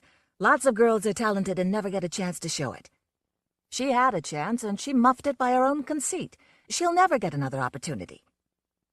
Probably not. I sighed and stared through the car window at the reflected stars, twinkling like footlights in Little Neck Bay. No, I thought to myself, the little girl with the red coat will probably spend the rest of her life in obscurity. But I was wrong. So was Margola. Eve Harrington had that rare second chance. I cursed the day that she got it. For Margola was right. Eve was a bitch. I know, for it was through me that opportunity knocked twice on her door. Several weeks after Margola told me this story, Lloyd finished his new play, and a prominent manager made immediate plans to produce it. It was a strange play, different from anything Lloyd had written before, and very hard to cast. There was one part which presented a real dilemma. It required a young emotional actress of great strength and power. At the same time, it wasn't large enough for a star, having only 3 scenes. Lloyd and the manager tried actress after actress, and no one was right. He wanted a certain timid quality that was apparently unobtainable from the synthetic blondes of Broadway. I knew where he could find it. I knew the perfect girl was standing at Margola's stage door. I had never forgotten the shy expression in Eve Harrington's wide eyes. Finally, when in desperation the manager was about to call the production off, I suggested her to Lloyd. Go around there, I suggested. She always wears a red coat. You can't miss her. If you wash the makeup off her face, you'll have exactly the right type. Furthermore, I hear she really can act. Lloyd thought I was kidding, but finally he did as I told him. Eve read the part the next day, and they gave it to her. The search was over. All through rehearsals, Lloyd and the director carefully coached Eve to hide her awkwardness. Lloyd began taking her out to lunch to talk about the part. On the opening night, she walked off with the show. It was a hit, and I had to admit it was partly her performance. Her notices were amazing. The movies got excited about her all over again. This time, with her success behind her, her tests were a different story. What had once struck Hollywood as a lack of sex appeal now was called a rare quality. So Eve is on the train with her contract in her pocket. I'm going on a trip also. I'm heading for Reno to get a divorce. For in spite of her success, Eve had found the time to get engaged to a famous playwright. She's going to marry my husband, Lloyd Richards. A reputation. Richard Edward Connell. Smoke and talk filled the dining room of the Heterogeneous Club, one of those small, intimate clubs of reasonably liberal professional men and women one finds here and there in New York City. Alone, in his accustomed corner, Saunders Rook alternately sipped black coffee and fingered a wan mustache.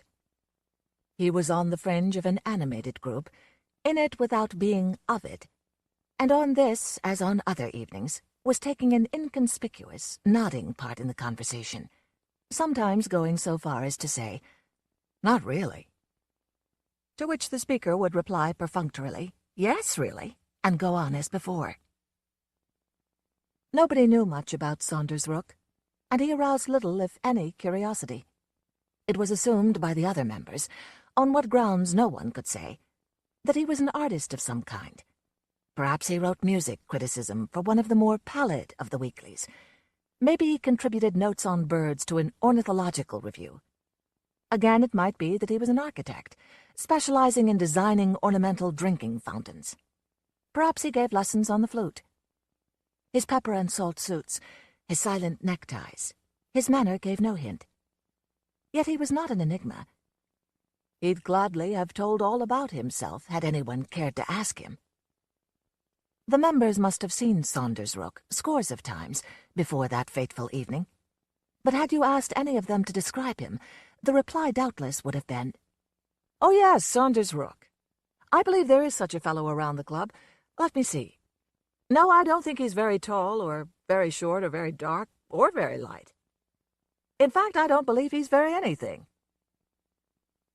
How and when he became a member of the club no one knew, and presumably no one had ever been concerned about knowing.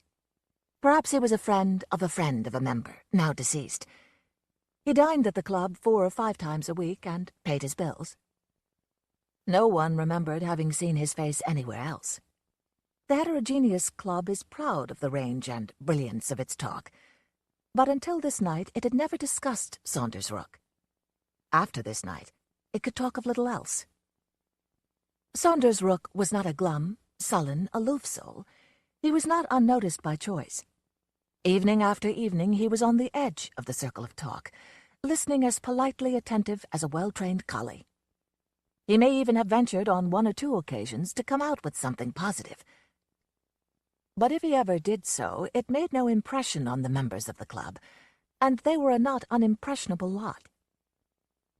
On this night, as he sat over his coffee, Saunders Rook from time to time moistened his lips with his tongue and cleared his throat as if he were making ready to say something important, and then compressed his lips as if he had decided that it was not worth saying. The truth was that Saunders Rook was afflicted with cabwit, that he was one of those unfortunates who think of the bright things they might have said only while on their way home in a taxicab. He was oppressed by the knowledge that if he did say anything, it would probably be as colorless and unoriginal as he suspected himself to be. He was oppressed mildly, for he was mild in all things, by the certainty that he could not compete with the witty Max Skye or the sparkling Lucille de Vega, who could always quote something arresting from Kraft Ebing. He did not enjoy being ignored any more than any other man does, and he had his full share of man's natural desire for a beam of limelight. A craving for attention had of late been growing more insistent within him.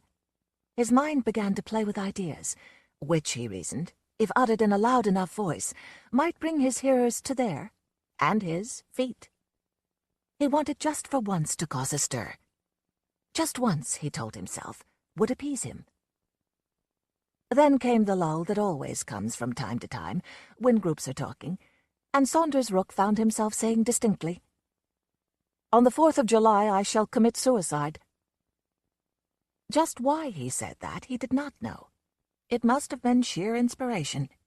As a matter of fact, he had never contemplated doing anything of the kind. He had never demanded much of life. His existence was not rigorous, but placid. He was a sub-editor on a woman's magazine. He conducted the etiquette page, and this brought him $1,200 a year. He had inherited an income of $1,200 more. He was able to live in modest comfort, for he was an orphan and a bachelor. He had a season ticket at the opera. His health was good. If he had a cross, it was a light one. Minor editors of minor magazines usually rejected his minor essays, imitations of Charles Lamb, hymning the joys of pipe-smoking and pork chops. So it startled him not a little to hear himself announcing his imminent self-destruction. But it produced the desired effect with an electrical suddenness. The lull became a hush. Not only the group at his own long table, but other groups had heard, and the eyes of the entire room were directed to the man with the wan mustache. "But, my dear fellow," cried Max Skye, "you don't really mean that?" Saunders Rook curbed an exigent impulse to recant on the spot, and replied firmly, "But I do mean it." A woman member in a far corner called, "Would you mind repeating what you said? I'm not sure I heard you correctly." Saunders Rook cleared his throat, and said again, On the 4th of July, I shall commit suicide. The members began to shift their chairs so that they could more plainly see and hear him. "But why?" asked Lucille de Vega. "Yes, why?" came from other members. Some were a little excited. Saunders Rook had not thought that far ahead, and the question confused him. He wanted very much to say, "Of course I was only jesting." No, he couldn't do that. What a dolt they'd think him. Hastily he ransacked his brain, cleared his throat to gain time, and declared, "As a protest against the state of civilization in America." Again, sheer inspiration. The state of civilization, up to that moment, had never worried him. He heard an interested ripple run round the room. "But what do you consider the state of civilization to be?" asked Max Sky, bending toward him. "Rotten," said Saunders Rook emphatically. Now that he was in for it, there was no sense in halfway expressions. Rotten. If not elegant, was strong, he decided. He heard someone in a corner whisper, "I say, who is that fellow?" "Why, his name is Book, or Cook, or something," was the whispered answer. He smiled. He hoped they would think it the quiet, resolute smile of martyrdom. "But Mr. Rook," said Lucille de Vega, "have you made all your plans?" Here was another contingency for which he had not prepared. He slowly cleared his throat. "I have," he said gravely. Then, with a touch of mystery, added, "And I haven't." He hoped they would probe no further, but the heterogeneous club is composed of inveterate probers. "Oh, won't you tell us all about them?" As Lucille de Vega said this, she clasped her hands. Mr. Rook frowned ever so slightly. They acted as if he were planning a trip to Bermuda. He'd have to show them how deadly in earnest he was. "If you insist," he said, his mind groping wildly for plans. Unanimously, they insisted. "Mind you, it must go no further than this room," he said. They all said that of course it wouldn't. "Well," said Saunders Rook, speaking very deliberately. "Of course, you see, since it is to be a protest, it must have a certain amount of publicity." Everyone nodded approvingly. "So I thought," he felt his way along, "that I should do it in some rather public place." "Central Park?" suggested Max Sky.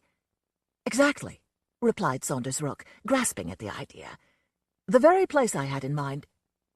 There were murmurs of, "Splendid! A big thought! There's a lot more to these quiet chaps than meets the eye." Saunders Rook, hearing, glowed. Just then Oscar Findlater made one of his infrequent appearances at the club. The members were proud of belonging to the same club as Oscar Findlater, who was editor of The Liberal Voice, most advanced and oracular of weeklies. He was a vastly serious person of Jovian demeanor. Usually the members flocked about him to catch the pronouncements that dropped from his lips, but on this evening they only nodded toward him and continued to gaze expectantly at Saunders Rook. To Saunders Rook, Oscar Findlater had always seemed a god. Despite the fact that the Liberal Voice had rejected numerous choice essays on pipe smoking by the fireplace and kindred topics over which Saunders Rook had toiled. He had mildly envied the attention paid to the editorial Olympian. Now he, Saunders Rook, was actually stealing the spotlight from the great man. It was most pleasant. "Good evening, Findlater," said Max Sky. "You know Saunders Rook, don't you?" The editor murmured something about never having had that pleasure. "Rook," announced Max Sky impressively, "is going to commit suicide." "On the 4th of July," added Judy Atwater. "As a protest," contributed Rogers Joyce. "Against the rotten condition of civilization in America," finished Lucille de Vega. Oscar Findlater gazed at the one mustache with sharpened interest. "Not really!" he exclaimed. "Yes," said Saunders Rook, in the voice of a man whose mind is irrevocably made up. "Really?" "By Jove!" cried Oscar Findlater, and sat down. He was plainly stirred. "Do you mind talking to me about it?" "Not at all," said Saunders Rook, trying to inject casualness into his tone. "If you think it all interesting." Interesting? Oscar Findlater excitedly stroked the black ribbon that streamed from his nose glasses. Why, man alive, it's overpowering. Biggest idea I've struck all year. He studied Saunders Rook. Your mind is made up? The great man asked. Absolutely. Nothing can change it. Nothing. Well, said Findlater with a sigh, then I suppose we must make the best of it. He sank his head on his bosom, the usual attitude by which his disciples knew he was submerged in thought. Then he said, Rook, would you consider doing a series of essays for the Liberal Voice? Would he? What a question! Saunders Rook could only nod. Let's say 6 essays tracing the genesis of the idea, you know, and arraigning civilization. But Saunders Rook merely nodded. Of course, went on Oscar Findlater, there are only 3 weeks between now. He paused, embarrassed. And then? Saunders Rook murmured, Of course. Still, exclaimed Oscar Findlater, struck by a happy thought, we could bring out the last 3 posthumously. Posthumously, echoed Saunders Rook, sepulchrally. At that second came again the impulse to say, but of course this is all in fun. He stifled it. After all, it was something to have essays in the Liberal Voice, even posthumously. How long should they be? Saunders Rook found himself asking carelessly. Oh, about 3,000 words, more if necessary. Not too heavy in tone, of course, or morbid. Readable, you know, almost chatty, but with an underlying strain of philosophy. Precisely, said Saunders Rook. We'll want the first one immediately, said the editor. You shall have it, promised Saunders Rook. He could not but note the admiration, almost awe, in the circle of eyes. He was wise enough to depart before the spell was broken. Well, he said, rising, I think I'll run along to bed now. Can't be too careful of my health, you know. He tossed this last sentence off with a grim smile. He was full of inspiration tonight. The members crowded around him. Will you come to my studio for tea tomorrow? Asked Lucille de Vega. And dine with me afterward at the Authors Club, insisted Max Sky. Some fellows I want you to meet. We'd love to have you come up to Crofton for a weekend, said Rogers Joyce. The crowd up there would like to know you. Jolly lot, keen on new ideas like yours. For the first time in his 33 years, Saunders Rook had the gratifying sensation of being inundated with invitations, of being sought after. He consulted a date book, appeared surprised to find that it so happened that he was not booked up to any extent in the near future, and accepted sundry invitations. As he strolled to his snug 2 rooms and bath in Grove Street, Saunders Rook could not but congratulate himself on being a singularly fortunate fellow. At the tea given by Lucille de Vega, Saunders Rook experienced a new and not unwelcome sensation. He was lionized. He found it extremely pleasant to play the lion to a studio of pretty women. He noted how the tea went cold and the toast untasted as they flocked around him. Also, each one found an opportunity to take him aside and say, Of course you don't really mean it. But I do, he would reply almost severely. But what have you got against civilization? It's rotten, he would growl. He was getting better and better in the role. Oh, Mr. Rook! He enjoyed the sensation he was creating. One girl, Marjorie Story, who was young and had red hair, a combination that sometimes appeared in Saunders Rook's dreams and private yearnings, whispered to him that she was sure he was disappointed in love. But, she added archly, there were plenty of uncaught fish in the sea. He said sternly that love, or lack of it, did not enter into his plan at all. The act he was to perform was to be a perfectly calm, philosophic protest against the state of civilization in America. You will remember, he told her, how the early Christians walked naked into the arenas as a protest against the brutality of the gladiatorial combats. My motive, I hope, is equally untinged by any selfish emotion. His heart was accelerated by her glance, so full of compassion.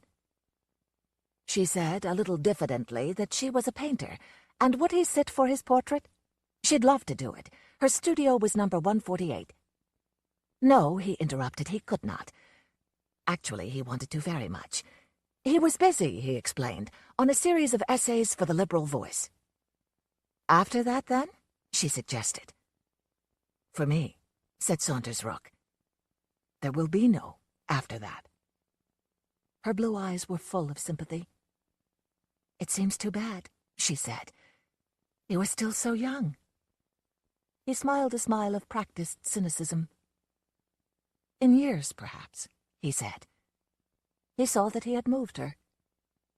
Decidedly this new role of his was worth playing, said Saunders Rook to himself, as he donned his dinner jacket that night in preparation for his dinner with Max Skye at the Authors' Club. He was pleased with himself. In retrospect were the sympathetic blue eyes of Marjorie Story.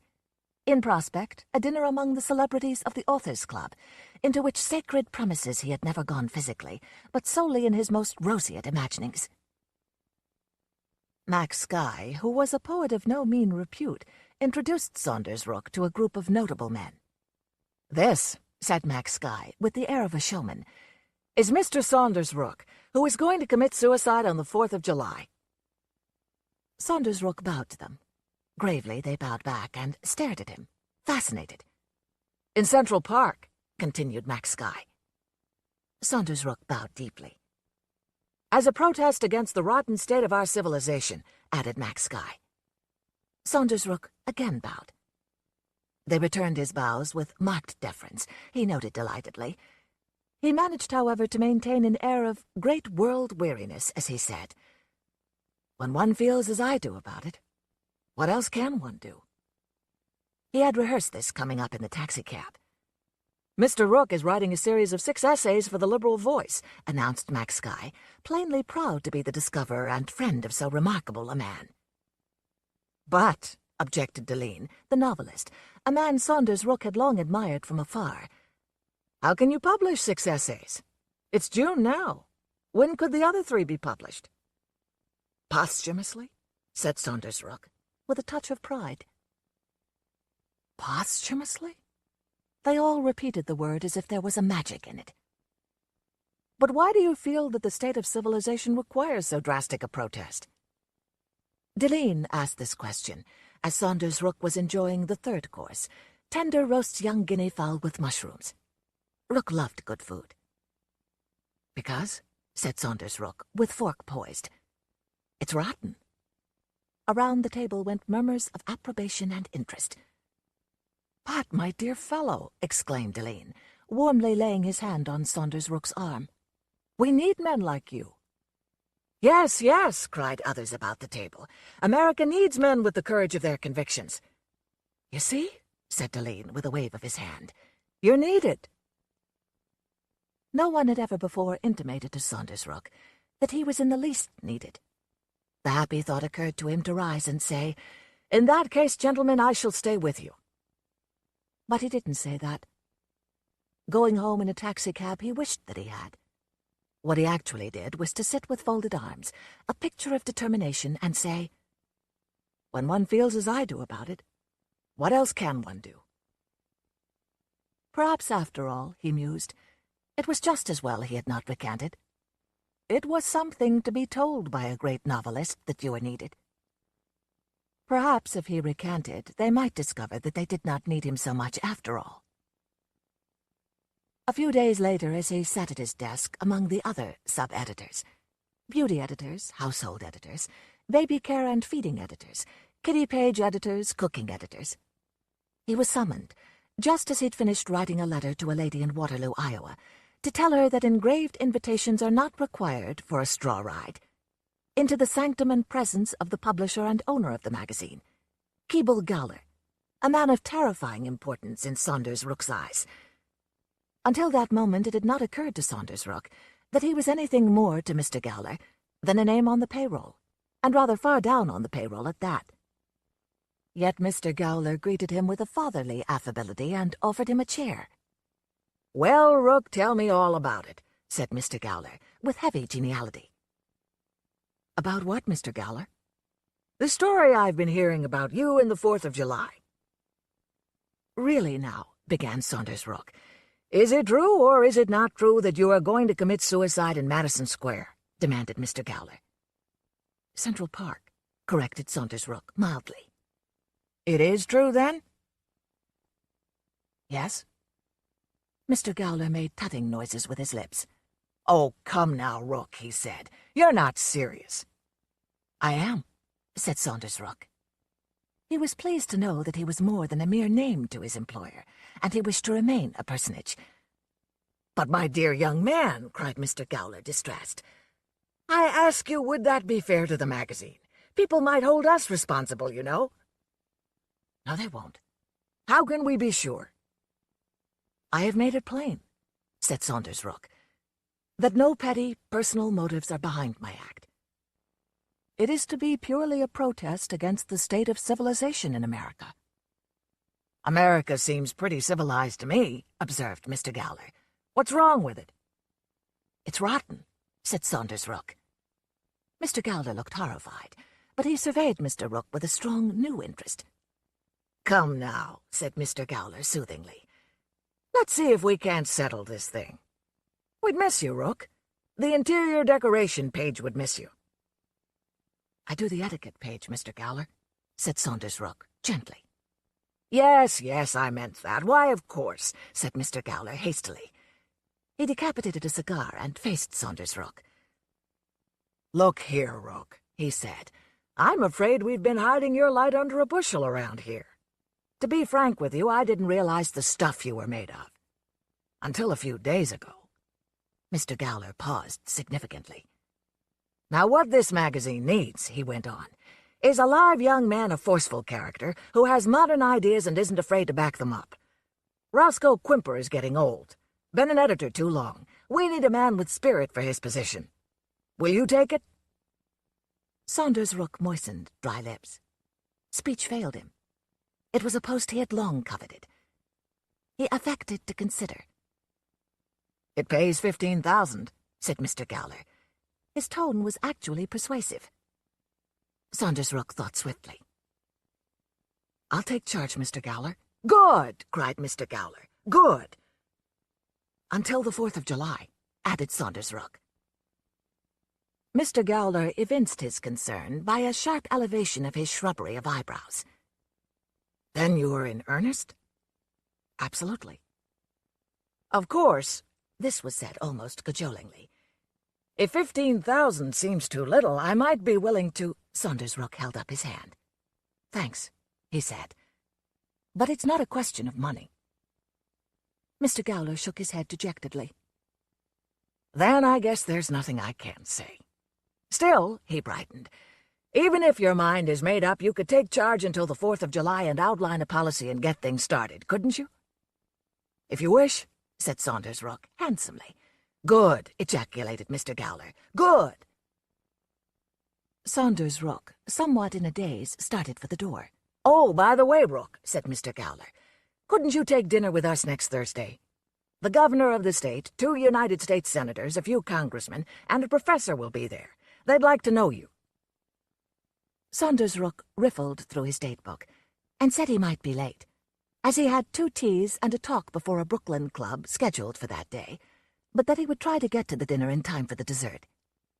Mr. Gowler was greatly obliged to him. At the dinner at Keble Gowler's Fifth Avenue house, the attention paid to Saunders Rook by the governor, the senators, the assorted congressmen, the professor, and their wives would have flattered a person even less susceptible than he. In trumpet tones, Mr. Gowler announced him. "This is Mr. Saunders Rook, one of my most valued associates. On the 4th of July, as a protest against our civilization, he will commit suicide in Washington Square." "Central Park," said Saunders Rook, bowing modestly. "Not really?" they all said in breathless chorus. "Yes, really," said Saunders Rook. He talked, and they listened. He had been expanding the idea and had worked up an indictment or two against civilization. Over his after-dinner liqueur, the governor declared that if necessary he would do the only thing he could think of to prevent Saunders Rook from robbing the state of so valued a citizen, and that was to call out the militia. He was not prepared to say, he remarked darkly, how he should employ it, for he was fresh in the gubernatorial chair.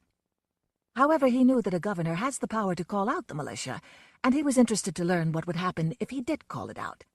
Surely the case of Saunders Rook, he maintained, warranted that step. The senator from Alabama promised that he would see the president at once and volunteered to get the cooperation of federal troops to help the governor's militia. Saunders Rook listened, sphinx-like, outwardly impassive, inwardly agog. The senator from North Dakota said that it had not before been called to his attention that the state of civilization in these United States was sufficiently rotten to cause a man of his good friend Rook's hide type to plan so violent a protest. But now that it had been called to his attention, something should be done about it by the Senate. Political considerations, he said, prevented him from committing himself to any definite program, but this he would do. He would rush back to Washington on the morrow and start a senatorial investigation into civilization, at which Saunders Rook would be the chief witness. One of the congressmen present said that for his part he was prepared to introduce a resolution in the House of Representatives calling for the immediate appropriation of $300,000 for the establishing of a congressional commission of 7 on civilization, and that obviously the only person for the chairmanship was Mr. Rook. Another congressman said he was in hearty agreement with his honorable colleague in principle, but would like to amend the bill so that it would call for $800,000 and a commission of 21. While they were debating this point, Saunders Rook forced himself to depart. He had to look over the proofs of his article in The Liberal Voice, he said. Keble Gowler himself helped Saunders Rook on with his coat and urged him to come again. The appearance of the first Rook article brought him a tidal wave of letters. Scores of persons in all parts of the globe begged him for various reasons not to do it. 2 elderly ladies offered to adopt him and leave him their not inconsiderable estates. A group of young Russian radicals by cable offered to jump into the Volga on the 4th of July to show they were in sympathy with him. 11 clergymen asked permission to call. A publishing house offered him a handsome figure for his diary, novel, or what had he? 14 ladies of different ages offered to marry him, and of these 7 sent photographs, of which 2 were quite personable. 3 motion picture companies asked him to name his own price for the exclusive rights. A vaudeville syndicate offered him $2,000 a week for a 10-minute monologue, twice daily, until the 4th of July. The police commissioner wrote to warn him that suicide is an offense amounting to disorderly conduct and is punishable by fine or imprisonment or both. A procession of reporters, photographers, feature story writers, and interviewers invaded his apartment. In newspapers and magazines, his wan features began to appear, accompanied by stories of varying degrees of accuracy. He began to be pointed out on the street. Ribs were nudged as he passed. He loved it. Crowded days passed, days full of pleasurable excitement and intense living for Saunders Rook. So swiftly did they speed by that it was a distinct shock for him, one morning, to be awakened by a boy with a tall stack of telegrams. The messages were from many people and many places. Some urged, begged, and a few even conjured him not to do it today. Many said simply, farewell. Today? Saunders Rook glanced at the date on the telegrams. July 4th. He dressed himself with care in his new grey suit and lavender tie, took his bamboo stick, and sauntered up Fifth Avenue. It was a delicious, sunlit day. The avenue was bright with flags. Somewhere a parade was forming, and he heard the gay sounds of distant bands. Life had never seemed quite so fair to Saunders Rook. And he stopped abruptly. What of tomorrow? Today, on the 4th of July, the eyes of a nation were on him. He bought a morning paper. Yes, there he was on the front page, a picture, smudged but resolute-looking, and a 2-column headline. Saunders, self-slain today for civilization's sake. He wiped his brow with his silk handkerchief. It was impossible for him not to think of himself on July 5th, also July 6th, 7th, 8th. What a lot of dynamite there is in one little word, he muttered to himself. What a difference there is between Saunders Rook, the man who is going to commit suicide on the 4th of July, and Saunders Rook, the man who was going to commit suicide on the 4th of July. One is romantic, promising, glorious. The other? Ugh. The other is the epitaph of a weakling, a turncoat, a failure. He stopped before a picture store and moodily gazed at a seascape in the window. He recalled that some sage had said, Any man can make a reputation. It takes a real man to keep one. He had a reputation, he reflected. He derived pleasure from that fact even now. It was more than he had dared hope for. 3 weeks before, it had seemed that he had been cast for a minor role in life, the voice of the mob off stage. Almost overnight he had attained stardom. He who had never expected to have a line to speak had strutted and postured and declaimed in the center of the stage, and heard the sweet music of applause. Today he was a hero. Tomorrow he would be a joke. The day was warm, but he shuddered. A holiday crowd in summer colors was passing. There was laughter in the air. How intelligent the people looked, he mused, and how civilized. A graceful, powerful motor car purred by. He paused before a window full of books, and saw many that interested him. He glanced up at the spired heights of a church, and his gaze traveled onward to a new building, towering, shapely, beautiful. Men, he reflected, had made it, had shaped the steel and stone to their will. The paper dropped from his fingers, and a passing stranger courteously picked it up and handed it to Saunders Rook with a friendly smile. Saunders Rook felt an impulse to cry aloud, "This land, these times aren't so rotten after all." The words died stillborn. Down 52nd Street he heard the shrill cry of a newsboy, "All about Saunders Rook, the martyr!" He hurried on toward Central Park. The governor had kept his word. He had called out the militia. Alert soldiers with fixed bayonets patrolled the paths and scrutinized the picnickers from under their hat brims. The green lawns were dotted with blue policemen. They, too, were watchful. Indeed, as Saunders Rook slipped into the park, unrecognized, he saw a burly officer collar a mild, blond little man and heard the man protesting loudly that he was not Saunders Rook, but only Ola Svensson, a pastry cook, and that the thing he had just eaten was not poison but a banana. As he left the man struggling in the hands of the law, Saunders Rook shrugged his shoulders, smiled a pale smile, and penetrated deeper into the park. "I've gone to a lot of trouble on my account," he said to himself, almost proudly. "It wasn't always like that. Funny how little interest people took in me when I only wanted to live." He picked a flower and stuck it in his buttonhole. "It's great to have a reputation," he remarked. Then as he paced along, added, "But it's tough to have to live up to it." He had reached the sequestered end of the reservoir, and glancing about saw neither soldier nor policeman in sight. "Stupid, incompetent fools," he muttered. He stood looking down into the cool, clear water. Then he raised his head and drew the fresh air into his lungs and expelled it with a sigh. How well he felt! Slowly, from an inside pocket, he took his little red datebook and with his fountain pen wrote in his round, precise hand, "I do this as a protest against the rotten state of civilization. Saunders Rook." He blotted it neatly with a pocket blotter. He looked up at the smiling sky and sighed deeply. Still, after all, a reputation is a reputation, he said. Then he jumped. Mr. Blandings Builds His Castle. Eric Hodgins. The sweet old farmhouse burrowed into the upward slope of the land, so that you could enter either its bottom or middle floor at ground level. Its window trim was delicate, and the lights in its sash were a bubbly amethyst. Its roof tree seemed to sway a little against the sky, and the massive chimney that rose out of it tilted a little to the south. Where the white paint was flecking off on the siding, there showed the blush of what must once have been a coat of rich, dense red. In front of it, rising and spreading along the whole length of the house, was the vastest lilac tree that Mr. and Mrs. Blandings had ever seen. When the house was new, the lilac must have been a shrub planted in the dooryard. And house and shrub had gone on together, side by side, since then. That was 170 years ago this April. Using a penknife as a key, the real estate man unlocked a lower door. As it swung back, the top hinge gave way and splashed in a red powder on the floor. The door lurched against Mr. Blandings and gave him a sharp crack on the forehead, but the damage was repaired in an instant, and Mr. Blandings, a handkerchief at his temple, and his wife by his side, stood looking through one of the misty amethyst window lights at an arc of beauty that made them both cry out.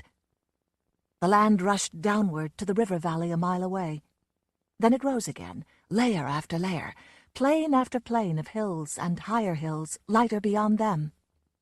The air was luminous, and there were 20 shades of browns and greens in the ploughed and wooded and folded earth. "On a clear day you can see the Catskills," said the real estate man. Mr. and Mrs. Blandings were not such fools as to exclaim at this revelation.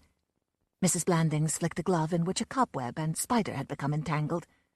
Mr. Blandings, his lips pursed and his eyes half closed, was a picture of controlled reserve. By the way the two of them said, "Uh-huh," with a rising inflection in perfect unison, the real estate man knew that his sale was made. Not today, of course. The offer might not come for a fortnight, but it would come. It would come with all the certainty of the equinox. He computed 5% of $10,275 rapidly in his head and turned to the chimney footing. "You'd have to do a little pointing up here," he said, indicating a compact but disorderly pile of stone, in which a blackened hollow suggested a fireplace that had been in good working order at the time of the Treaty of Ghent. Mrs. Blandings, looking at the rubble, saw instead the kitchen of the wayside inn. A distaff plump with flax lying idly on the polished hearth, a tempered scale of copper pans and skillets near the oven wall, a bootjack in the corner, a shote glistening on the spit. What Mr. Blandings saw broke through into speech. "With a flagstone floor in here, it would be a nice place for a beer party on a Saturday night. You'd put the keg right in that corner." "You could at that," said the real estate man, as if he had just heard a brilliant revision of atomic theory. He quickly did 5% of $11,550 in his head. Aloud, he said, "Let's go upstairs and then take a look at your orchard. There's a very interesting story connected with—" The effect of the plural possessive pronoun was as a fiery liquor in Mr. and Mrs. Blandings's veins. Thus it came about that Mr. and Mrs. Blandings bought, for $11,550, the old Halleck place, the old house and the gorgeous acres surrounding it. But it would be a year, at least, before the Blandingses would build. Mr. Blandings had stated unequivocally that you wouldn't catch him building until prices were right. The forces that were to make prices right in the residential construction industry were not known to Mr. Blandings, but he did not know that he did not know them. Mr. Blandings's eventual cost of building, when prices were right, was somewhat in excess, by a percentage only an astrologer could calculate, of what it would have been had he built when they were not so right. But the excess percentage was removed from Mr. Blandings at a later time, when he was numb from shock and scarcely felt a thing. "Let's say your land'll cost you $10,000 round numbers," the real estate man had said, in the days before it had actually cost $11,550. "And let's say it'll cost you $10,000 to restore that farmhouse. So you've made a $20,000 investment that'll stand you all the rest of your life, to say nothing of having a home to live in, and the benefit of what your friend Mr. Grover calls the indescribable charm of the place." This lyric passage had served the Blandingses in lieu of thought for several months, until one evening Mrs. Blandings had looked up from her mending. "Do you suppose it's worth our while to remodel that old house?" she had asked in a faraway voice. If she had flatly announced the illegitimacy of the two Blandings children, she could scarcely have had a more thunderous effect upon her husband. "I only mean," she went on in an effort to silence him, "that maybe someone should look at it besides Mr. Funkhauser." Mr. Funkhauser was a young architect to whom Mr. Blandings had taken a shine. Working mostly from photographs, plus some measurements taken one rainy day on Bald Mountain, he had been covering reams of sketch tissue with the graceful swashes of a 6B pencil, and making of the old Halleck farmhouse something quite else again. The Blandingses had found the results enchanting. "What's the matter with Funkhauser?" asked Mr. Blandings. "I only mean," said Mrs. Blandings, "that he's so enthusiastic about everything that sometimes I think he gets carried away. I'd like to have some other sort of person look at the old house before we get too far along. An engineer or somebody."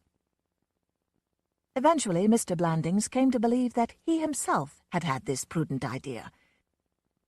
He asked his lawyer friend, Bill Cole, to dig him up an engineer, a good practical fellow who wouldn't be carried away by anything. As a result, Mr. Giobada Apollonio, engineer, did indeed visit the old Halleck place with Mr. and Mrs. Blandings some days later.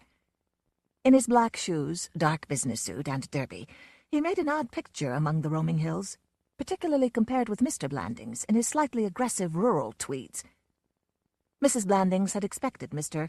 Apollonio to bring a bag of instruments along like a physician, and perhaps to practice the physician's rites of auscultation or palpation on her dwelling. But Mr. Apollonio's only instrument was a foot rule, and far from palpating her house, he did not even seem to want to go near it. He merely stood looking at it for 5 minutes from about 100 feet away. He then went up to it and kicked it on one corner. Mr. and Mrs. Blandings winced in unison when something unidentified fell off. Mr. Apollonio returned to his clients and spoke to them in a soft voice. "You should ought to tear it down," said he. "That stinking roughneck has simply no feeling for antiquity," said Mr. Blandings, taking a spastic gulp out of his glass. "I wish you wouldn't drink when you're upset," said Mrs. Blandings. She and her husband were back in their city apartment. The train trip home with Mr. Apollonio had been very trying. Once home, Mr. Blandings had written out a check for his $50 fee and mailed it to him instantly with a curt, correct note. But now Mr. Blandings was alone with God and Mrs. Blandings, and there was no concealing from either one that Mr. Blandings had paid a considerable sum, above land cost alone, for a structure that he had now been advised, for $50 more, to destroy. In Mr. Blandings's view, his wife was an accessory before the fact, and God stood convicted of the grossest sort of contributory negligence. But condemn them as he might, he could see no recourse from either of them, or from the real estate man, or from Ephemus W. Halleck. There remained, however, the luckless Mr. Funkhauser, still doodling happily on his sketch tissue, dreaming towers and battlements, spires and turrets, onto a lousy old wreck of a farmhouse that had neither sills nor chimney to support its present crumbling weight. Him Mr. Blandings fired with a vicious suddenness that left, as one residue, a folder in the files of the American Institute of Architects labeled Funkhauser Blandings Grievance Case. After an eventual chilly interchange, Mr. Blandings paid Mr. Funkhauser's bill of $635 for preliminary plans of restored Blandings residence and received the blueprints thereof. They were cold comfort. So was the report of Mr. Joe Perlasky, a local house wrecker and junkyard proprietor. Mr. Blandings had consulted him on the sly, in the hope of presenting to Mrs. Blandings the happy news that they could realize perhaps $2,000 out of the materials salvaged from the raising of the structure that was to have been the home of their children's children. Mr. Perlasky had figured for 15 minutes, and then announced that he would take the house down, leave everything neat and clean around the foundation, and not charge Mr. Blandings a penny more than $850. "Charge!" cried Mr. Blandings. "That's all right," said Mr. Perlasky, explaining his modest figure by saying that he might just possibly be able to use some of the beams on another job. It was at this point that Mr. Blandings's stout heart failed him. After a painful discussion, the entire Blandings building project was put by to await a new and happier time. In calculation one evening, Mr. Blandings came face to face with the figure that in land cost, surveys, Mr. Apollonio's fee, legal expenses, so far, Mr. Funkhauser's blueprints, demolition estimates, and a dozen other items, all small in themselves, he had so far spent or obligated himself to a total of $13,881.34, and not the rasp of one saw or the blow of one hammer had yet been heard on Bald Mountain. "Don't act surprised when the children grow up to be gutter snipes hearing words like that in their own living room," said Mrs. Blandings. "We can fix up that old house," said Mr. Sims, the new architect. "Of course we can. But it'll cost you as much as building a new house, or more, and you won't have what you want. My advice, if you'll let me be frank, is to start afresh." Starting afresh sounded to Mr. and Mrs. Blandings like what they wanted most in all the world to do. The Blandingses had begun their home-building career with the assumption that they had $20,000 to spend. When the real estate man had pointed out to them that $10,000 for land and the old house, plus $10,000 for restoration, came to this precise figure, the logic and arithmetic had seemed very simple indeed. It was somewhat more clouded now, but not hopelessly so. Not hopelessly so by a long shot, Mr. Blandings kept saying to himself. Manifestly, with some $14,000 invested so far, you couldn't skimp on the building by putting up a mere $6,000 bungalow. No, the house the Blandings would have to build was that $10,000 house they had in mind from the beginning. Prices were somewhat higher now, of course, so an adjusted figure would probably be something near $12,500. That was the figure to shoot at, anyway. It might come out a little on the high side, but still. And suppose it even turned out to be $15,000, when you included everything, as, of course, it wouldn't. The Blandingses began to spend their weekends in a rented cottage not far from their mountaintop, and Mr. Sims used to drop in on them almost every Saturday or Sunday afternoon. He developed a really charming habit of bringing his drawing board, T-square and triangles along with him, and in the sweet vernal afternoons, he and the Blandingses would confer and plan together. Things went swimmingly. Mr. Blandings had only one complaint. "Sims makes things too small," he said. "I think he's got wonderfully ingenious ideas, but my God, if there's one thing I don't want in the country, it's to feel cramped." To this criticism, Mr. Sims replied that he was watching the cubage. The Blandingses had never heard of cubage before. It was, Mr. Sims explained, merely the overall cubic contents that the walls and roof enclosed, and a rough rule of thumb was to figure that the sort of house the Blandingses wanted would cost about 45 to 50 cents a cubic foot. This sounded dirt cheap to Mr. and Mrs. Blandings, neither of whom were conscious of the traps held for the unwary by an exponential equation of no higher than the third power. Mr. Sims, they felt, and told him, was holding a little too tight a rein on the cubage, good fault though it was. Mr. Sims sighed a little. "It's getting to look more like an $18,000 house every day," he said to the Blandingses, who made noises of mild deprecation but did not pause for long. What the Blandingses wanted was simple enough. A 2-story house in quiet, modern good taste, frame and whitewashed brick veneer, to blend with the older architectural examples that dotted the hills about them. They wanted a good-sized living room, a dining room and kitchen on the first floor, 4 bedrooms and accompanying baths on the second, a roomy cellar, a good attic, plenty of closets, and a couple of nice porches. And that was all. The Blandingses soon discovered they had overlooked the servant problem. With 31 acres to look after, they'd have to have a couple. He to do the outdoor work, she to cook. To get them space for a small living room, bedroom, and bath off the kitchen called for some ingenuity, but Mr. Sims supplied it after adding 12 more feet to the house's long dimension. Mrs. Blandings's closet proposal, on which she would not retreat 1 inch, called for 2 per bedroom, 1 in every hallway, plus 1 broom closet, 3 kitchen closets, 1 closet for outdoor clothes, 1 linen closet, 1 storage closet for wood, 1 storage closet for card tables, etc. Mr. Blandings specified a liquor closet, with spring lock. It all added up to 24 closets, and Mrs. Blandings would brook no counter-proposals. The closets alone were to account for just a little under 2,000 cubic feet on Mr. Sims's conscientious plans. The Blandingses watched their house grow on the drawing board with warmth and pride. A study for Mr. Blandings became necessary the instant an opportunity for it opened up. Mrs. Blandings put in for a small cubicle, off the master bedroom, which she referred to as a sulking room, something that could serve her either as a dressing room or tiny study. And it would be awfully nice to have a little place with a sink and shelves for vases to do her flower arranging, she thought.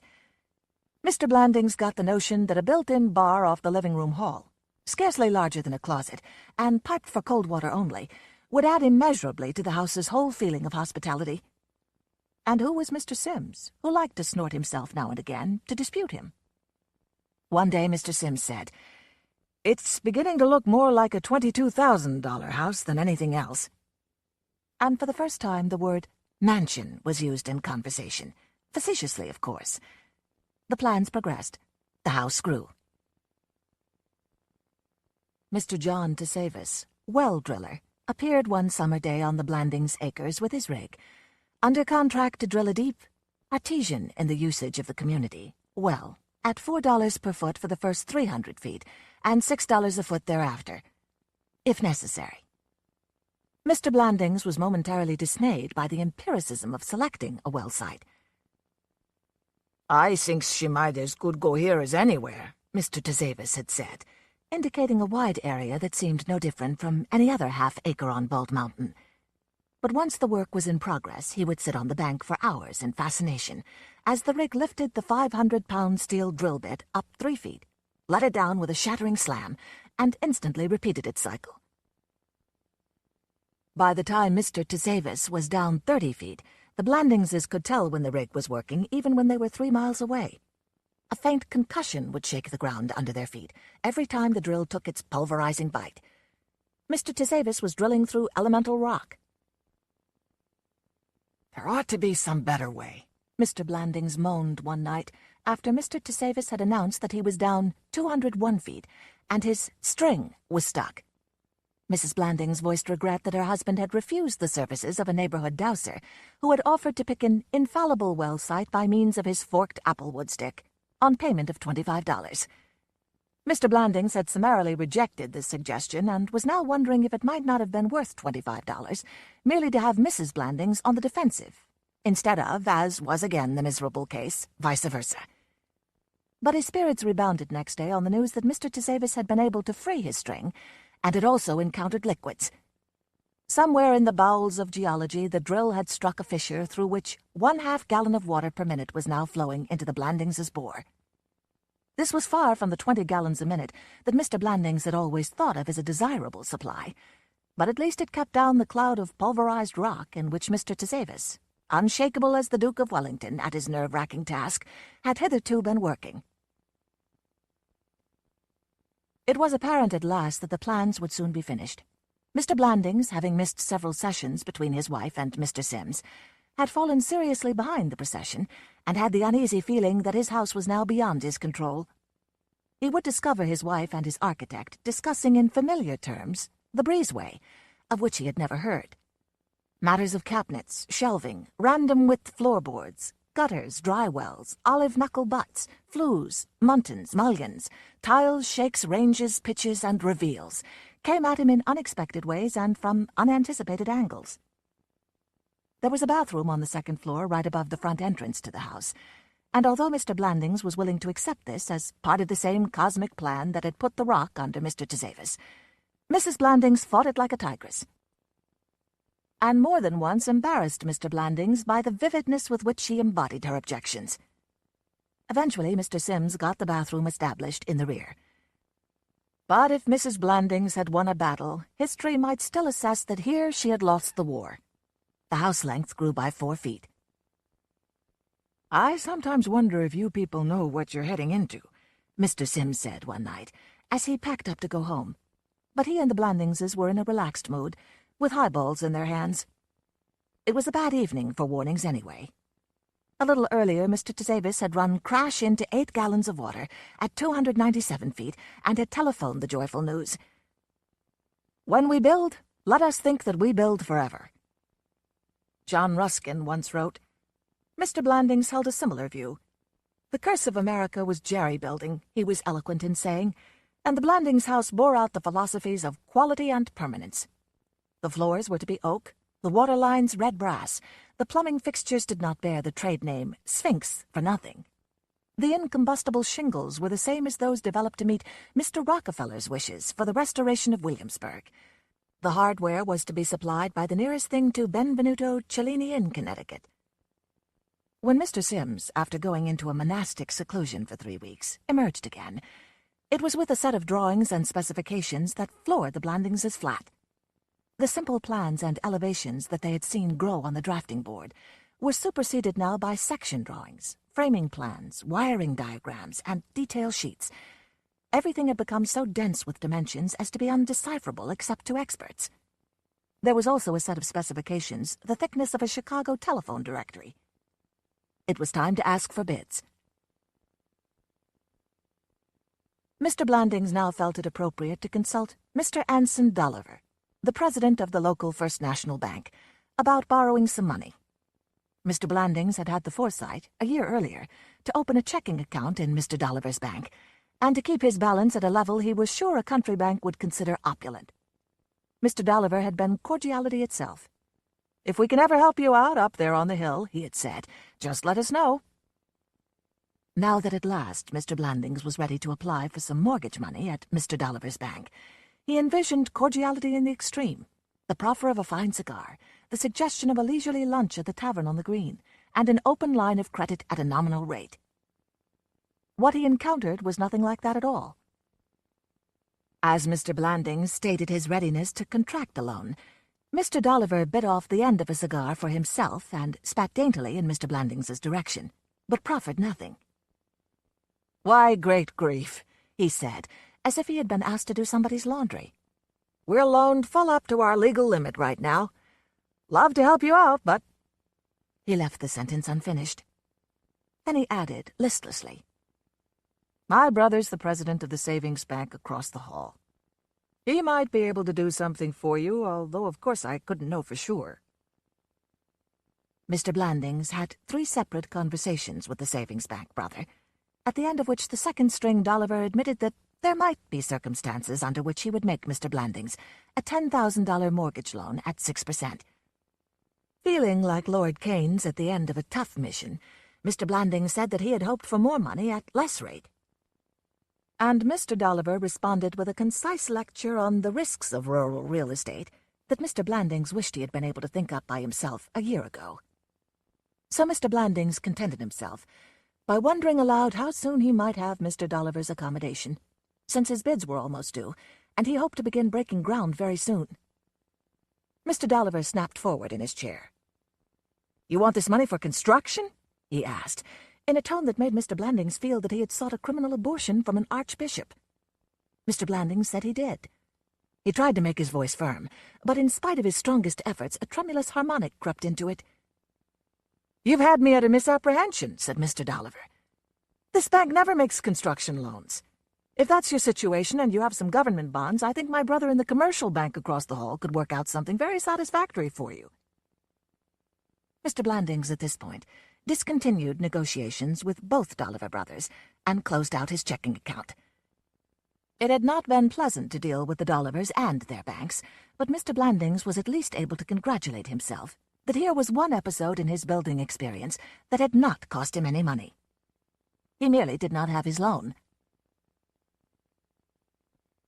Mr. Sims arrived on a Saturday morning, looking a little constricted about the mouth, but brisk. "We've got all our bids," he said. "I've summarized them on the top sheet." Mr. Blandings opened the manila folder and leaped upward as from a bayonet thrust through the chair bottom. "Jesus H. Mahogany Christ!" cried Mr. Blandings, and let the folder slip from his grasp. Mrs. Blandings, who had had her second child without anesthesia, on the grounds that she did not wish to miss the experience, picked up the sheets as they slithered on the floor. She bent a level gaze on them and read, "Estimates, Blandings job, Bald Mountain. Antonio Delaroso, builders. $32,117. Carries and plumb line. $34,265. Julius Akimbo and Company, $37,500. Zach Toffett and Payne, $28,920.50. John Retch and Sons, $30,852. "There are a couple of things to be noted from this," said Mr. Sims, speaking in an even, level, slightly rapid voice. "In the first place, Julius Akimbo obviously doesn't want the job, or he wouldn't have put in any round-figure bid that size. As for that bid from Zach Toffett and Payne, I wouldn't touch it with a 10-foot pole. They have a reputation for bidding low and then loading on the extras. That sort of gives us 3 to choose between. They're all good builders. John Retch is as good as any, and with that low figure, I don't think you'll go wrong on him. Even so, we'll have to cut some costs." This, Mr. Blandings thought in a blurred way, was putting it mildly. The cost-cutting job began then and there. What Mr. Blandings now discovered was that you could cut the cost of a $31,000 house somewhat, but there is no way on earth of cutting a $31,000 house to $21,000, to say nothing of anything lower. There were some things that were irremediable. It was no longer possible to shrink the house even by the process of restoring the fatal bathroom to its flaunting position over the front door. Too much else had altered in the meanwhile, and you could no more reverse the growth process of the house than you could shrink an adolescent back into last year's clothes by denying him food. But there were, of course, some things to be done. The house could not be abandoned. Although Mr. Sims had never spoken of money and seemed wholly content to go on helping the Blandingses build their house forever, Mr. Blandings was aware that the standard architect's fee, according to the procedures of the American Institute of Architects, to which Mr. Sims belonged, was 10% of the cost of the house. And God knows that if anyone had ever earned $3,100, it was Mr. Sims. With that obligation outstanding, there was simply no turning back. The house must be built. As the deflation progressed, bronze casement windows changed to steel of the lightest cross-section made. Red brass piping became galvanized iron. A whole flag terrace disappeared. The roofing specifications came down in the world. The house would now be insulated only to the eaves, and to hell with having a cool attic in summer. The plumbing fixtures became notably less Pompeian. Even so, it was slow, dispiriting work. It depressed Mr. Blandings deeply to observe that the elimination of the big flag terrace, on which he had already, in anticipation, had a few delicious drinks, saved him on Mr. Wretch's figures, only $172.50. "If I was adding the terrace, it wouldn't cost me a cent less than $700, said Mr. Blandings savagely. But he said it to himself, for he no longer had anyone to talk to. He was being cheated, he was being bilked, he was being made a fool of, but he could not find the villain because everyone was a villain. His wife, Mr. Sims, the local bank, John Wretch and his burly, ugly, insolent sons, Mr. Funkhauser, Mr. Apollonio, Ephemus Halleck, and the real estate man. All had made him the butt and victim of a huge conspiracy, clever and cruel. "There," he heard Mrs. Blandings saying to Mr. Sims a fortnight later.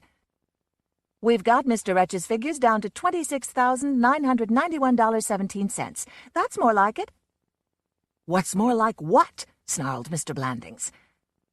"I think we've pared it down as far as it will go," said Mr. Sims tactfully. "It's more money than you started out to spend, but you're getting a fine house. Wretch is an honest builder, and that's about what your house will cost you if you don't start getting into extras with him." With one voice, Mr. and Mrs. Blandings assured Mr. Sims that there would be no extras. Far, far off in outer space, the gods of residential construction offered a chirruping laugh. Mr. Blandings's ego, scarred by forces too vast to identify, was powerfully restored a week later on his visit to the big, impressive savings bank in the industrial city of Seagate. Thither Mr. Blandings and his friend and attorney Bill Cole had gone to seek the mortgage that had come to naught with the local banks. In no more than an hour's conversation, the bank agreed to advance Mr. Blandings $18,000 at 5%, the loan to be amortized over 20 years, anticipation of repayments permitted. That left plenty for Mr. Blandings to raise by other means, but he knew where he could hawk the stock he held in his own company. And of course it would be a construction loan. Mr. Blandings could have a wad of cash as soon as the bank's title attorneys completed their search on the old Halleck property. This last puzzled Mr. Blandings, but did not disturb him. "I thought we'd done that," he said to Bill Cole as they left the bank together. "What did I pay old Judge Quondam $125 for when I bought the property from Halleck originally?" Bill Cole explained that that had been a title search, all right. "It would have satisfied the local bank if you'd been able to do business with them," he said. "But Seagate Proletarian has $5 million out in mortgages in 100 communities besides yours. And they have to have their own guarantees and satisfactions, naturally. It won't amount to much. Their title attorneys are Barratry, Lynch, and Replevin. They'll soak you $200, but it'll be worth it to have their stamp of approval. Mostly they'll just send a man up to check old Judge Quondam and his county records." "Old Judge Quondam died last spring," said Mr. Blandings. "The whole town closed down the afternoon of his funeral." "Oh," said Bill. And then after a pause, "Well, he didn't take his records with him, I guess." On a crisp autumn morning, the steam shovel arrived.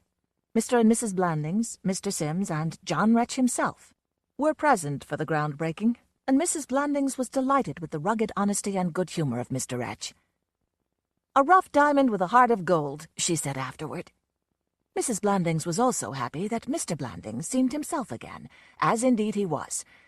Any man who can raise $18,000 in an hour's conversation with one of the biggest savings banks in the East has certainly no call to be so jumpy about finances as Mr. Blandings could now see. Looking back on it all, he had permitted himself to become. The $10,000 odd he would have to borrow on his company stock was just about the net of his burden. That was one way of looking at it. Everything else had been cash he would have spent on something else if it hadn't been for the house. Something silly, probably, and certainly not with all the solid permanence of a home for his wife and children, forever. As for the mortgage, that was the bank's worry, not his. They were going to get 5% for their worrying, and if they were satisfied, so was he. Interest would be $900 the first year, but it would go down as he amortized his loan, and that was pretty piffling when you considered it as the rent on a 12-room house. "I wonder why the steam shovel isn't working," said Mrs. Blandings. It had been over an hour now since they had last heard its snortings come drifting down the hill. "He's been at it 5 hours," said Mr. Blandings, speaking of the villainous-looking man who had turned out to be the excavating subcontractor. "Let's see what things look like." Hand in hand, the Blandingses, like happy children, climbed the hill. Their hill, as Mrs. Blandings put it. On the summit, Mr. Attilio Cambobasso's steam shovel rested unevenly on its treads. From the south portion of the staked-out ground, it had dug a hole, gratifyingly sharp, that went down 6 feet at the edges.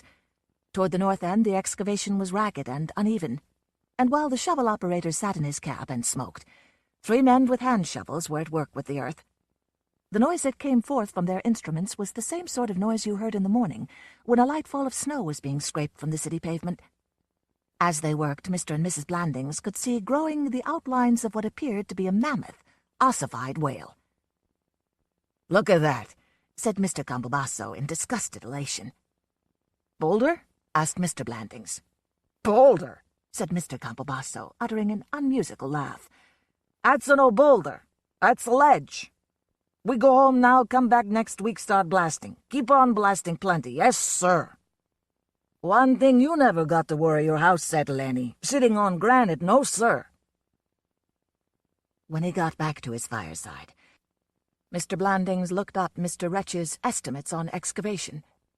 The job was to be done for $500 flat, except for the proviso. If rock is encountered, removal by blasting at 24 cents per cubic foot. It had not seemed much, but the nature of cubic equations had once before eluded Mr. Blandings. This time he put pencil to paper to discover that an excavation 60 feet long, 28 feet wide, and 6 feet deep contains 10,080 cubic feet. Mr. Blandings was just beginning to wonder what sizable fraction of this figure should be multiplied by 24 cents when the phone rang. With a leaden hand, Mr. Blandings placed the receiver at an ear that did not wish to hear. Bill Cole's voice greeted him with what Mr. Blandings instantly knew to be false cheer. "I don't want you to fly off the handle, Jim," Bill's voice said. "But there's a little hitch." "What kind of a hitch?" Mr. Blandings heard himself ask. "I've just been talking to Barratry Lynch's man, Joe Pugh, who's doing your legal job for the bank," said Bill Cole, becoming almost aggressively hearty. "And so what?" said Mr. Blandings. "There's a flaw in the title," said Mr. Blandings' attorney. Excerpts from Mrs. Blandings' diary. October 7th. Jim's cold, not any better. He has spent a miserable 3 days in bed with more hot toddies than I think warranted. Mr. Campobasso's blasting foreman wanted to know if we had liability insurance. A sharp piece of rock apparently fell on one of old Mr. Lang's chickens half a mile down the road, and he was very nasty about it. Blasting probably to go on another 2 weeks at least. Mr. C's foreman says the way the ledge is tilted, right? Almost straight up, makes it impossible to get rock out even with picks and shovels, even after the blast has gone off. Nervous headache. October 10th. I don't understand trouble over the title, and I don't think Bill Cole does either. The title lawyers say they have nothing to show them that Mr. Halleck was entitled to act as the administrator of his father's estate, from which it seems we bought, not from Mr. Halleck himself. Mr. Dolliver at First National Bank was gleeful when he bumped into me this morning, said anybody but a dumb city bank would know that of course FMS was his father's administrator, and had always been so accepted since the old man died in 1922. It would all never have happened if we'd done business with him, he said. Blatherskite. The law firm wants Mr. Halleck to post a $10,000 bond to guarantee his performance as administrator before we get our loan, but he won't. He doesn't speak to us anymore when we meet him. I don't know why. October 22nd. Mr. Wretch asked for some money today, and I guess he's entitled to it. He got Campobasso to compromise his blasting bill at a flat $1,900. A nasty man if I ever saw one. Jim put up most of his amalgamated stock to borrow $15,000 to tide us over until the bank loan comes through. We have to get something called a waiver of lien from every one of Mr. Wretch's subcontractors before the bank gives us a penny. And there must be at least 20 of them. The subcontractors have to promise the bank they won't sue us if we don't pay their bills. Silly. Why shouldn't they? November 4th. It would freeze in November so hard the concrete man can't pour any forms for the cellar walls. No work on the house for the last 8 days at all, but a man came around and wanted to sell us a tennis court this afternoon. There were also 3 tree salesmen on the premises. I didn't know trees had salesmen. November 9th. The men started pouring concrete for the cellar walls today, but when Mr. Sims saw what they were doing, he stopped them and tried to get Mr. Wretch on the phone. They were putting hardly any cement in with the sand and gravel and all. A fine situation. Suppose Mr. Sims hadn't just happened to come around. Mr. Wretch was in Maryland on another job. A load of shingles came today, but they're not the right kind. We won't need any shingles until spring anyway, at this rate, if then. November 15th. What are we going to do with all the rock that Campobasso man excavated for the cellar? Nobody will take any responsibility for it. Even Mr. Sims just shrugs his shoulders and changes the subject. But there it is, a mountain of it, right in front of where the front door is supposed to be. I insist it be carted away. Mr. Wretch says there is nothing about it in the contract, and I must say I couldn't find anything myself. November 20th. The woodwork is going up. I guess that's the wrong word for it, but there are a lot of square poles sticking up in the air from the concrete, and I never heard so much sawing and hammering. There must have been 10 men working all around everything today. November 25th. I'm just sick about the whole house. The framing, right word, is finished for the wing, and it is all miles too high. I thought we were getting a sweet, modest house that hugged the hills close in its arms, and here instead is something that looks like a skyscraper. It just goes up and up. Mr. Sims was very short when I telephoned him about it and ended up by suggesting that I take a pill or something. I just know that somebody is making a terrible mistake. Jim very sullen. November 27th. Glory be. Bill Cole says the bank and its lawyers are ready for the closing. This means now we got our money at last. All Jim has to do is give the law firm $500 in escrow, in case anything should go wrong with those wretched waivers of lien from those filthy subcontractors. Jim turned purple at the idea of giving Barratry Lynch another $500, but he wrote out a check just the same. 5 toilets arrived today, and they're lying all around the field. It looked unspeakably vulgar. November 28th. I must admit I was wrong about the wing framing being too high. Now that all the framing is up, it all looks very nice. Mr. Wretch was a changed man today after he got a check. He swears he will get the house closed in before the snow flies, and that everything is going to go like clockwork from now on. November 29th. The men nailed a little tree to the top of the roof this noon. Then they knocked off and came down to our cottage and stood around until one of them hinted that when the evergreen went up on the ridgepole, it was up to the owner to stand a round of drinks for all the workmen. Jim didn't seem to think much of this idea at first, but it's remarkable how well he fell in with it after the first 20 minutes. To bed very late. The winter was slowly closing in on Bald Mountain. The house as it stood now reminded Mr. Blandings of a flayed elephant. The brick veneer ended in different courses at different places. Above it, the diagonal sheathing of yellow pine, crusty with resin and punctured with knotholes, rose to the eaves. The roof was a wavy expanse of tar paper dotted with shiny metal discs. The house's appearance was the nakedness of muscle, stripped of skin and fat. Mr. Blandings did not like the looks of the sheathing lumber. He felt that he could either speak of it and make a fool of himself, or stay silent and be bilked. He chose the latter, of course, not as the least painful, but merely as the least conspicuous. He was dismayed by the ragged lopsidedness of the holes where someday windows were supposed to be. But the worst thing, the thing so bad that neither Mr. nor Mrs. Blandings dared speak of such a matter as blame, was the microscopic size of the rooms. Of the spaces, that is, where studding indicated some sort of partition in the future. There were 5 times as many spaces as the Blandingses could in any way account for, but even the largest, in the Blandingses' eyes, was a cubicle. "Is this the living room?" Mrs. Blandings had wailed from amidst a rectangular grove of 2x4s. Mr. Blandings merely sat down on a nail keg and stared through a hole in the wall. He no longer had enough energy to appear dejected. "I guess so," he said. "Mr. Sims says a room always looks like this before the partitions go up and the furniture goes in." "Where would we have space for any furniture?" sobbed Mrs. Blandings. "Where would we have money for any furniture?" asked Mr. Blandings. All work on the house had now come to a stop. The window casements had not come. The truck had left the factory and would be on the site tomorrow. No, the truck had not left, but that was immaterial. The windows had been shipped by freight, and the car must have been lost by some negligent waybill clerk. No, the windows would be shipped by truck when they were ready, which would not be for another 3 weeks. No, the windows must be there and mislaid by the contractor. No, an order for the windows had never been received, but we would give your valued customer promptest attention should we be so favored. Mr. Blandings actually felt a sense of triumph when, after a while, roughly half of the windows arrived, and the truckman dumped them in a disorderly pile in the roadway. Several days later, 2 window installers arrived, very drunk, looked at the windows, and roamed away again, never to return. Mr. Blandings ventured to inquire of Mr. Wretch why some work could not go forward, even in the absence of the remaining windows or any crew to install them. This inquiry struck Mr. Wretch as in the most flagrant bad taste. Mr. Wretch was himself in a pet.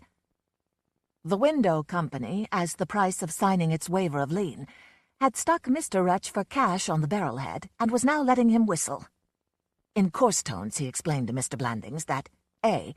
The mason subcontractor was stalled since he could not complete his brick courses around the missing frames, all of which were for the first floor. B. The heating subcontractor could make no further progress until the house was closed in.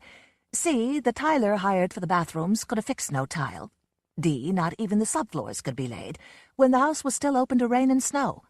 E. It was manifest that plastering could never be started now until spring, if at all.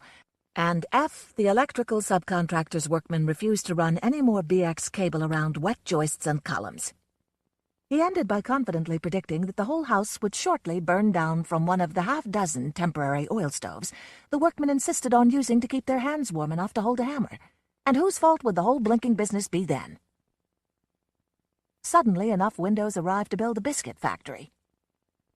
Out of an infinite variety of rectangular steel shapes, Mr. Wretch selected those frames that seemed to accord roughly with the dimensions on Mr. Sims's plans, and sought to get the window company to send back a crew of window installers, preferably sober enough to put the windows into the sheathing holes right side up.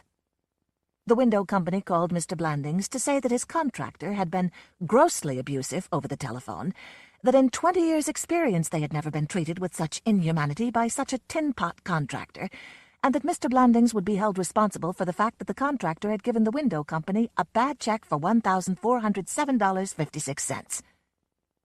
When Mr. Blandings relayed this intelligence to Mr. Wretch produced a cancelled check to the order of the window company and told Mr. Blandings that in 30 years' experience in the construction trades, this was the first time an owner had ever accused him of fraud. And if he'd like to take his glasses off, they could settle it outside. And if Mr. Wretch lost, he would build the rest of Mr. Blandings's house at his own expense. Mrs. Blandings's diary for the year ended with a notation, dated December 27th, that she was taking the children to Sarasota for the winter, and did not mention the house at all. Of Mr. Blandings, she merely recorded that he was better. Letter from Mr. J.H. Blandings to Mr. John Wretch. February 5th. Dear Wretch, it is some time since my wife or I have visited the house, and I can only hope that the work is progressing as fast as the receipt of money requisitions from you seems to indicate. We will hope to see things again as soon as the weather moderates. Meanwhile, I am considerably disturbed by the number of extras that are accumulating on your bills. So far as my wife and I are aware, we have authorized only 2 changes from the original plans. The depth of the reveal at the front door was altered by Mr. Sims with our approval, and we also authorized relocation and redesign of the concrete cellar steps after Mrs. Blandings fell down them. Except for these items, which seem to total $577.60. God knows why I am at a loss to understand the multitude of other matters being billed to me, or in most cases what the items specified refer to at all. I herewith quote and comment on the following from your latest requisition. Redesign of doors number 102, 107, 108, 112. $120. Mr. Sims tells me that there was no redesign on any doors on the job whatsoever. New installation of well casing, $96.50. If, according to your own explanation, the well casing installed by Mr. John Tasavis on his contract with me was cracked by the blasting done by your excavating subcontractor, I fail to see why I should bear replacement cost. Substitution of 220-volt main switch panel in cellar, $139.89. What is the meaning of this? It is the 8th major extra so far on the electrical subcontract. Why was a 220-volt switch panel substituted for something else? Furring down ceiling for kitchen cabinets, $102. Insofar as I understand this charge, I consider it outrageous. You must have known the dimensions of the kitchen cabinets from the beginning. If you did not, then either you or Mr. Sims appear guilty of negligence. But you bill me just the same. Mortising 5 butts, $1.68. This refers to something I do not understand, and the charge is small. But apparently whenever a carpenter picks up an extra chisel, it costs me extra money. Furnishing and installing 1 Zuzz water softener, $365.50. I will not have any such piece of equipment in my house. Who authorized it? I will not pay this charge nor any subsequent extra for removal of Zuzz water softener. Time and overtime relocating oil burner, $215. The oil burner was never relocated. It is supposed to be where it is marked on the plans. If your heating contractor thought it would be a good idea to relocate it in the living room, I have no doubt I will have to endure it there, but the cost of this change should be borne by whomever it gave pleasure to make it. All this totals to $1,040.57, a not inconsiderable expenditure. I shall expect to hear from you directly. From Mr. John Wretch to Mr. J.H. Blandings. Only time in our experience when an owner has taken any such position. We have passed up many extra items without bill because we have wanted you to be satisfied all along the line. Pardon our suggestion that you and Mrs. Blandings ought to get together, but furring of kitchen ceiling was discussed with her, and she said cabinets must fit exactly at all costs. We could have left in the smaller electrical switch panel specified by the architect against advice of electrician and leave resulting fire hazard up to you, but preferred to take the honest course and bill you in the open. The Zuzz people make a fine water softener, and we were looking out for your interests in not letting the unusually corrosive water from your well ruin your fine boilers and water lines. We discussed this with Mr. Sims when we could not get a hold of you, and he said he would explain, which it appears he is not. As to the oil burner. From Mr. J.H. Blandings to Mr. John Wretch. And I enclose a check for $1,040.57, but will positively not be responsible for any further. When Mr. and Mrs. Blandings resumed their visits to Bald Mountain, it was in the flowering spring. They saw the house, and a cry escaped them. It was a cry of joy. There it stood in its gleaming whiteness, more lovely than the fairest drawings that ever Mr. Sims had drawn. The house seemed to wait them as a girl would wait with downcast eyes for her lover's first shy kiss. The entrance to the citadel was not accomplished with ease. The house appeared, on closer examination, to be more like a full-rigged ship floating placidly on a sea of mud, where the new grating had been liquefied by the warm rains.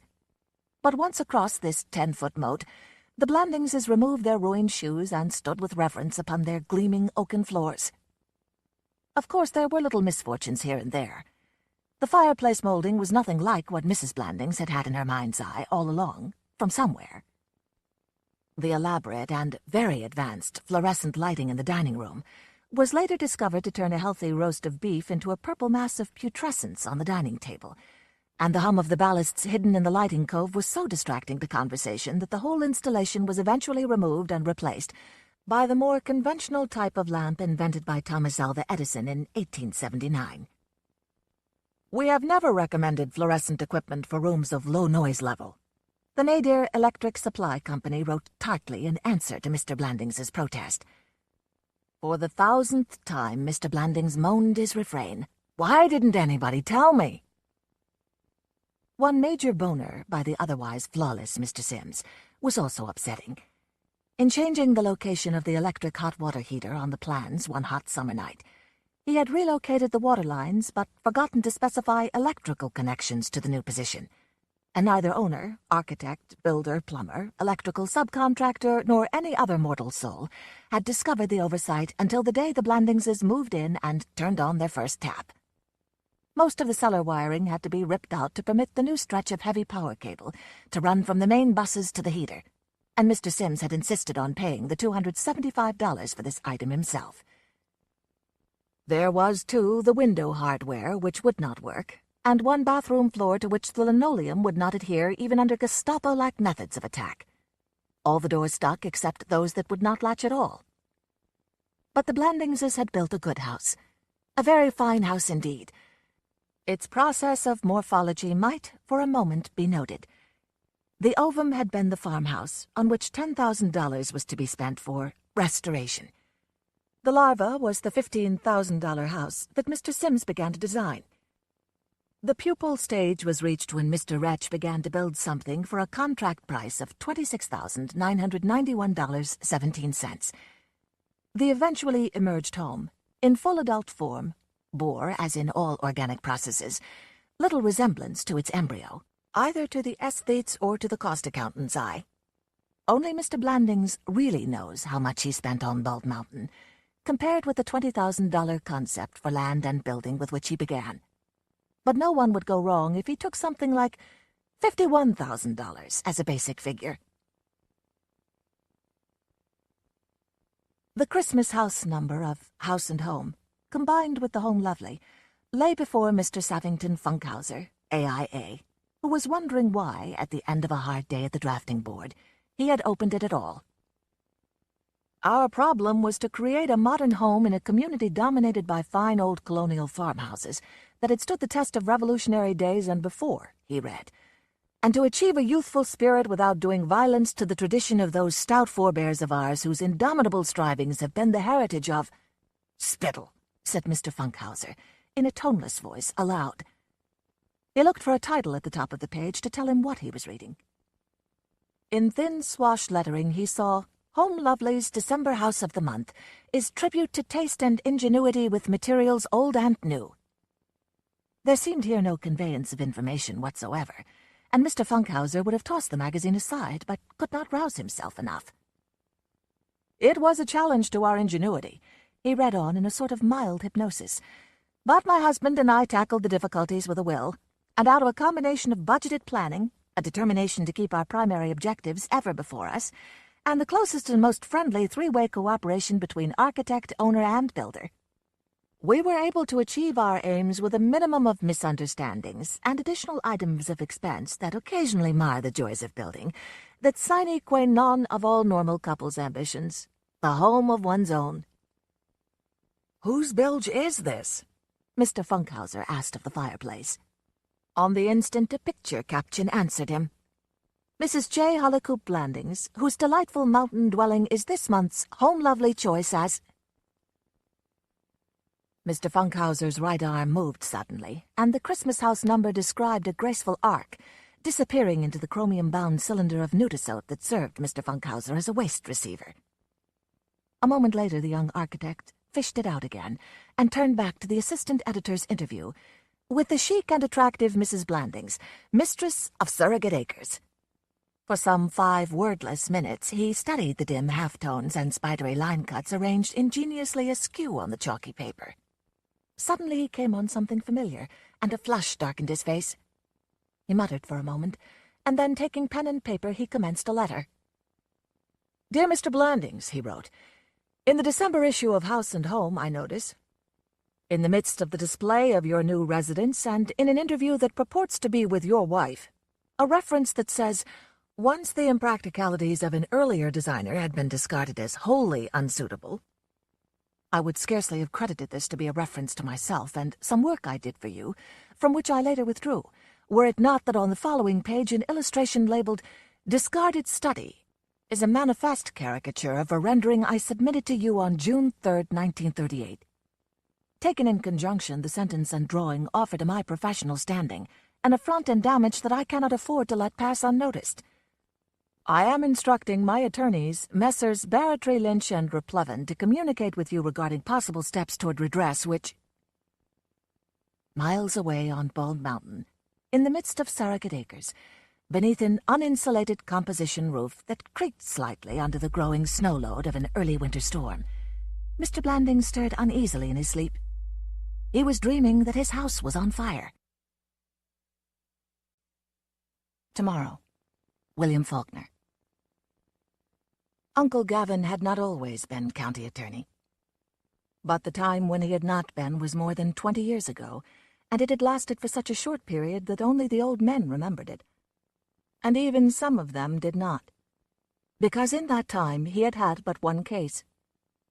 He was a young man then, 28, only a year out of the State University Law School, where at grandfather's instigation he had gone after his return from Harvard and Heidelberg, and he had taken the case voluntarily, persuaded grandfather to let him handle it alone, which grandfather did, because everyone believed the trial would be a mere formality. So he tried the case. Years afterward he still said it was the only case, either as a private defender or a public prosecutor, in which he was convinced that right and justice were on his side, that he ever lost. Actually, he did not lose it. A mistrial in the fall court term, an acquittal in the following spring term. The defendant, a solid, well-to-do farmer, husband and father, too, named Bookwright, from a section called Frenchman's Bend in the remote southeastern corner of the county. The victim a swaggering bravo calling himself Buck Thorpe, and called Bucksnort by the other young men whom he had subjugated with his fists during the 3 years he had been in Frenchman's Bend. Kinless, who had appeared overnight from nowhere, a brawler, a gambler, known to be a distiller of illicit whiskey and caught once on the road to Memphis with a small drove of stolen cattle, which the owner promptly identified. He had a bill of sale for them, but none in the county knew the name signed to it. And the story itself was old and unoriginal enough. The country girl of 17, her imagination fired by the swagger and the prowess and the daring and the glib tongue. The father who tried to reason with her and got exactly as far as parents usually do in such cases. Then the interdiction, the forbidden door, the inevitable elopement at midnight, and at 4 o'clock the next morning, Bookwright waked Will Varner, the justice of the peace and the chief officer of the district, and handed Varner his pistol and said, "I have come to surrender. I killed Thorpe 2 hours ago."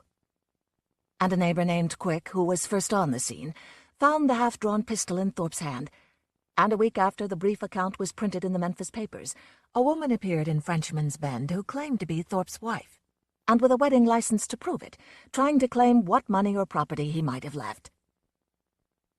I can remember the surprise that the grand jury even found a true bill. When the clerk read the indictment, the betting was 20-1 that the jury would not be out 10 minutes. The district attorney even conducted the case through an assistant, and it did not take an hour to submit all the evidence. Then Uncle Gavin rose, and I remember how he looked at the jury, the 11 farmers and storekeepers and the 12th man, who was to ruin his case, a farmer too, a thin man, small, with thin gray hair and that appearance of hill farmers, at once frail and work-worn, yet curiously imperishable, who seemed to become old men at 50 and then become invincible to time. Uncle Gavin's voice was quiet, almost monotonous, not ranting as criminal court trials had taught us to expect. Only the words were a little different from the ones he would use in later years. But even then, although he had been talking to them for only a year, he could already talk so that all the people in our country, the Negroes, the hill people, the rich flatland plantation owners, understood what he said. All of us in this country, the South, have been taught from birth a few things which we hold to above all else. One of the first of these, not the best, just one of the first, is that only a life can pay for the life it takes, that the one death is only half complete. If that is so, then we could have saved both these lives by stopping this defendant before he left his house that night. We could have saved at least one of them, even if we had to take this defendant's life from him in order to stop him. Only we didn't know in time. And that's what I am talking about, Not about the dead man and his character and the morality of the act he was engaged in. Not about self-defense, whether or not this defendant was justified in forcing the issue to the point of taking life. But about us who are not dead and what we don't know. About all of us, human beings who at bottom want to do right, want not to harm others, human beings with all the complexity of human passions and feelings and beliefs, in the accepting or rejecting of which we had no choice. Trying to do the best we can with them or despite them. This defendant, another human being with that same complexity of passions and instincts and beliefs, faced by a problem, the inevitable misery of his child who, with the headstrong folly of youth, again that same old complexity which she too did not ask to inherit, was incapable of her own preservation, and solved that problem to the best of his ability and beliefs, asking help of no one, and then abode by his decision and his act.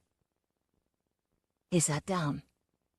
The district attorney's assistant merely rose and bowed to the court and sat down again. The jury went out, and we didn't even leave the room. Even the judge didn't retire.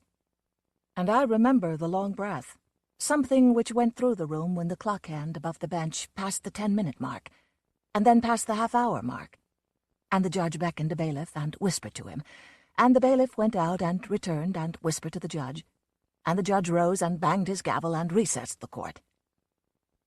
I hurried home and ate my dinner and hurried back to town. The office was empty.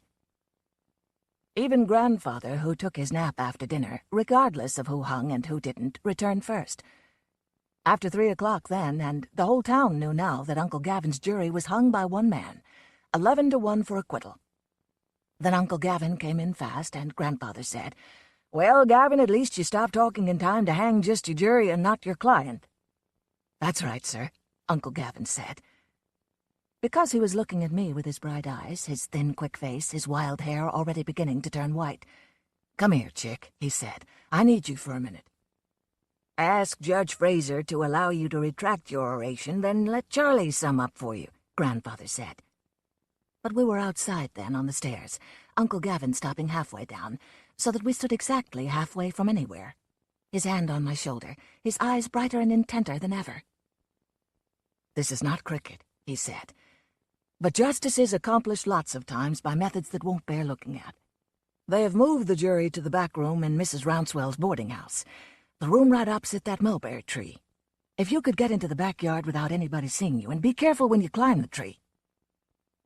Nobody saw me, but I could look through the windy mulberry leaves into the room and see and hear both. The 9 angry and disgusted men sprawled in chairs at the far end of the room, Mr. Holland, the foreman, and another man standing in front of the chair in which the little, worn, dried-out hill man sat. His name was Fentry. I remembered all their names, because Uncle Gavin said that to be a successful lawyer and politician in our country, you did not need a silver tongue nor even an intelligence. You needed only an infallible memory for names. But I would have remembered his name anyway, because it was Stonewall Jackson. Stonewall Jackson Fentry. "Don't you admit that he was running off with Bookwright's 17-year-old daughter?" Mr. Holland said. "Don't you admit that he had a pistol in his hand when they found him?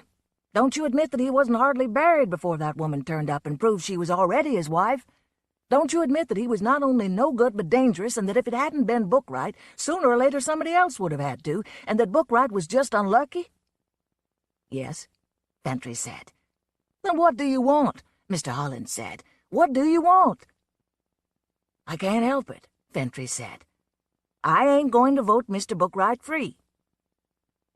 And he didn't. And that afternoon Judge Fraser discharged the jury and set the case for retrial in the next term of court. And the next morning Uncle Gavin came for me before I had finished breakfast. "Tell your mother we might be gone overnight," he said. "Tell her I promise not to let you get either shot, snake bit, or surfeited with soda pop." "Because I've got to know," he said. We were driving fast now, out the northeast road, and his eyes were bright, not baffled, just intent and eager. He was born and raised and lived all his life out here at the very other end of the county, 30 miles from Frenchman's Bend. He said under oath that he had never even seen Bookwright before, and you can look at him and see that he never had enough time off from hard work to learn how to lie in. I doubt if he ever even heard Bookwright's name before. We drove until almost noon. We were in the hills now, out of the rich flatland, among the pine and bracken, the poor soil, the little tilted and barren patches of gaunt corn and cotton, which somehow endured, as the people they clothed and fed somehow endured. The roads we followed less than lanes, winding and narrow, rutted and dust-choked, the car in second gear half the time. Then we saw the mailbox, the crude lettering. G.A. Fentry. Beyond it, the two-room log house with an open hall, and even I, a boy of 12, could see that no woman's hand had touched it in a lot of years. We entered the gate. Then a voice said, "Stop! Stop where you are!" And we hadn't even seen him. An old man, barefoot, with a fierce white bristle of mustache, in patched denim faded almost to the color of skim milk. Smaller, thinner even than the sun, standing at the edge of the worn gallery, holding a shotgun across his middle and shaking with fury or perhaps with the palsy of age. "Mr. Fentry," Uncle Gavin said. "You've badgered and harried him enough," the old man said. It was fury. The voice seemed to rise suddenly with a fiercer and uncontrollable blaze of it. "Get out of here! Get off my land! Go!" "Come," Uncle Gavin said quietly. And still his eyes were only bright, eager, intent and grave. We did not drive fast now. The next mailbox was within the mile, and this time the house was even painted, with beds of petunias beside the steps, and the land about it was better. And this time the man rose from the gallery and came down to the gate. "Howdy, Mr. Stevens," he said. "So Jackson Fentry hung your jury for you?" "Howdy, Mr. Pruitt," Uncle Gavin said. "It looks like you did. Tell me." And Pruitt told him, even though at that time Uncle Gavin would forget now and then, and his language would slip back to Harvard and even to Heidelberg. It was as if people looked at his face and knew that what he asked was not just for his own curiosity or his own selfish using. "Only Ma knows more about it than I do," Pruitt said. "Come up to the gallery." We followed him to the gallery, where a plump, white-haired old lady in a clean gingham sunbonnet and dress and a clean white apron sat in a low rocking chair, shelling field peas into a wooden bowl. "This is Lawyer Stevens," Pruitt said. "Captain Stevens' son from town. He wants to know about Jackson Fentry." So we sat too, while they told it, the son and the mother talking in rotation. "That place of theirs," Pruitt said. "You seen some of it from the road. And what you didn't see don't look no better. But his pa and his grandpa worked it, made a living for themselves and raised families and paid their taxes and owed no man. I don't know how they done it, but they did. And Jackson was helping from the time he got big enough to reach up to the plow handles. He never got much bigger than that, neither. None of them ever did. I reckon that was why. And Jackson worked it, too, in his time, until he was about 25 and already looking 40, asking no odds of nobody, not married and not nothing, him and his pa living alone and doing their own washing and cooking, because how can a man afford to marry when him and his pa have just one pair of shoes between them? If it had been worthwhile getting a wife at all, since that place had already killed his ma and his grandma both before they were 40 years old. Until one night— "Nonsense," Mrs. Pruitt said. "When your pa and me married, we didn't even own a roof over our heads. We moved into a rented house on rented land." "All right," Pruitt said.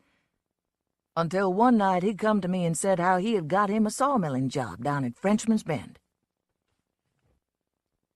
"Frenchman's Bend," Uncle Gavin said, and now his eyes were much brighter and quicker than just intent. "Yes," he said. "A day-wage job," Pruitt said. "Not to get rich, just to earn a little extra money, maybe. Risking a year or two to earn a little extra money against the life his grandpa led until he died between the plow handles one day, and that his pa would lead until he died in a corn furrow, and then it would be his turn, and not even no son to come and pick him up out of the dirt. And that he had traded with a nigger to help his pa work their place while he was gone, and would I kind of go up there now and then and see that his pa was all right." "Which you did," Mrs. Pruitt said.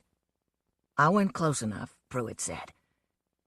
"I would get close enough to the field to hear him cussing at the nigger for not moving fast enough, and to watch the nigger trying to keep up with him, and to think what a good thing it was Jackson hadn't got two niggers to work the place while he was gone. Because if that old man, and he was close to 60 then, had had to spend one full day sitting in a chair in the shade with nothing in his hands to chop or hoe with, he would have died before sundown. So Jackson left. He walked. They didn't have but one mule. They ain't never had but one mule. But it ain't but about 30 miles. He was gone about 2.5 years. Then one day, He come home that first Christmas, Mrs. Pruitt said. That's right, Pruitt said. He walked them 30 miles home and spent Christmas Day and walked them other 30 miles back to the sawmill. Whose sawmill? Uncle Gavin said. Quick's, Pruitt said. Old man Ben Quick's. It was the second Christmas he never come home. Then about the beginning of March, about when the river bottom at Frenchman's Bend would be starting to dry out to where you could skid logs through it, and you would have thought he would be settled down good to his 3rd year of sawmilling, he come home to stay. He didn't walk this time. He come in a hired buggy, because he had the goat and the baby. Wait, Uncle Gavin said. We never knew how he got home, Mrs. Pruitt said, because he had been home over a week before we even found out he had the baby. Wait, Uncle Gavin said. They waited, looking at him. Pruitt sitting on the gallery railing and Mrs. Pruitt's fingers still shelling the peas out of the long brittle hulls, looking at Uncle Gavin. His eyes were not exultant now any more than they had been baffled, or even very speculative before. They had just got brighter, as if whatever it was behind them had flared up, steady and fiercer, yet still quiet, as if it were going faster than the telling was going. Yes, he said. Tell me. And when I finally heard about it and went up there, Mrs. Pruitt said, that baby wasn't 2 weeks old, and how he had kept it alive and just on goat's milk. I don't know if you know it, Pruitt said. A goat ain't like a cow. You milk a goat every 2 hours or so. That means all night, too. Yes, Mrs. Pruitt said. He didn't even have diaper cloths. He had some split flour sacks the midwife had showed him how to put on. So I made some cloths, and I would go up there. He had kept the nigger on to help his pa in the field, and he was doing the cooking and washing and nursing that baby, milking the goat to feed it. And I would say, let me take it. At least until he can be weaned. You come stay at my house, too, if you want. And him just looking at me. Little, thin, already wore out something that never in his whole life had ever sat down to a table and ate all he could hold, saying, I thank you, ma'am, I can make out. Which was correct, Pruitt said. I don't know how he was at sawmilling, and he never had no farm to find out what kind of a farmer he was. But he raised that boy. Yes, Mrs. Pruitt said. And I kept on after him. We hadn't even heard you was married, I said. Yes'm, he said, we was married last year. When the baby come, she died. Who was she, I said. Was she a Frenchman Bend girl? No'm, he said, she come from downstate. What was her name, I said. Miss Smith, he said. He hadn't even had enough time off from hard work to learn how to lie, either, Pruitt said. But he raised that boy. After their crops were in the fall, he let the nigger go, and next spring him and the old man done the work like they used to. He had made a kind of satchel, like they say Indians does, to carry the boy in. I would go up there now and then while the ground was still cold and see Jackson and his pa plowing and chopping brush, and that satchel hanging on a fence post and that boy asleep bolt upright in it like it was a feather bed.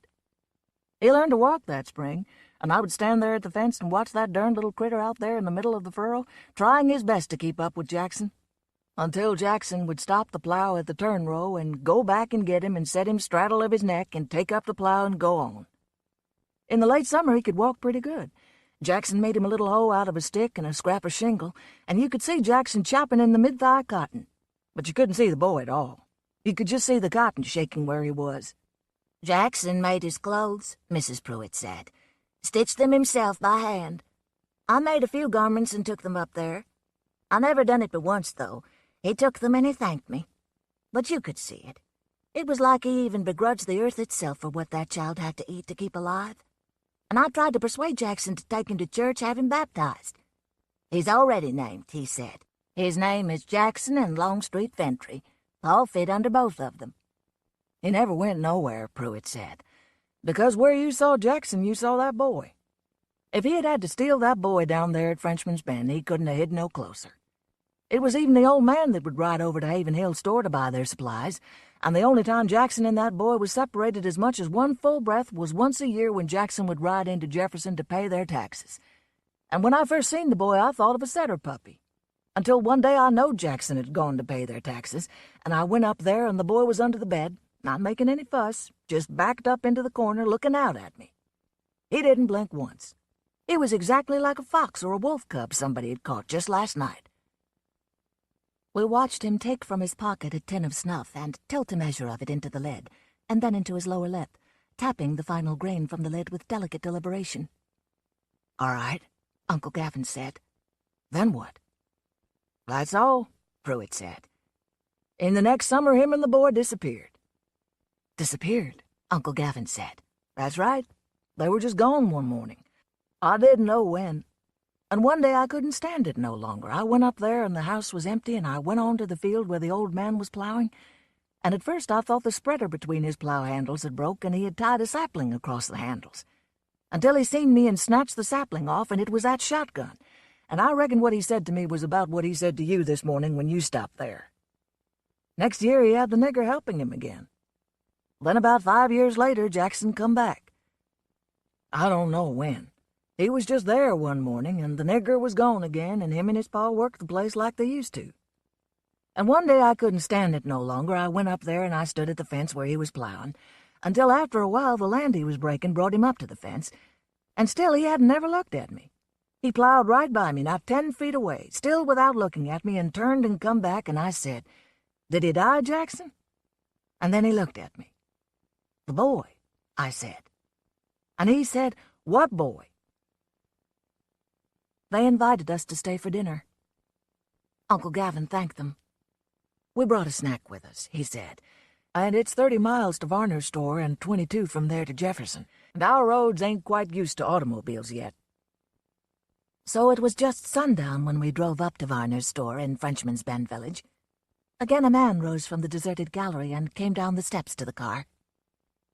It was Isham Quick, the witness who had first reached Thorpe's body.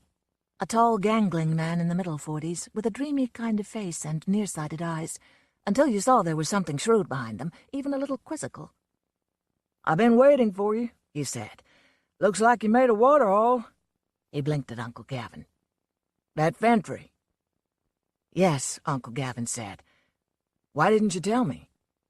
"I didn't recognize it myself," Quick said. "It wasn't until I heard your jury was hung, and by one man, that I associated them names." "Names?"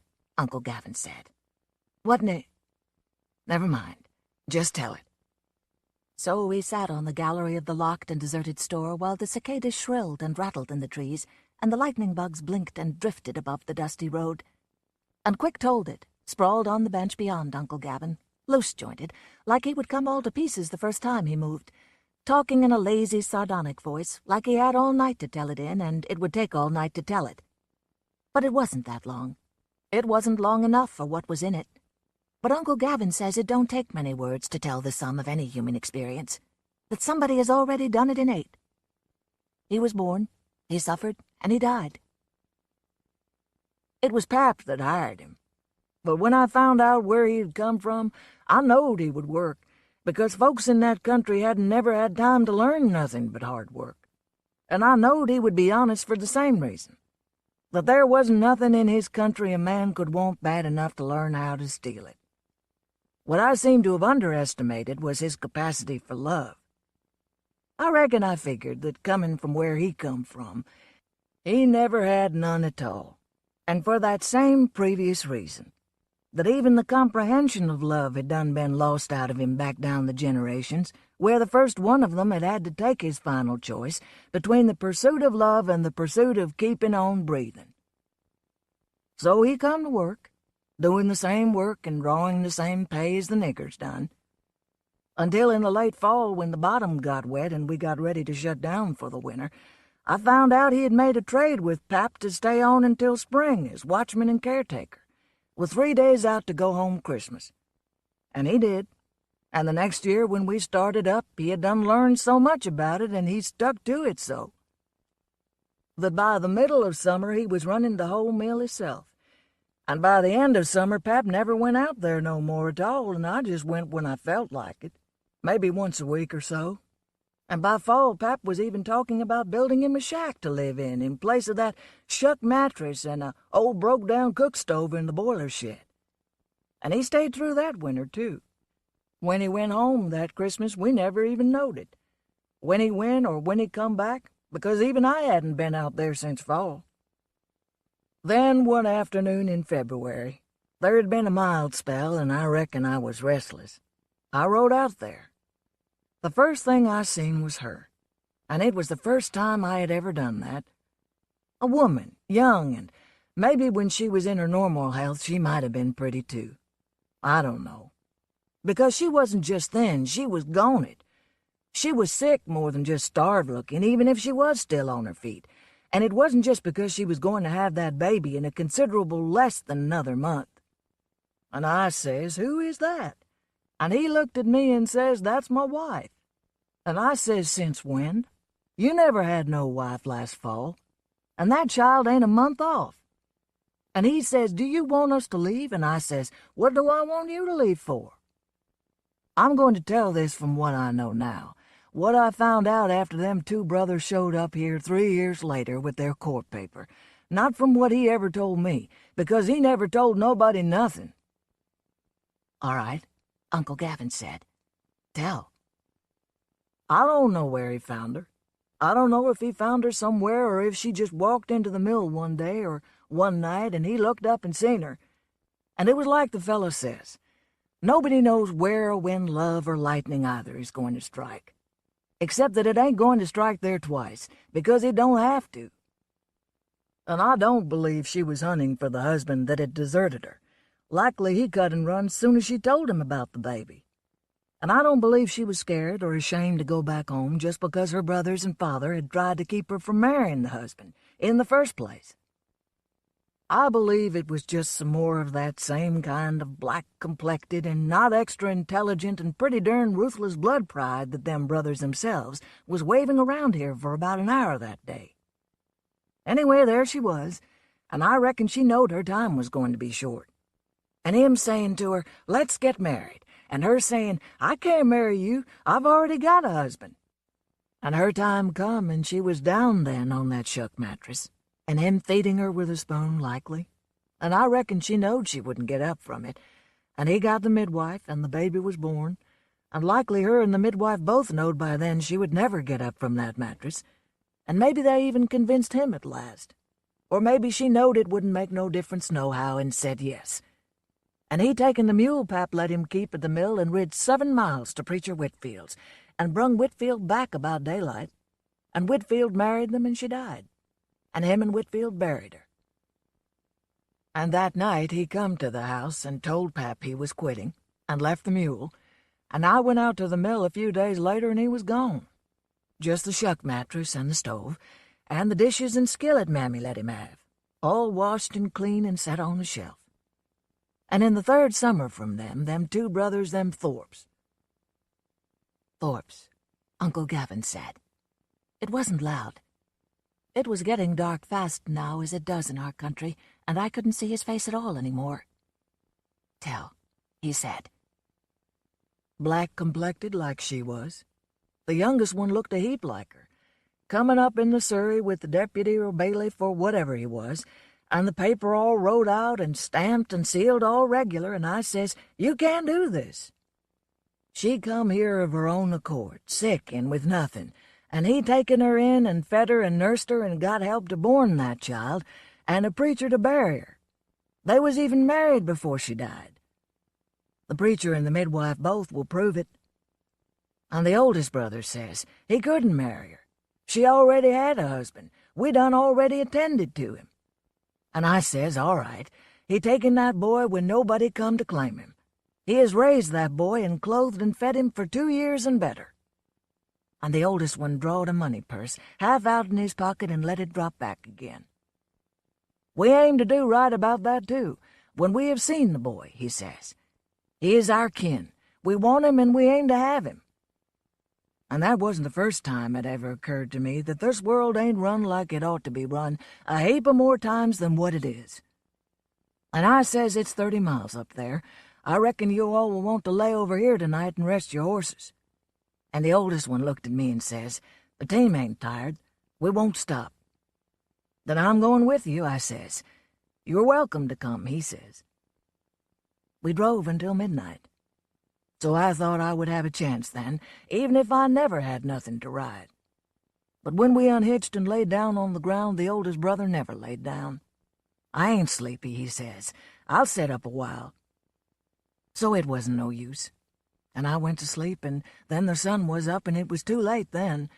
And about middle morning we come to that mailbox with the name on it you couldn't miss, and the empty house with nobody in sight or hearing neither, until we heard the axe and went around to the back. And he looked up from the woodpile and seen what I reckon he had been expecting to see every time the sun rose for going on 3 years now. Because he never even stopped. He said to the little boy, "Run, run to the field to Grandpap, run!" and come straight at the oldest brother with the axe already raised and the downstroke already started, until I managed to catch it by the haft just as the oldest brother grabbed him, and we lifted him clean off the ground, holding him, or trying to. "Stop it, Jackson," I said, "stop it. They got the law." Then a puny something was kicking and clawing me about the legs. It was the little boy, not making a sound, just swarming around me and the brother both, hitting at us as high as he could reach with a piece of wood Fentry had been chopping. "Catch him and take him on to the Surrey," the oldest one says. So the youngest one caught him. He was almost as hard to hold as Fentry, kicking and plunging even after the youngest one had picked him up, and still not making a sound. And Fentry jerking and lunging like two men until the youngest one and the boy was out of sight. Then he collapsed. It was like all his bones had turned to water, so that me and the oldest brother lowered him down to the chopping block like he never had no bones at all, laying back against the wood he had cut, panting, with a little froth of spit at each corner of his mouth. "It's the law, Jackson," I says. "Her husband is still alive." "I know it," he says. It wasn't much more than whispering. "I've been expecting it. I reckon that's why it taken me so by surprise. I'm all right now." "I'm sorry for it," the brother says. "We never found out about none of it until last week. But he is our kin. We want him home. You done well by him. We thank you. His mother thanks you. Here," he says. He taken the money purse out in his pocket and puts it into Fentry's hand. Then he turned and went away. After a while I heard the carriage turn and go back down the hill. Then I couldn't hear it any more. I don't know whether Fentry ever heard it or not. "It's the law, Jackson," I says. "But there's two sides to the law. We'll go to town and talk to Captain Stevens. I'll go with you." Then he set up on the chopping block, setting up slow and stiff. He wasn't panting so hard now, and he looked better now, except for his eyes, and they was mostly just dazed, looking. Then he raised the hand that had the money purse in it and started to mop his face with the money purse, like it was a handkerchief. I don't believe he even knowed there was anything in his hand until then, because he'd taken his hand down and looked at the money purse for maybe 5 seconds. And then he tossed it. He didn't fling it. He just tossed it like you would a handful of dirt you had been examining to see what it would make, over behind the chopping block, and got up and walked across the yard toward the woods, walking straight and not fast, and not looking much bigger than that little boy, and into the woods. "Jackson," I says. But he never looked back. And I stayed that night at Rufus Pruitt's and borrowed a mule from him. I said I was just looking around because I didn't feel much like talking to nobody. And the next morning I hitched the mule at that gate and started up the path, and I didn't see old man Fentry on the gallery at all at first. When I did see him, he was moving so fast I didn't even know what he had in his hands until it went boom, and I heard the shot rattling in the leaves overhead, and Rufus Pruitt's mule trying his darn best either to break the hitch rein or hang himself from the gatepost. And one day, about 6 months after he had located here, to do the balance of his drinking and fighting and sleight of hand with other folks' cattle, Buck Snort was on the gallery here, drunk still and running his mouth, and about a half-dozen of the ones he had beat unconscious from time to time by foul means and even by fair on occasion, as such emergencies arose, laughing every time he stopped to draw a fresh breath. And I happened to look up, and Fentry was sitting on his mule out there in the road. He was just sitting there, with the dust of them 30 miles caking into the mule's sweat, looking at Thorpe. I don't know how long he had been there, not saying nothing, just sitting there and looking at Thorpe. Then he turned the mule and rid back up the road toward them hills he hadn't ought to never have left. Except maybe it's like the fellow says, and there ain't nowhere you can hide from either lightning or love. And I didn't know why then. I hadn't associated them names. I knowed that Thorpe was familiar to me, but that other business had been 20 years ago, and I had forgotten it until I heard about that hung jury of yourn. Of course he wasn't going to vote book right free. It's dark. Let's go to supper. But it was only 22 miles to town now, and we were on the highway now. The gravel. We would be home in an hour and a half, because sometimes we could make 30 and 35 miles an hour. And Uncle Gavin said that someday all the main roads in Mississippi would be paved like the streets in Memphis, and every family in America would own a car. We were going fast now. Of course he wasn't, Uncle Gavin said. Lowly and invincible of the earth. To endure, and then endure. Tomorrow and tomorrow and tomorrow. Of course he wasn't going to vote book right free. I would have, I said. I would have freed him. Because Buck Thorpe was bad, he— No, you wouldn't, Uncle Gavin said. He gripped my knee with one hand even though we were going fast, the yellow light beam level on the yellow road. The bugs swirling down into the light beam and ballooning away. It wasn't Buck Thorpe the adult, the man. He would have shot that man as quick as Bookwright did, if he had been in Bookwright's place. It was because somewhere in that debased and brutalized flesh which Bookwright slew, there still remained, not the spirit maybe, but at least the memory of that little boy, that Jackson and Longstreet Fentry. Even though the man the boy had become didn't know it, and only Fentry did. And you wouldn't have freed him either. Don't ever forget that. Never. Part 7. The Good, the Bad, and the Unadaptable. Bringing Up Baby, by Hagar Wilde. Bringing Up Baby, directed by Howard Hawks, 1938. Babylon Revisited, by F. Scott Fitzgerald. The Last Time I Saw Paris, directed by Richard Brooks, 1954. The Swimmer, by John Cheever. The Swimmer, directed by Frank Perry, 1968. The paradox is this. Great stories often make poor movies, and vice versa. Lawrence Kasdan, Silverado, The Big Chill, has said that he finds this idea both liberating and inspiring. My experience is that high art often starts in low places. And in fact, some of the most successful movies of all time have come from low places. In the early days of cinema, potboilers were everywhere, and so were their film adaptations. Classic films like Stagecoach, All About Eve, and Bringing Up Baby were all adapted from fiction found in mass-market magazines. In fact, Stage to Lordsburg, the basis for Stagecoach, and Hagar Wilde's Bringing Up Baby were published in the same issue of Collier's.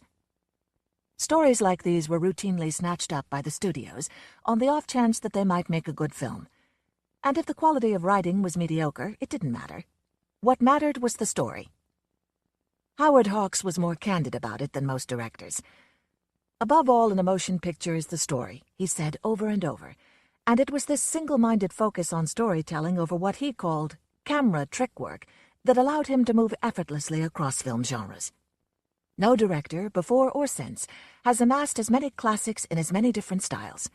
From gangster films, Scarface, 1932, to film noir, The Big Sleep, 1946, to westerns, Red River, 1948, to horror, The Thing, 1951, to musicals, Gentlemen Prefer Blondes, 1953, to war dramas, Sergeant York, 1941, and, of course, to the definitive screwball comedy, Bringing Up Baby, starring Katharine Hepburn and Cary Grant. Hawks often let his movies form organically, filming sequentially and rewriting the script every day to incorporate new interactions between story, actors, and characters. The Bringing Up Baby set was an unusually happy one, with much on-set improvising and censor baiting. All of the bone double entendres managed to survive the Hayes office. According to Fritz Feld, who played the psychiatrist in the supper club, Hawks would come in and say, "It's a nice day today. Let's go to the races." And we'd pack up and go to the races. Kate continued her custom of serving tea on the set. We all laughed and were very happy. Not surprisingly, the picture went wildly over budget, but Hawks's easy, relaxed manner was the incubator that created a classic. The difficult work, Hawks once said, is the preparation, finding the story, deciding how to tell it, what to show and what not to show. Wilde's story was recommended to Hawks by the RKO story department because the dialogue was hilariously funny, and the possibilities for further complication are limitless. The story was purchased for $1,004, and Wilde was persuaded, despite her initial reluctance, to come to Hollywood to work on the screenplay. A novelist, playwright, and short story writer in her early 30s, Wilde had already done a 4-week stint in Hollywood working for Howard Hughes, but the experience had not been pleasant. In fact, her 1933 O. Henry Prize-winning story, The Brat, was a caustic send-up of movie-style manipulation, which one of the judges said shed an entirely new light on Hollywood theatrics. Although Dudley Nichols was the seasoned screenwriter on Bringing Up Baby, Wilde was retained to create additional situations and ensure the comic tone and characters remained consistent with her story. Her experience on the film must have been a positive one. Everyone had fun, because afterward she continued to work in films, most notably with Hawks again on I Was a Male War Bride and with Raymond Chandler on The Unseen. Despite her work on both coasts, she also wrote several successful Broadway plays. Wilde is a forgotten writer. There are scores of books on the comedies of the 30s with long discussions about the genius of bringing up Baby. But only a few of them even mention Hagar Wilde's name. She died in 1971, penniless and bitter, at the Motion Picture Country Home. Footnote: when I called the Motion Picture Country Home to confirm the date of her death, their public relations official, after asking me who he was, said, "Bringing Up Baby? Are you sure there's so little information? She was a major screenwriter." End of footnote. A number of years later, one of her friends wrote a letter to the New York Times under the title, "When Film Directors Get Credit for What Screenwriters Do." All these years, Wilde's friend wrote, I have marveled at the way critics gasp with awe at the genius of a film director for qualities created by the writer. Only the imagination of Hagar Wilde could have produced that hunt through a Connecticut night in pursuit of a leopard named Baby.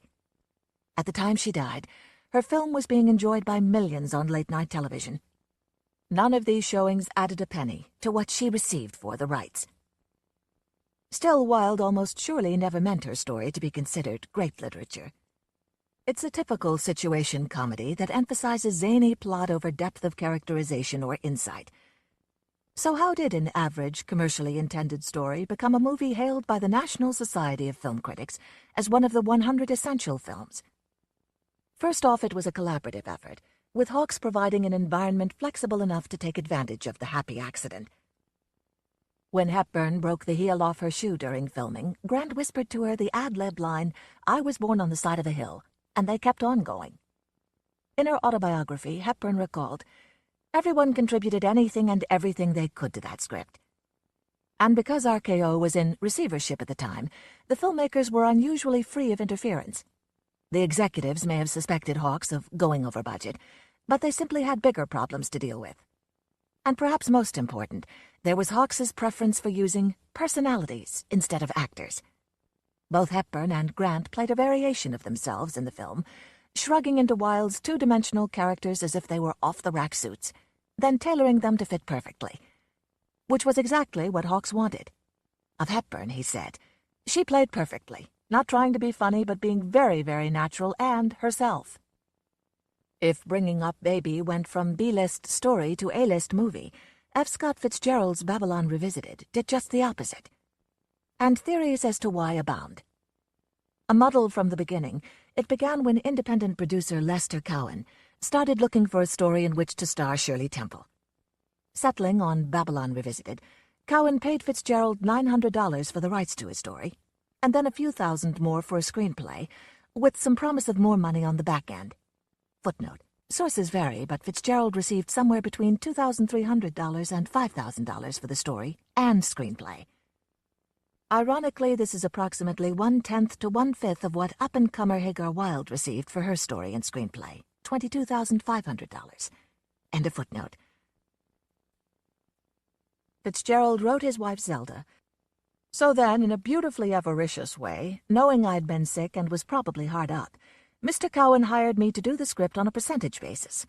He gave me, what worked out to a few hundred a week to do a quick script.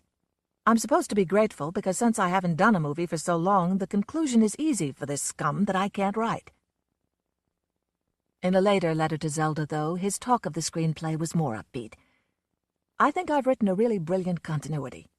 It had better be, for it seems to be a last lifeline that Hollywood has thrown me. It is a strong lifeline, to write as I please upon a piece of my own. Written nearly 10 years before Fitzgerald began his screenplay, Babylon Revisited is generally considered one of Fitzgerald's finest, most mature stories. John Chamberlain singled it out in his 1935 review of Taps at Reveille, the collection in which it is included, as evidence of Fitzgerald's significance, which was very much in question at the time. Charlie's, the protagonist's, repentance, Chamberlain wrote, his ghost-ridden feeling is a commentary on the life of 1929 that is comparable to Proust's commentary on the Parisian Society of Remembrance of Things Past. The implications of Babylon Revisited are as obvious as the implications, say, of an American tragedy. Fitzgerald's own screenplay, though, is a much different thing. Because of the Shirley Temple attachment, the child Honoria, renamed Victoria, became the focus of the story. Then entirely new plot lines, including murder and insurance fraud, were introduced, with it all concluding in a happy Hollywood way. The film was never made. Author-screenwriter Bud Schulberg, who received the screenplay from Fitzgerald as a gift when his daughter Victoria was born, the reason for the name change, came across it many years later while going through a box labeled Other People's Manuscripts. When it was published, he wrote in the introduction, "We move this lost manuscript from the shelf to publication, with the admission that the piece is flawed. Most authors who adapt their own literary work are stubbornly faithful to their original creations." Fitzgerald, perhaps because he had become so immersed in screen technique, takes enormous liberties with his story. In his zeal to make a movie, rather than attempt to retell his short story in cinematic form, he has stood it on its head. Fitzgerald died shortly after completing the screenplay, so we'll never have an adequate answer to the pressing question, what was he thinking? Subsequently, Cowan tried to enlist other people to rewrite his script, including Schulberg and Irwin Shaw, to no avail. James Thurber often told the tale of how one writer who was approached by Cowan said, "This is the most perfect motion picture scenario I've ever read. I don't see why you want to revise it." To which Cowan replied, "You're absolutely right. I'll pay you $2,000 a week to stay out here and keep me from changing one word of it." Cowan's persistence paid off, though. He wound up selling Fitzgerald's screenplay to MGM for $100,000. It was a bad investment for MGM, though. When the project was again greenlighted in the early 50s, an entirely new script was written by the Epstein brothers, Casablanca, using the title of the Kern Hammerstein song, "The Last Time I Saw Paris." Bosley Crowther, presumably unaware of Fitzgerald's own perfidy, reviewed the film for the New York Times. Where Fitzgerald did it in a few words, in a few subtle phrases that evoked a reckless era of golden dissipation toward the end of the 20s boom, director Richard Brooks has done it in a nigh 2-hour assembly of bistro balderdash and lush romantic scenes. The story is trite, the motivations are thin, the writing is gloss and pedestrian, the acting is pretty much forced. Perhaps the film was doomed from the start. There are those like Kurt Vonnegut who claim it couldn't have worked. When a movie company buys a work, they're shortchanged, because often one character is missing, the author. I think that is one reason there have been no good films of Hemingway or Fitzgerald stories or novels. Hollywood scholar Tom Dardis thinks it shouldn't have even been attempted. It is not at all clear why either Cowan or Fitzgerald ever thought a story like Babylon Revisited could be transformed into a feature-length film script. And there are, in hindsight, a litany of reasons it didn't work. Certainly the filmmakers were careless with the original story, much more careless than Hawks was with Wilde's Bringing Up Baby. But because Fitzgerald's work is so firmly anchored to the zeitgeist of the 20s and 30s, the most crippling change may have been the transposition to a post-World War II time frame. As John Cheever once observed, one always knows reading Fitzgerald what time it is, precisely where you are, the kind of country. No writer has ever been so true in placing the scene. Of course, this is a problem only for those familiar with Fitzgerald's original work. Provenance in this case is a heavy burden. If works by Hemingway and Fitzgerald always prove to be difficult adaptations, Then there are also seemingly impossible ones. Long before Charlie Kaufman's struggles with Susan Orlean's nearly unadaptable book resulted in a movie about not being able to make a movie, adaptation 2002, screenwriter Eleanor Perry wrestled with John Cheever's squirrely story, The Swimmer. And it's probably no accident that Cheever watched it all from the sidelines. He once admitted the story was terribly difficult to write. While he was often able to finish a story in days, The Swimmer took him months. I couldn't ever show my hand. Night was falling, the year was dying. It wasn't a question of technical problems, but one of imponderables. When he, protagonist Nettie Merrill, finds it's dark and cold, it has to have happened. And by God, it did happen. I felt the dark and cold for some time after I finished that story. Cheever didn't elaborate on the imponderables, but presumably his own alcoholism at the time played a part. Although he downplayed it, The Swimmer is in fact a technical feat, a trickster's triumph, a high-wire balancing act worthy of a Wallenda. The tone, as in many of Cheever's stories, teeters on a narrow edge between fantasy and realism. It's a fantastic premise, a man swimming home using a string of neighborhood pools, and yet it's just within the realm of possibility. And then there's the task of using water and weather. Almost all of Cheever's stories contain a telling description of the sky, without leaving the reader feeling as if she or he has been draped in heavy-handed metaphor. The trick, Cheever confided, was to get the winter constellations in the midsummer sky without anyone knowing about it. To do this, his narrative had to be deliberately cagey. It seems to me, Cheever once said, that falsehood is a critical element in fiction. Part of the thrill of being told a story is the chance of being hoodwinked or taken. The telling of lies is a sort of sleight of hand that displays our deepest feelings about life. And with The Swimmer, Cheever has told a whopper, but somehow he gets away with it. Movie makers, with their habit of rushing into things that make angels tremble, often overlook the potential difficulties of adapting a literary work. But everyone involved with The Swimmer understood the dangers. Cheever himself, who claimed Hollywood made him suicidal. The stores were selling yarmulkes for dogs, my God! Awarded the project to husband and wife team, Frank and Eleanor Perry, over several better-heeled offers. Pre-Sundance independent filmmakers, the Perrys demonstrated a regard for literary material and had already made a successful small film, David and Lisa, about two mentally ill teenagers who fall in love. Eleanor Perry, the screenwriter, had long been a Cheever fan, and when she read The Swimmer in The New Yorker, she saw it as a film right away, but no one else did. Her husband, Frank Perry, the director, was skeptical. That I felt it would be difficult to adapt is putting it mildly. I thought Eleanor was crazy. Even the star, Burt Lancaster, was worried. At best, it is tricky. Ned's predicament is real and serious, but he avoids direct comment on it. One wrong note and it will seem phony. I'm scared to death. Footnote. Recently there has been talk of a remake, with Alec Baldwin in the role of Nettie Merrill, but no words of trepidation yet. End of footnote. Given the potential pitfalls, the results are admirable. Vincent Canby of the New York Times gave everyone involved with the film kudos for just making the attempt. It's an uneven, patchy kind of movie, occasionally gross and mawkish, and one I liked very much. I like the Perrys for having liked it, and I like Burt Lancaster, who is essentially miscast in the title role, for having wanted to do it. Over the years, the film has grown in stature, and the unfavorable comparisons to the story have become less frequent. Instead, the film is often likened to a really, really good episode of The Twilight Zone. It's a paradox, or a curse depending on your point of view. Great stories almost always make less than great movies. But the why is elusive. When an adaptation goes well, it's easy to point to a felicitous mixture of people, talent, and circumstances.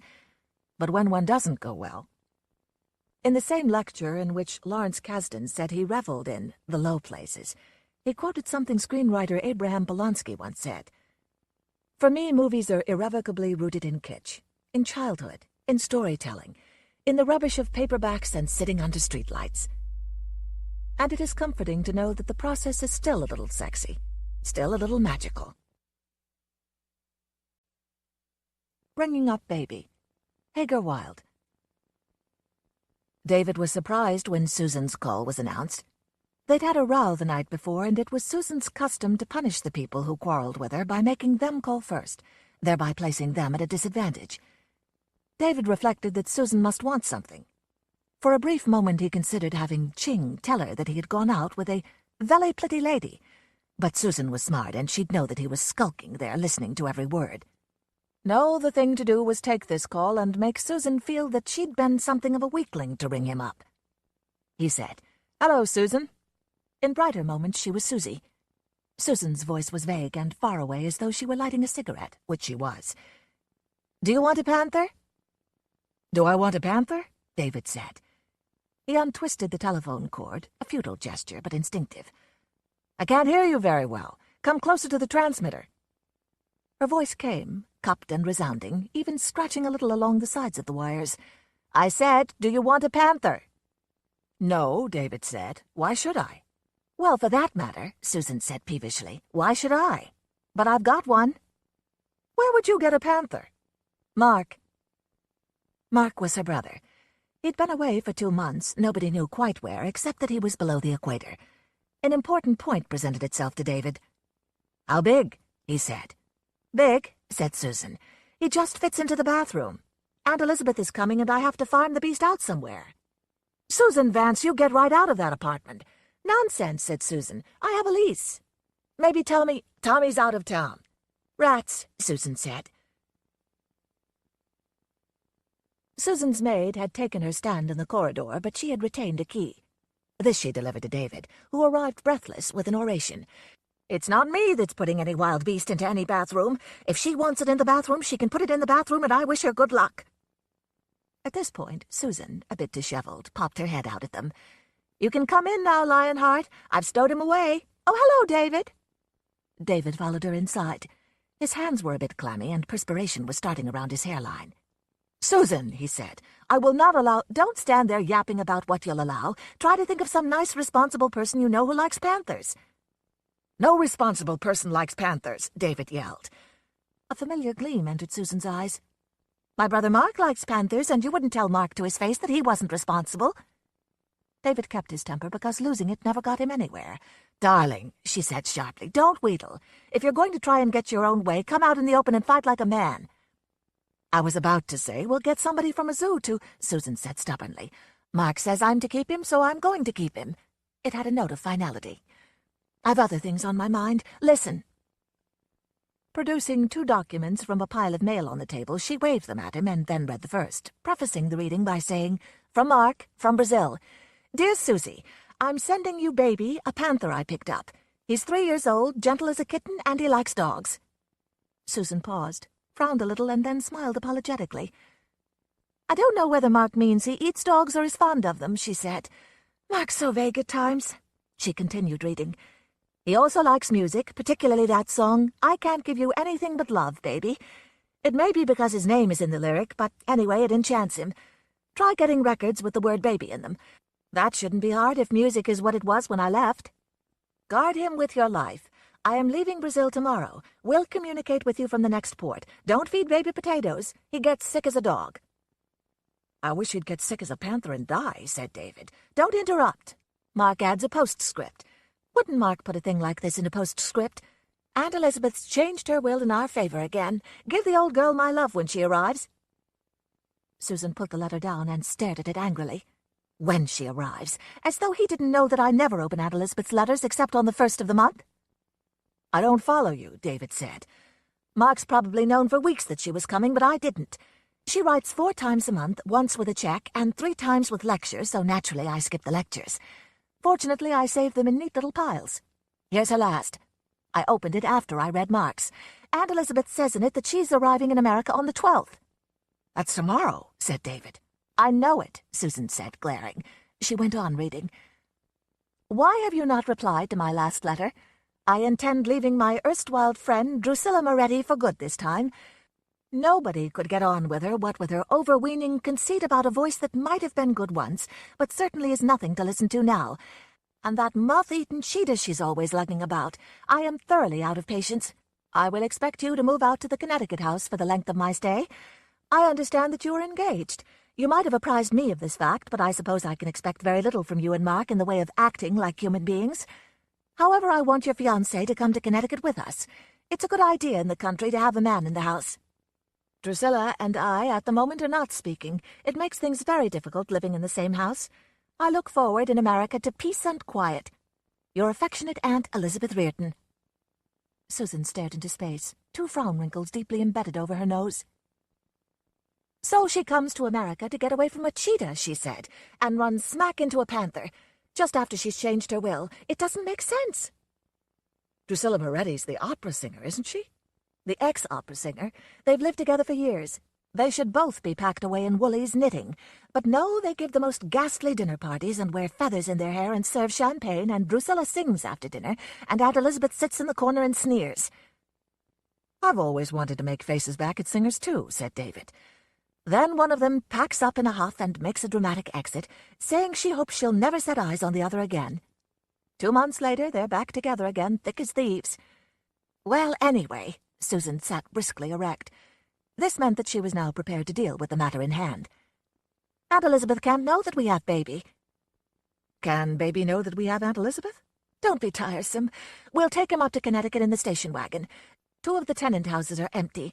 We'll tie him in one and sneak food out to him nights. You mean I'll sneak food out to him nights, said David.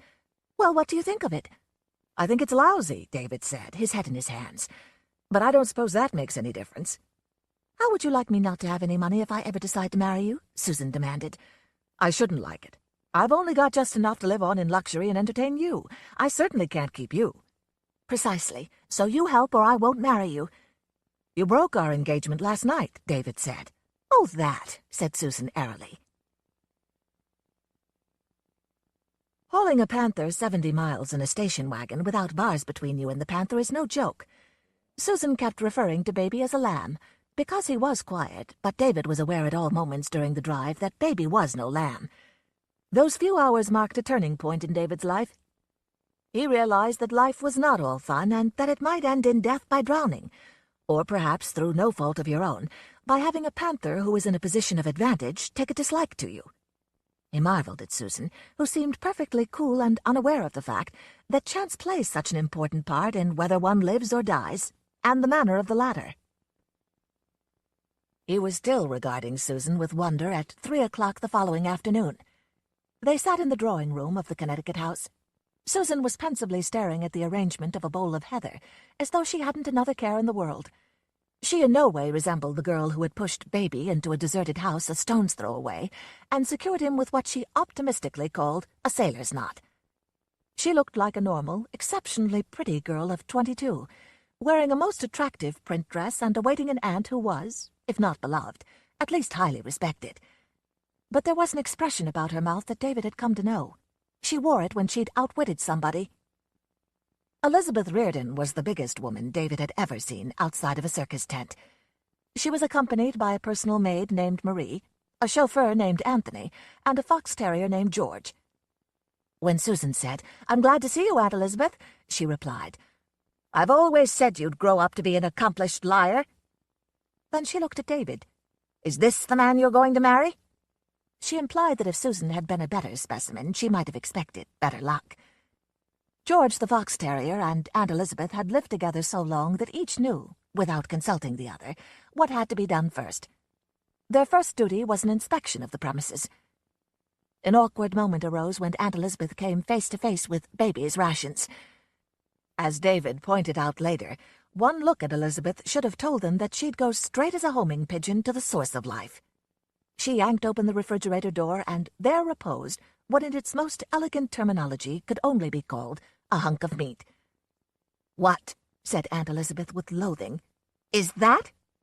Susan stammered. "Meat? For what?" said her aunt. David jumped into the breach with, "For George." "George doesn't eat muck like that. Throw it away." Under her and George's eagle eyes, they chucked it into a garbage receptacle. Then Aunt Elizabeth unpacked. The day wore on. It wore on everybody. When Aunt Elizabeth retired at 9 o'clock, Susan and David dived quietly out the back door and rummaged for Baby's supper. "Got it," said Susan, finally and inelegantly. Baby was pathetically glad to see them. Not only had he been feeling the pangs of inner panther, but he'd been lonely. He rolled over on his back, and Susan scratched his stomach. "Cute," Susan said. "Very cute," said David at a safe distance. Suddenly Susan jumped, listened, and came over to clutch his arm, hissing, "What was that?" Baby had pricked up his ears and abandoned his supper momentarily. What she'd heard was a sniffing sound. It grew in volume. It finally stood in the doorway. It was George, spying as usual. "Grab him," said Susan. "You grab him," said David. "You know him better." "That's why I won't grab him," Susan said, dancing agitatedly. David advanced, saying, "Nice, George." George growled. "He knows better than that," Susan said, still dancing. She panted as they plunged toward the house with George in David's arms. "He must like you. He hasn't growled once since you picked him up." "He can't," David said bitterly. "His mouth is full of my hand." They persuaded George to relinquish David's hand and shut him up in Susan's bedroom. The following morning at 10 o'clock, a great uproar started, made its way down the corridor, and turned out to be Aunt Elizabeth rousing the house. She stood in Susan's doorway and said, "Get up." Susan stirred sleepily and sat up. She hadn't had much sleep. "What's George doing under your bed?" "Growling the first part of the night and snoring the last," said Susan. "Well, get up. Get that young man. What's his name? David. Get him up, too." Susan sighed. Susan's devotion to George that day was a thing of beauty. The fact that it awoke in George no answering loyalty proved rather conclusively that he had a nasty character. Susan took him into the kitchen and gave him his breakfast with her own hands, standing guard while he ate it. When he went outside for his morning constitutional, Susan was at his heels. George was all for heading straight toward the tenant cottage, but at the risk of life and limb, Susan carried him in the other direction. She did everything but follow him into a hollow tree. After maneuvering him back into the house, she sank exhausted upon the divan, her eyes glued upon his hideous form. George stretched out on the drawing-room threshold and snoozed peacefully, his snore mounting in volume as he drew farther and farther away from a waking world. Susan began to understand the principle of hypnotism. The object held in front of the eyes needn't be bright. It can be just a dog who is intent upon visiting a panther against your wishes. David came in and found her, fast asleep, her arm tucked under her head. He joined Aunt Elizabeth in a game of double solitaire in the sunroom. At 3 o'clock, Susan started up like a frightened doe. Asleep at the switch, asleep on sentry duty. George was gone. Susan started a systematic search of the house. She ended up in the sunroom, gesturing wildly behind her aunt's back, making a pretense of barking and pointing toward the tenant cottage. David stared. "George is such a nice dog," Susan said desperately. "Nonsense," Aunt Elizabeth said without turning. "George is a fiend, and you very well know it." "He's gone for a walk all by himself," said Susan. "That's because nobody with any sense would go with him," her aunt said. David said, rising. "Excuse me, I just thought of something." "Finish the hand," barked Aunt Elizabeth. Susan snatched David's cards. "I'll finish it." She finished it, and then she too bolted. Aunt Elizabeth could hear her little rubber heels thudding down the front steps at a terrific rate. "Mad," said the old lady. "Balmy, the lot of them." She went on playing. Susan lunged around the corner of the tenant cottage. David was sitting on the top step. Susan stood, quivering like an anguished pointer. "Were you in time?" "Oh, plenty," said David. He displayed a frayed end of rope. Susan gaped and sank weakly beside him. "What do we do now?" "I wonder," David said, "how one goes about telling people there's a panther at large without telling how he got at large." "They just say they saw a panther." "We might try it," David said. Susan didn't reply. David made his plan on the way back. "I'll just call a zoo and tell them I've seen a panther. Then they'll come and catch him." "It's too simple," said Susan. Aunt Elizabeth was still engrossed in her solitaire when Susan came in. She slipped a 10 into a king space and said, "Where's David?" "Telephoning a friend," said Susan. David's opponent on the telephone was saying, "Yeah, I heard you. You saw a panther. In Connecticut. Well, aren't you going to do something about it?" "You do something about it. You had the fun. Go to bed and sleep it off." David clutched the instrument desperately and sank his mouth into the transmitter. "I tell you, this is a bona fide panther." "Listen, I know every species of panther, and this isn't one of them." "He must be having a fight with his friend," said Aunt Elizabeth, slipping a queen into a king space. The doorbell rang. Susan went to answer it. Aunt Elizabeth took advantage of her absence to cheat on a large scale. She had practically run her cards out when Susan returned, flourishing a cablegram. Aunt Elizabeth opened it, saying, "It's from Mark." And then sharply, "Don't play until I've read it. It's not fair." Upstairs, David was saying despairingly, "Let me talk to the man in charge of everything." Aunt Elizabeth adjusted her spectacles and read in a monotone, "Welcome, America. Are you pleased with baby? Love, Mark." She put the cablegram down and stared at it. "Baby?" "He means me," Susan bleated. "You're no baby," said Aunt Elizabeth, "and he doesn't say a word about my panther. You might know. Mark's always been highly unreliable. Cable him at once and say I want to know whether he's going to keep his promise." Susan had risen, disarranging her cards by clutching motions. "Panther?" said Susan. "Promise?" "Mark promised me a panther, and I mean to get it. I'm not going to have Drusilla Moretti lording it over me any longer with her cheetah. I've given that young scoundrel enough money to run the White House. I've changed my will in his favor. And yours, I might add, though why I don't know. And all I asked was a panther. Then he cables me asking me if I'm pleased with you.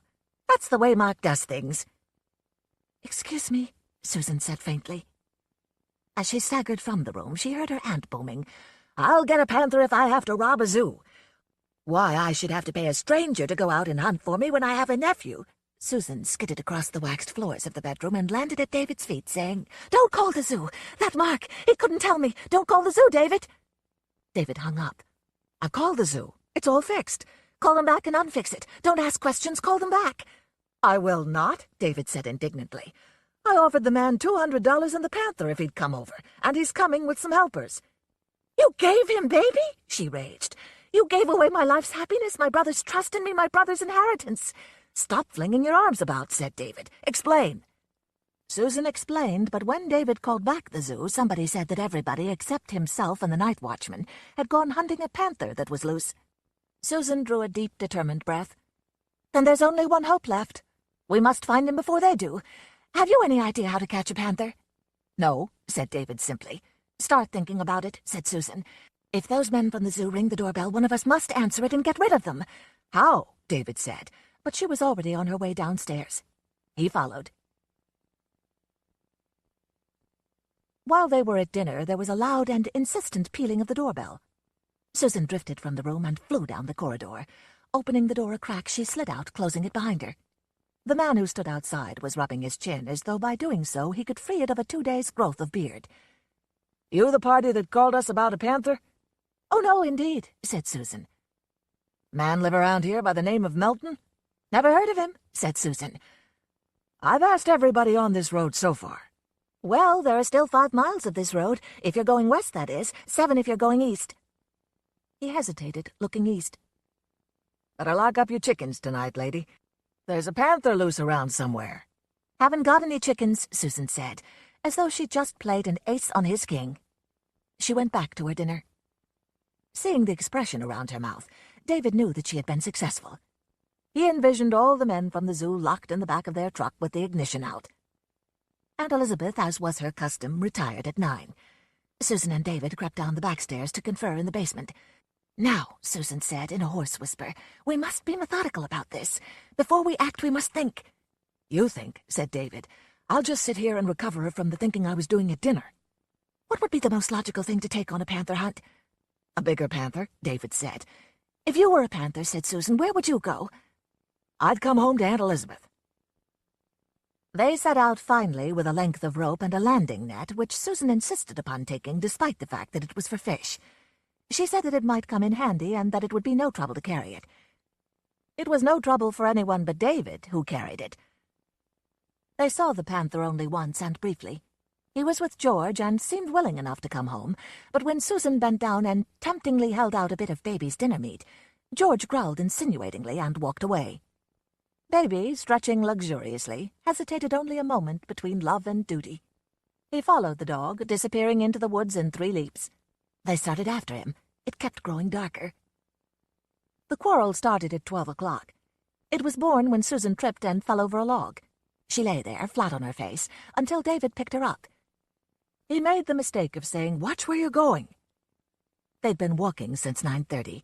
Susan had torn her frock. Privately, she had despaired of finding Baby, and that made matters worse. Her voice trembled. She said, "Watch where I'm going yourself, smart Alec. I mean, watch where—" And then she began crying. "Now look," David said. "I'd suggest that we go home." Susan stamped her wrath out on innocent shrubs. "Go home and tuck yourself into bed, quitter. Go on home. I'm going to find that beast if it takes me the rest of my natural life. The idea of turning a wild animal loose on an innocent countryside and then going home and sleeping, with lives in danger all over," David said. "Oh, Susan, do stop making an ass of yourself." "So," said Susan. She jumped back hastily into her dignity. "So," she said, and stalked off. David followed. Susan stopped.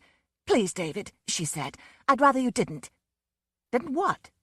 "Didn't come with me," said Susan frigidly. "This time, David, I am through. The other times have been silly quarrels, but this time I am quite thoroughly through." "Oh, very well," David said. He sat down on a log. He could hear Susan crashing away from him. Then she crashed back toward him after a bit. Presently, in a quavering voice, quite near him, she said, "David?" David kept quiet. "Ooh," said Susan, and headed straight for the main road.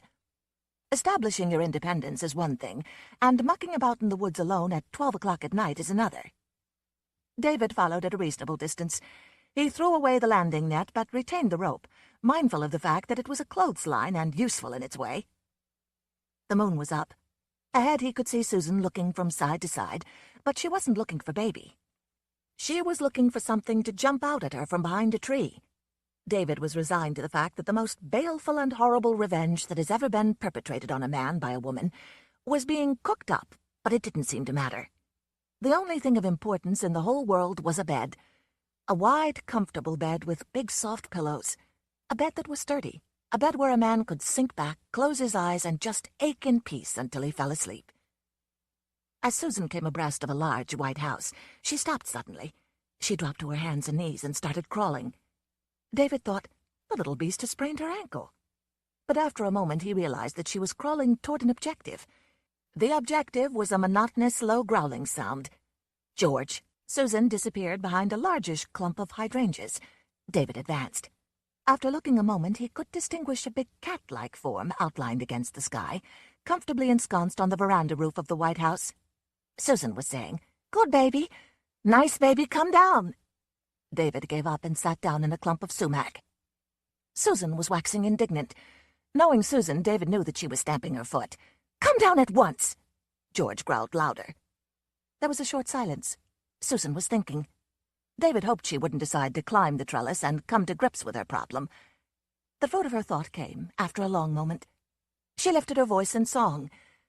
"I can't give you anything but love, baby. That's the only thing I've plenty of, baby." A window was flung up, and a pajama-clad man appeared in the aperture. Obviously, he was at a loss to know where to start. He said finally, "What are you doing, may I ask?" "Singing," Susan said. "If you're paying a bet, there must be someplace else you can pay it," the man said. By this time, his wife had joined him at the window. Clearly, she didn't like Susan's looks. "I'm not paying a bet," Susan said distinctly. "There's a panther on your roof." "I'm not going to bandy words with you at this time of night." He, too, was beginning not to like Susan. "There's a panther on your roof, and it's my panther," Susan said stubbornly, "and I'm going to get him. To get him, I have to sing." "There is nothing on my roof," he said. "There is! Come out and look." The woman's face softened. She said something to her husband. He drew back from the opening like a turtle whose shell had been tapped. The woman leaned farther out and said, "Sing if you like, dear." Susan started. "I can't give you anything but love, baby." The woman regarded her pityingly, shaking her head a little. A door banged. The man had put on his pants hurriedly. Baby, alarmed, disappeared over the edge of the roof. Susan was yelling, "He went that way!" She struggled in the gentle but firm grip of a man who knew his duty. He kept saying, "Hush, hush, it's all right." "You frightened him away," Susan wailed furiously, "and now I'll never find him again." "See, he's still there," her captor said soothingly. "See him?" "He's not," Susan yelled. "Let go of my arm. Let go." "He'll come back, don't worry. Now you tell me where you live. Do you know?" "Of course I know," Susan said indignantly. "But that's not the point. I have to get my panther." She appealed desperately to him. "Won't you help me?" "I certainly will," he said. With a sigh of relief, David pushed his way through the sumac thicket. Susan was safe. Of course, when she discovered that the man thought her batty, the man wasn't safe, but that was his responsibility, not David's. It was dark among the trees. David stumbled around looking up into them for Baby and under them for George. Now and then he called, hoping that George would growl in reply. He came upon them in a small clearing. Baby was lying in a wagon track, and George was standing beside him. David had an unpleasant feeling that they'd been watching him all the time. He tried to remember all the things he'd ever heard about dealing with animals. Looking Baby straight in the eyes was a bit difficult in the dark, and from a distance. He tried cooing at them and making wild promises about steak at home, but George only growled. Only the picture of sitting all night in that clearing, watching Baby, drove him to unwind the rope and walk toward them. Baby rolled over on his back to have his stomach scratched. David scratched it and put the rope around his neck. From there on, it was simple. He merely walked home. Baby padded along at his side, and George followed at his heels, growling. Every light in the house was on, and Aunt Elizabeth, in a fury, was on the telephone. David went in, towing Baby. Aunt Elizabeth was shouting, "Of course I have a niece, but she's decently in bed, not singing around under windows. Why should I come to the police station and identify her? It's no responsibility of mine or my niece's if you've picked up a feeble-minded female. Don't take any checks from her, mind." David grinned, feeling a twinge of sympathy for the local police force. "I tell you," Aunt Elizabeth shouted, "that the girl's an imposter. My niece is a sober, self-respecting citizen." Then she looked up and saw David. She stared at Baby. She looked back at David. She turned to the telephone. "Wait a minute, my good man," she said. "I might be wrong." David handed Elizabeth the end of the clothesline. He took the telephone from her unresisting hand. "Put your prisoner on the wire, Sergeant," he said. "If it's Miss Vance, we'll be able to identify her by her voice." A furious squeaking sailed into the room from the receiver. "Don't take that tone," David said warningly. "David!" said Susan. "Am I marvelous?" "You're anything you said," wailed Susan. "Are we engaged or aren't we?" "All right," Susan said sulkily. "I'll be right over," David said. He hung up. After he'd gone, Aunt Elizabeth stood staring at Baby, who was rolling over to have his stomach scratched. "Imagine," she said into space. "Mark can't send me a panther from the wilds of Brazil, but these two can scare one up in Connecticut woods. That's rather sweet. I've misjudged Susan. I think I'll cut Mark off and give Susan all the money." Babylon Revisited. F. Scott Fitzgerald. 1. "And where's Mr. Campbell?" Charlie asked. "Gone to Switzerland. Mr. Campbell's a pretty sick man, Mr. Wales." "I'm sorry to hear that." "And George Hart?" Charlie inquired. "Back in America, gone to work." "And where's the Snowbird?" "He was in here last week. Anyway, his friend Mr. Schaefer is in Paris." Two familiar names from the long list of a year and a half ago. Charlie scribbled an address in his notebook and tore out the page. "If you see Mr. Schaefer, give him this," he said. "It's my brother-in-law's address. I haven't settled on a hotel yet." He was not really disappointed to find Paris was so empty. But the stillness in the Ritz bar was strange and portentous. It was not an American bar anymore. He felt polite in it, and not as if he owned it. It had gone back into France. He felt the stillness from the moment he got out of the taxi and saw the doorman, usually a frenzy of activity at this hour, gossiping with a chasseur by the servants' entrance. Passing through the corridor, he heard only a single bored voice in the once clamorous women's room. When he turned into the bar, he traveled the 20 feet of green carpet with his eyes fixed straight ahead, by old habit. And then, with his foot firmly on the rail, he turned and surveyed the room, encountering only a single pair of eyes that fluttered up from a newspaper in the corner. Charlie asked for the head barman, Paul, who in the latter days of the bull market had come to work in his own custom-built car. Disembarking, however, with due nicety at the nearest corner. But Paul was at his country house today, and Alex giving him information. "No more," Charlie said. "I'm going slow these days." Alex congratulated him. "You were going pretty strong a couple of years ago." "I'll stick to it all right," Charlie assured him. "I've stuck to it for over a year and a half now." "How do you find conditions in America?" "I haven't been to America for months." I'm in business in Prague, representing a couple of concerns there. They don't know about me down there." Alex smiled. "Remember the night of George Hart's bachelor dinner here?" said Charlie. "By the way, what's become of Claude Fessenden?" Alex lowered his voice confidentially. "He's in Paris, but he doesn't come here anymore. Paul doesn't allow it.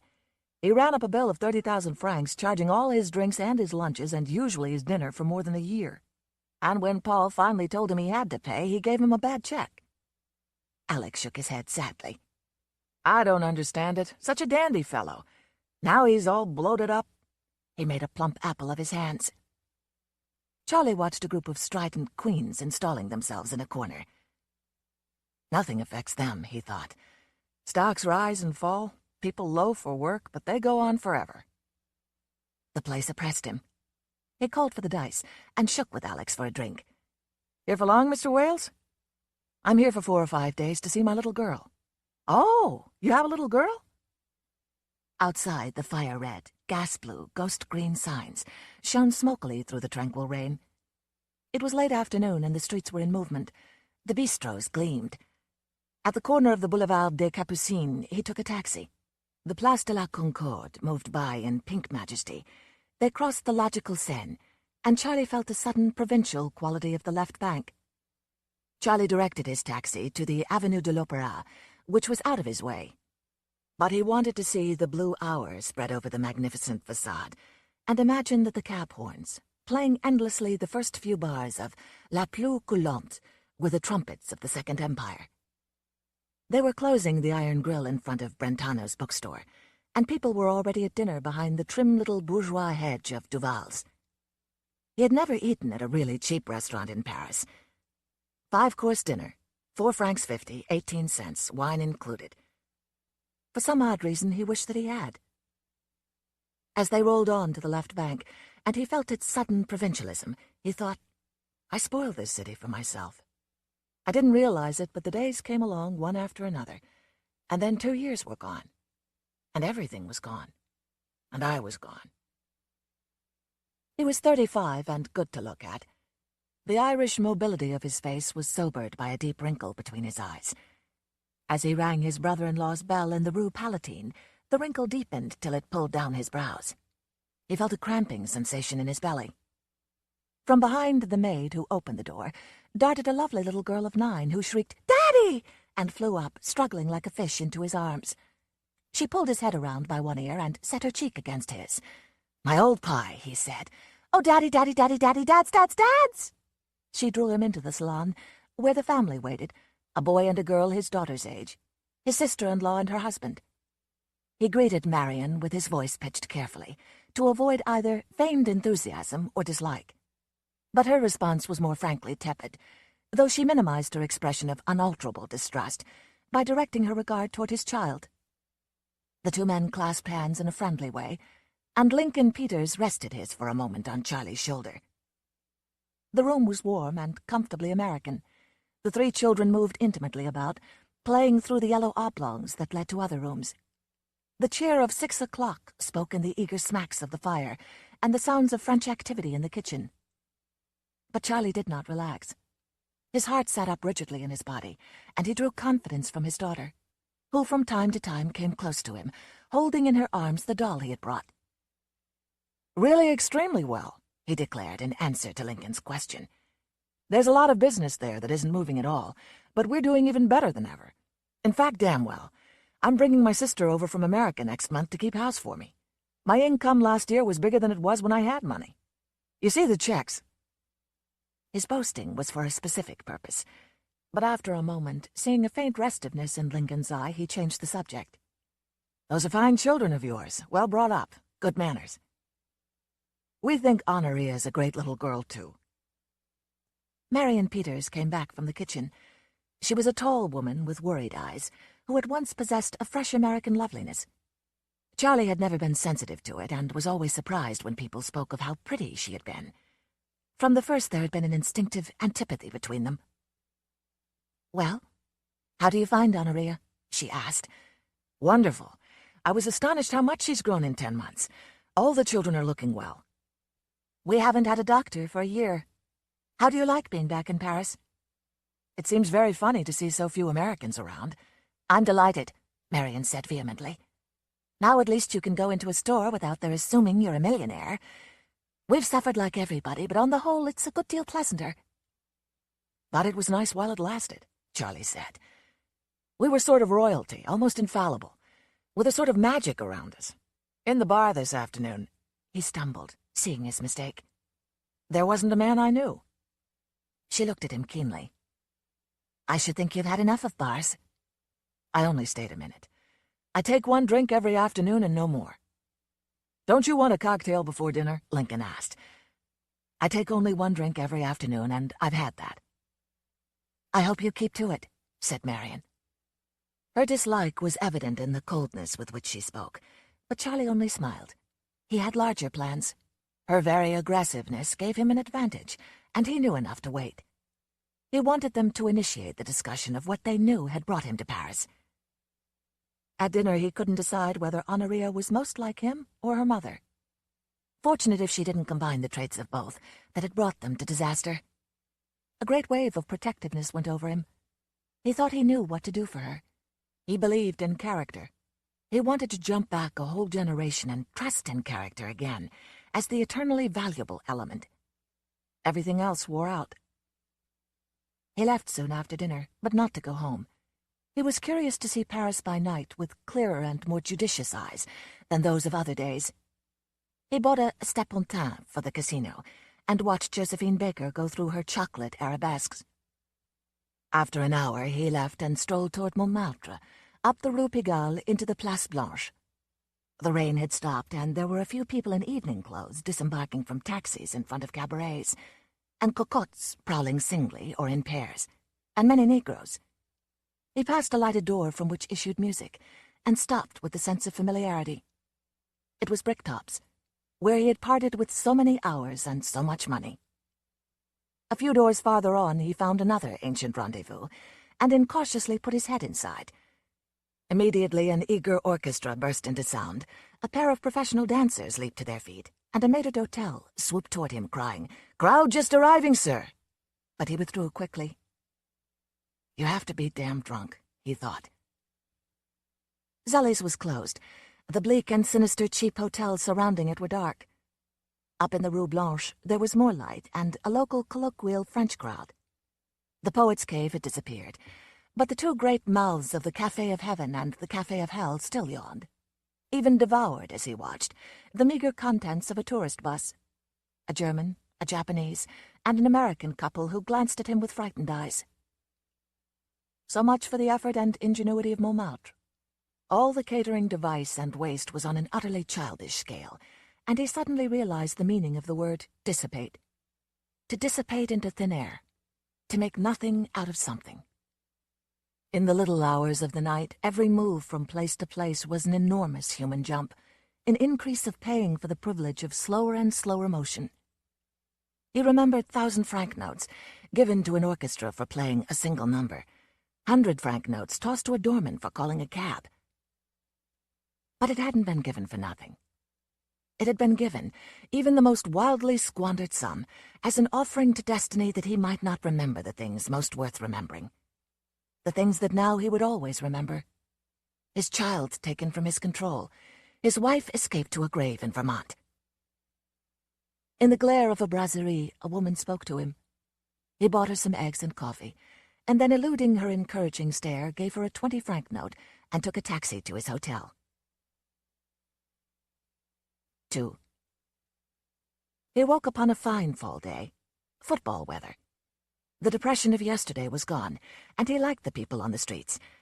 At noon he sat opposite Honoria at Le Grand Vatel, the only restaurant he could think of not reminiscent of champagne dinners and long luncheons that began at 2 and ended in a blurred and vague twilight. Now, how about vegetables? Oughtn't you to have some vegetables? Well, yes. Here's épinards and chou-fleur and carrots and haricots. I'd like chou-fleur. Wouldn't you like to have 2 vegetables? I usually only have one at lunch. The waiter was pretending to be inordinately fond of children. Qu'elle est mignonne, la petite. Elle parle exactement comme une Française. How about dessert? Shall we wait and see? The waiter disappeared. Honoria looked at her father expectantly. "What are we going to do?" "First we're going to that toy store in the Rue Saint-Honoré and buy you anything you like. And then we're going to the vaudeville at the Empire." She hesitated. "I like it about the vaudeville, but not the toy store." "Why not?" "Well, you brought me this doll," she had it with her, "and I've got lots of things. And we're not rich anymore, are we?" "We never were. But today you are to have anything you want."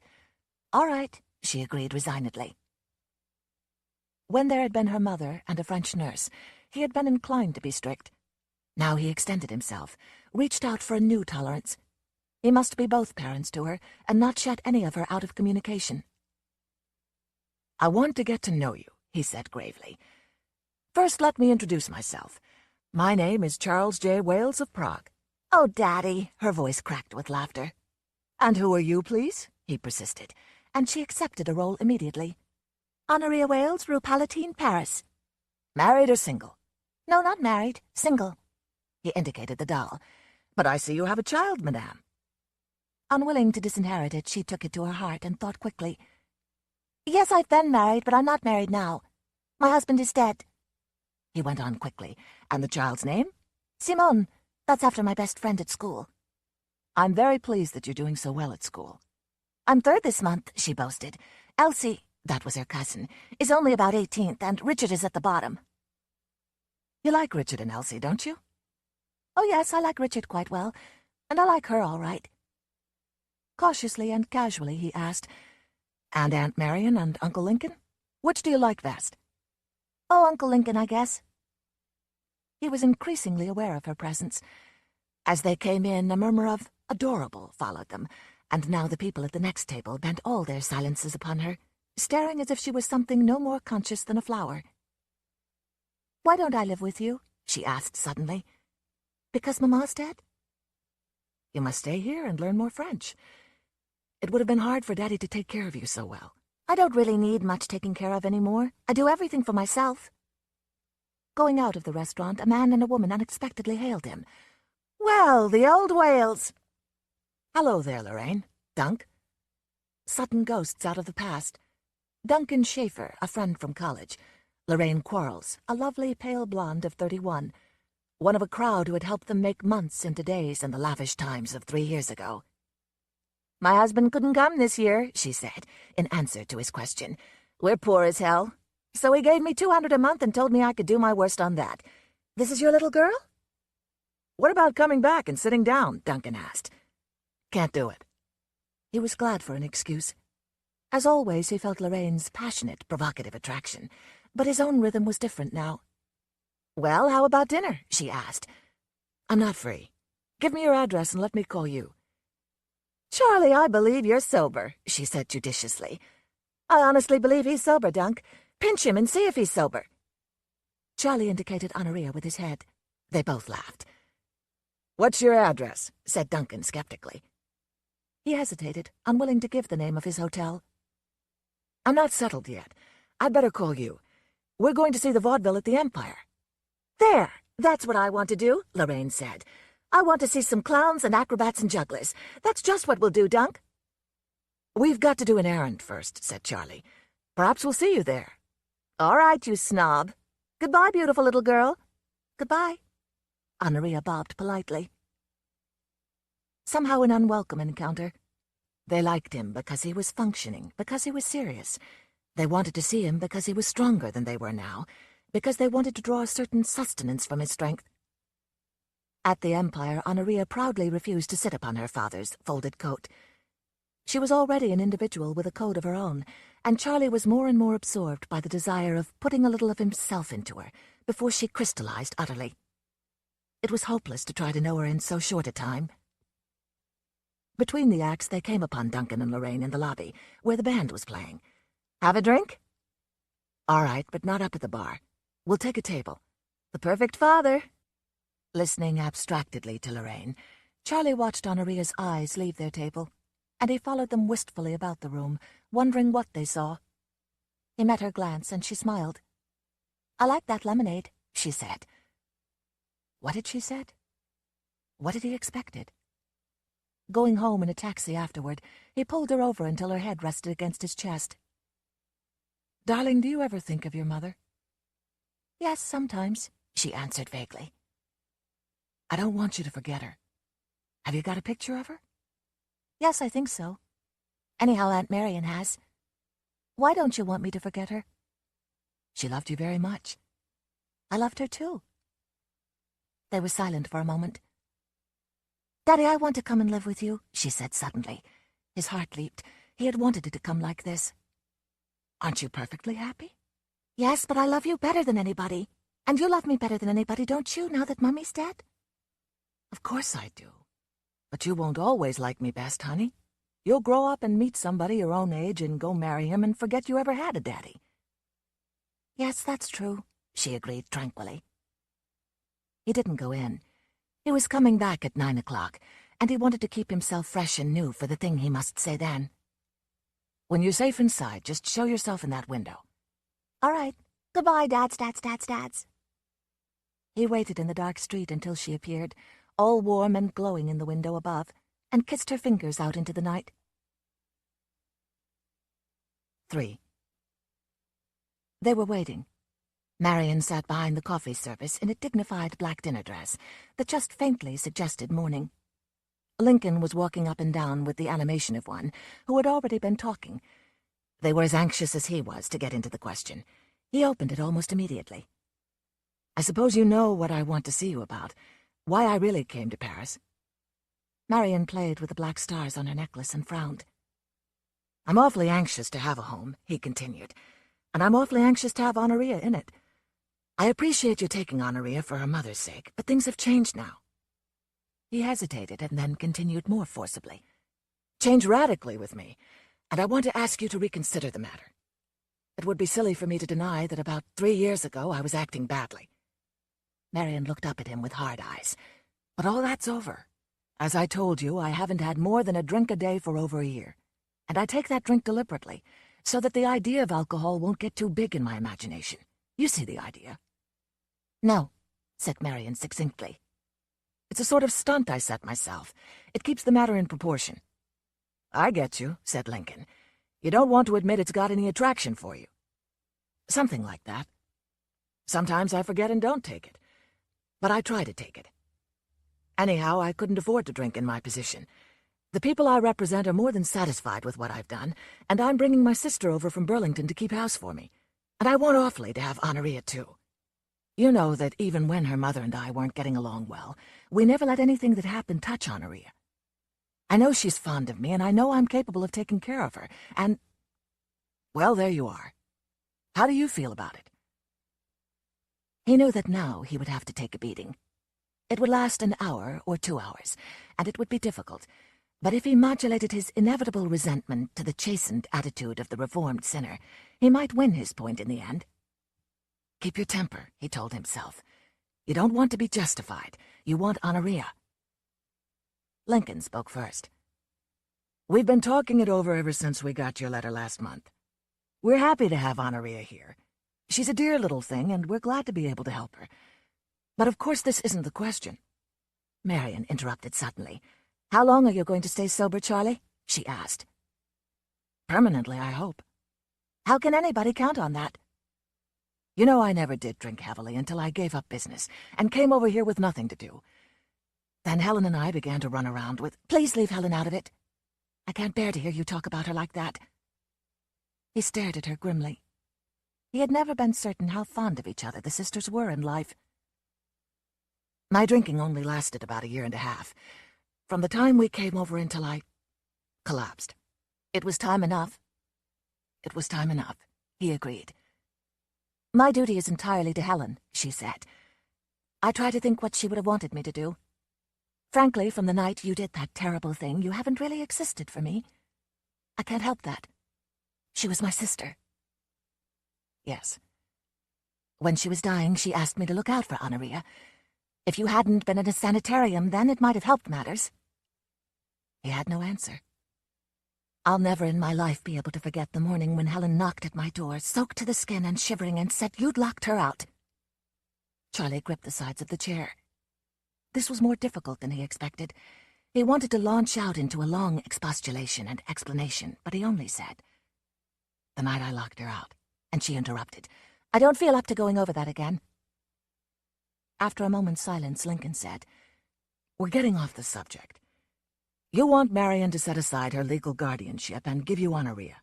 I think the main point for her is whether she has confidence in you or not." "I don't blame Marion," Charlie said slowly.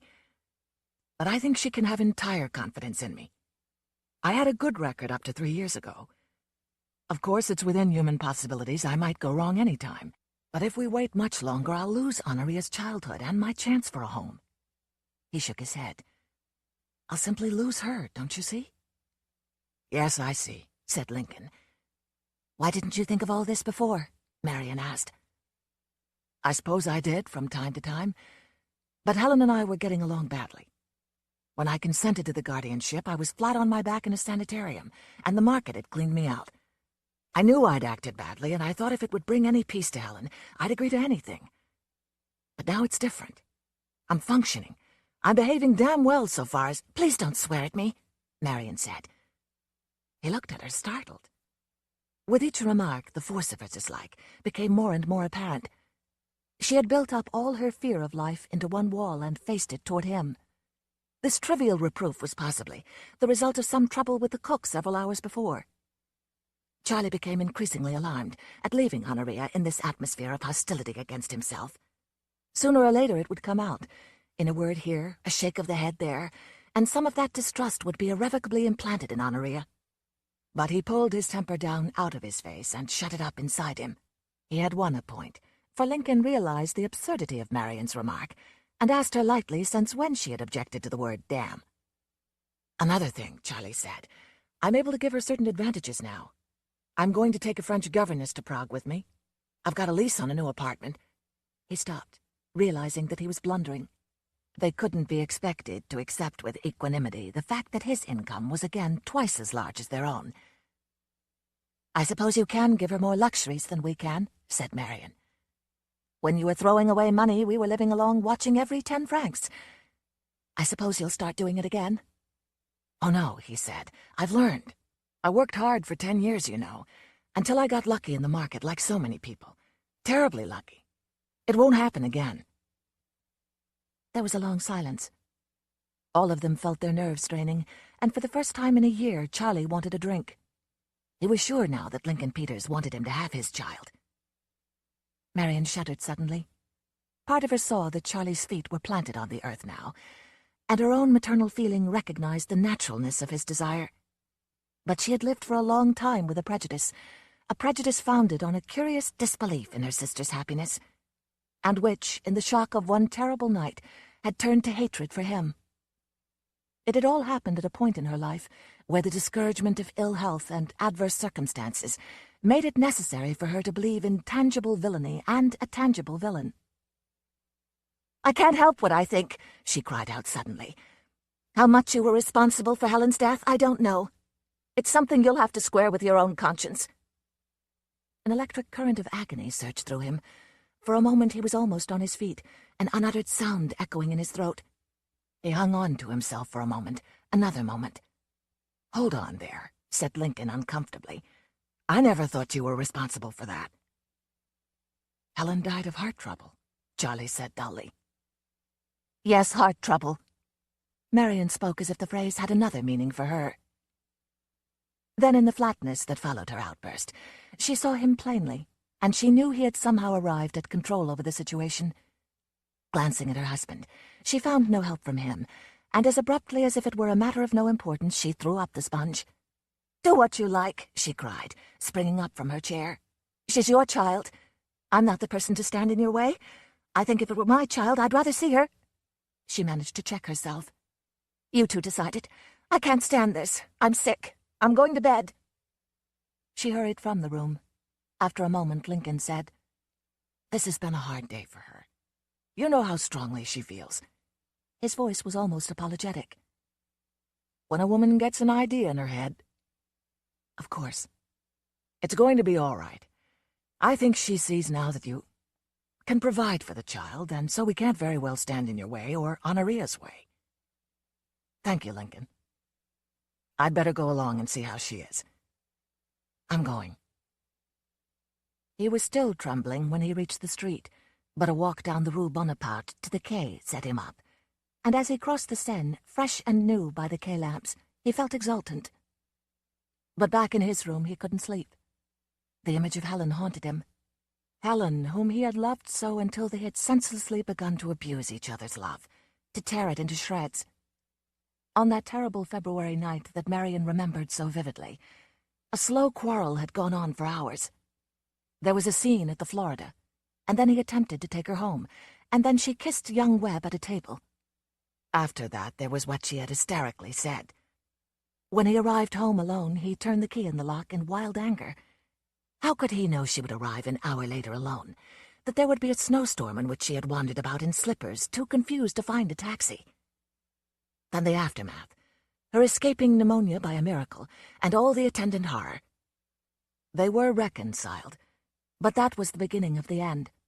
And Marian, who had seen with her own eyes and who imagined it to be one of many scenes from her sister's martyrdom, never forgot. Going over it again brought Helen nearer, and in the white soft light that steals upon half-sleep near morning, he found himself talking to her again. She said that he was perfectly right about Honoria, and that she wanted Honoria to be with him. She said she was glad he was being good and doing better. She said a lot of other things, very friendly things, but she was in a swing in a white dress, and swinging faster and faster all the time, so that at the end he could not hear clearly all that she said. 4. He woke up feeling happy. The door of the world was open again. He made plans, vistas, futures for Honoria and himself, but suddenly he grew sad, remembering all the plans he and Helen had made. She had not planned to die. The present was the thing, work to do and someone to love. But not to love too much, for he knew the injury that a father can do to a daughter or a mother to a son by attaching them too closely. Afterward, out in the world, the child would seek in the marriage partner the same blind tenderness, and failing probably to find it, turn against love and life. It was another bright, crisp day. He called Lincoln Peters at the bank where he worked, and asked if he could count on taking Honoria when he left for Prague. Lincoln agreed that there was no reason for delay. One thing, the legal guardianship. Marian wanted to retain that a while longer. She was upset by the whole matter, and it would oil things if she felt the situation was still in her control for another year. Charlie agreed, wanting only the tangible, visible child. Then the question of a governess. Charles sat in a gloomy agency and talked to a cross Bernays and to a buxom Breton peasant, neither of whom he could have endured. There were others whom he would see tomorrow. He lunched with Lincoln Peters at Griffon, trying to keep down his exultation. "There's nothing quite like your own child," Lincoln said. "But you understand how Marian feels, too." "She's forgotten how hard I worked for 7 years there," Charlie said. "She just remembers one night." "There's another thing," Lincoln hesitated. "While you and Helen were tearing around Europe and throwing money away, we were just getting along. I didn't touch any of the prosperity because I never got ahead enough to carry anything but my insurance. I think Marian felt there was some kind of injustice in it. You not even working toward the end and getting richer and richer." "It went just as quick as it came," said Charlie. "Yes, a lot of it stayed in the hands of chasseurs and saxophone players and maîtres d'hôtel. Well, the big party's over now. I just said that to explain Marian's feeling about those crazy years. If you drop in about 6 o'clock tonight before Marian's too tired, we'll settle the details on the spot." Back at his hotel, Charlie found a pneumatique that had been redirected from the Ritz bar where Charlie had left his address for the purpose of finding a certain man. "Dear Charlie, you were so strange when we saw you the other day that I wondered if I did something to offend you. If so, I'm not conscious of it. In fact, I have thought about you too much for the last year, and it's always been in the back of my mind that I might see you if I came over here. We did have such good times that crazy spring. Like the night you and I stole the butcher's tricycle and the time we tried to call on the president. And you had the old derby rim and the wire cane. Everybody seems so old lately, but I don't feel old a bit. Couldn't we get together sometime today for old time's sake? I've got a vile hangover for the moment, but we'll be feeling better this afternoon, and we'll look for you about 5 in the sweatshop at the Ritz. Always devotedly, Lorraine." His first feeling was one of awe that he had actually, in his mature years, stolen a tricycle and pedaled Lorraine all over the Étoile, between the small hours and dawn. In retrospect, it was a nightmare. Locking out Helen didn't fit in with any other act of his life. But the tricycle incident did. It was one of many. How many weeks or months of dissipation to arrive at that condition of utter irresponsibility? He tried to picture how Lorraine had appeared to him then. Very attractive. Helen was unhappy about it, although she said nothing. Yesterday in the restaurant, Lorraine had seemed trite, blurred, worn away. He emphatically did not want to see her, and he was glad Alex had not given away his hotel address. It was a relief to think instead of Honoria, to think of Sundays spent with her and of saying good morning to her, and of knowing she was there in his house at night, drawing her breath in the darkness. At 5, he took a taxi and bought presents for all the Peters. A piquant cloth doll, a box of Roman soldiers, flowers for Marion, big linen handkerchiefs for Lincoln. He saw when he arrived in the apartment that Marion had accepted the inevitable. She greeted him as though he were a recalcitrant member of the family rather than a menacing outsider. Honoria had been told she was going. Charlie was glad to see that her tact made her conceal her excessive happiness.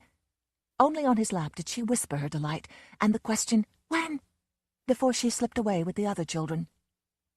He and Marion were alone for a minute in the room, and on an impulse he spoke out boldly.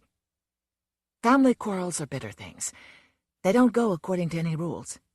They're not like aches or wounds. They're more like splits in the skin that won't heal because there's not enough material.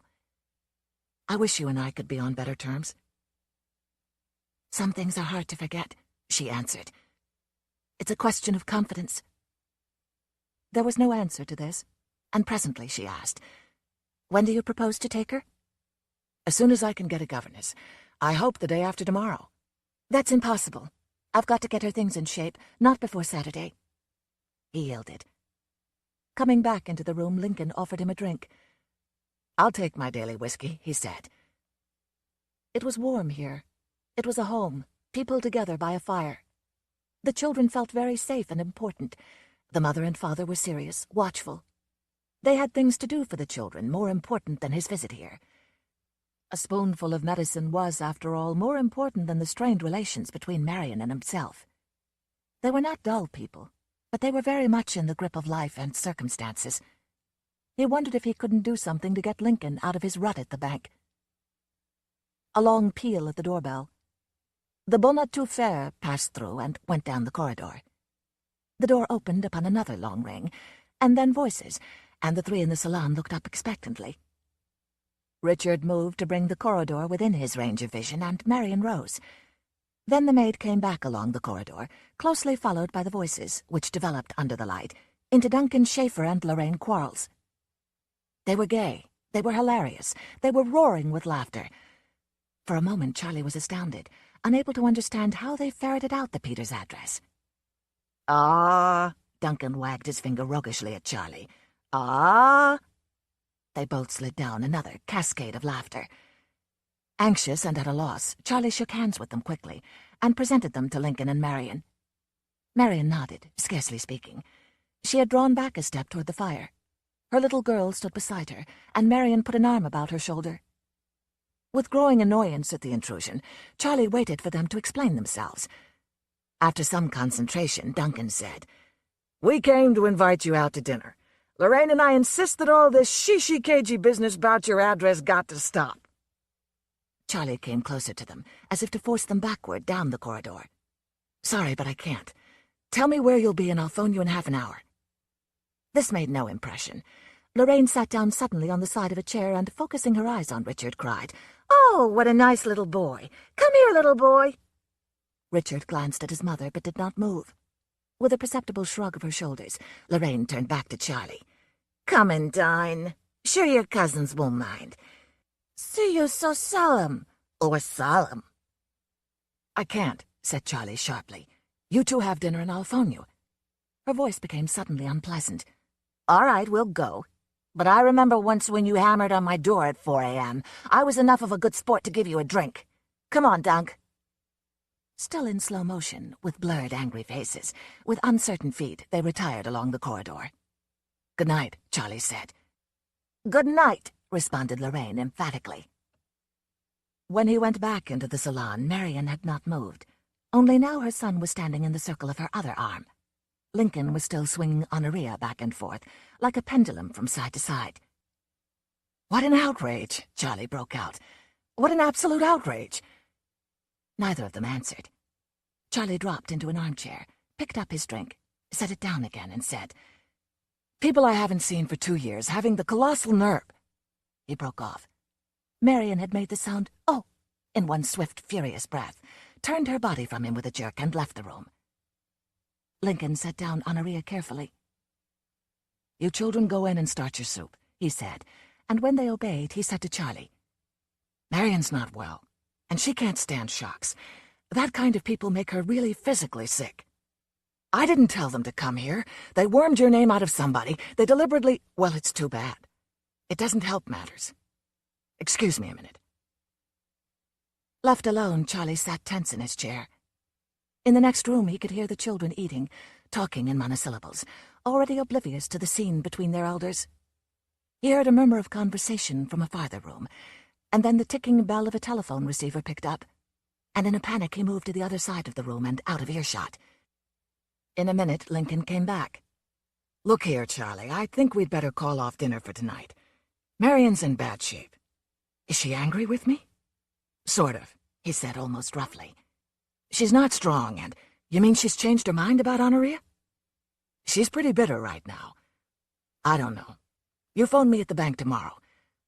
I wish you'd explain to her I never dreamed these people would come here. I'm just as sore as you are." I couldn't explain anything to her now. Charlie got up. He took his coat and hat and started down the corridor. Then he opened the door of the dining room and said in a strange voice, "Good night, children." Honoria rose and ran around the table to hug him. "Good night, sweetheart," he said vaguely, and then trying to make his voice more tender, trying to conciliate something. "Good night, dear children." 5. Charlie went directly to the Ritz bar with the furious idea of finding Lorraine and Duncan, but they were not there, and he realized that in any case there was nothing he could do. He had not touched his drink at the Peters, and now he ordered a whiskey and soda. Paul came over to say hello. "It's a great change," he said sadly. "We do about half the business we did. So many fellows I hear about back in the States lost everything. Maybe not in the first crash, but then in the second. Your friend George Hart lost every cent, I hear. Are you back in the States?" "No. I'm in business in Prague." "I heard that you lost a lot in the crash." "I did," and he added grimly, "but I lost everything I wanted in the boom. Selling short. Something like that." Again the memory of those days swept over him like a nightmare. The people they had met traveling, then people who couldn't add a row of figures or speak a coherent sentence. The little man Helen had consented to dance with at the ship's party, who had insulted her 10 feet from the table. The women and girls carried screaming with drink or drugs out of public places. The men who locked their wives out in the snow, because the snow of 29 wasn't real snow. If you didn't want it to be snow, you just paid some money. He went to the phone and called the Peters apartment. Lincoln answered. "I called up because this thing is on my mind. Has Marion said anything definite?" "Marion's sick," Lincoln answered shortly. "I know this thing isn't altogether your fault, but I can't have her go to pieces about it. I'm afraid we'll have to let it slide for 6 months. I can't take the chance of working her up to the state again." "I see. I'm sorry, Charlie." He went back to his table. His whiskey glass was empty, but he shook his head when Alex looked at it questioningly. There wasn't much he could do now except send Honoria some things. He would send her a lot of things tomorrow. He thought rather angrily that this was just money. He had given so many people money. "No, no more," he said to the waiter. "What do I owe you?" He would come back someday. They couldn't make him pay forever. But he wanted his child, and nothing was much good now beside that fact. He wasn't young anymore, with a lot of nice thoughts and dreams to have by himself. He was absolutely sure Helen wouldn't have wanted him to be so alone. the swimmer, John Cheever. It was one of those midsummer Sundays when everyone sits around saying, "I drank too much last night." You might have heard it whispered by the parishioners leaving church, heard it from the lips of the priest himself, struggling with his cassock in the vestiarium, heard it from the golf links and the tennis courts, heard it from the wildlife preserve where the leader of the Audubon group was suffering from a terrible hangover. "I drank too much," said Donald Westerhazy. "We all drank too much," said Lucinda Merrill. "It must have been the wine," said Helen Westerhazy. "I drank too much of that claret." This was the edge of the Westerhazys' pool. The pool, fed by an artesian well with a high iron content, was a pale shade of green. It was a fine day. In the west there was a massive stand of cumulus cloud, so like a city seen from a distance, from the bow of an approaching ship, that it might have had a name: Lisbon, Hackensack. The sun was hot. Nettie Merrill sat by the green water, one hand in it, one around a glass of gin. He was a slender man. He seemed to have the especial slenderness of youth, and while he was far from young, he had slid down his banister that morning and given the bronze backside of Aphrodite on the hall table a smack, as he jogged toward the smell of coffee in his dining room. He might have been compared to a summer's day, particularly the hours of one, and while he lacked a tennis racket or a sail bag, the impression was definitely one of youth, sport, and clement weather. He had been swimming, and now he was breathing deeply, stertorously, as if he could gulp into his lungs the components of that moment, the heat of the sun, the intenseness of his pleasure. It all seemed to flow into his chest. His own house stood in Bullitt Park, 8 miles to the south, where his 4 beautiful daughters would have had their lunch and might be playing tennis. Then it occurred to him that by taking a dogleg to the southwest he could reach his home by water. His life was not confining, and the delight he took in this observation could not be explained by its suggestion of escape. He seemed to see, with a cartographer's eye, that string of swimming pools, that quasi-subterranean stream that curved across the county. He had made a discovery, a contribution to modern geography. He would name the stream Lucinda after his wife. He was not a practical joker, nor was he a fool, but he was determinedly original, and had a vague and modest idea of himself as a legendary figure. The day was beautiful, and it seemed to him that a long swim might enlarge and celebrate its beauty. He took off a sweater that was hung over his shoulders and dove in. He had an inexplicable contempt for men who did not hurl themselves into pools. He swam a choppy crawl, breathing either with every stroke or every 4th stroke, and counting somewhere well in the back of his mind the 1-2, 1-2 of a flutter kick. It was not a serviceable stroke for long distances, but the domestication of swimming had saddled the sport with some customs, and in his part of the world a crawl was customary.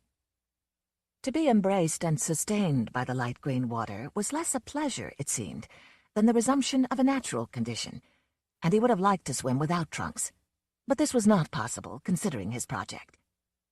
He hoisted himself up on the far curb. He never used the ladder, and started across the lawn. When Lucinda asked where he was going, he said he was going to swim home. The only maps and charts he had to go by were remembered or imaginary, but these were clear enough.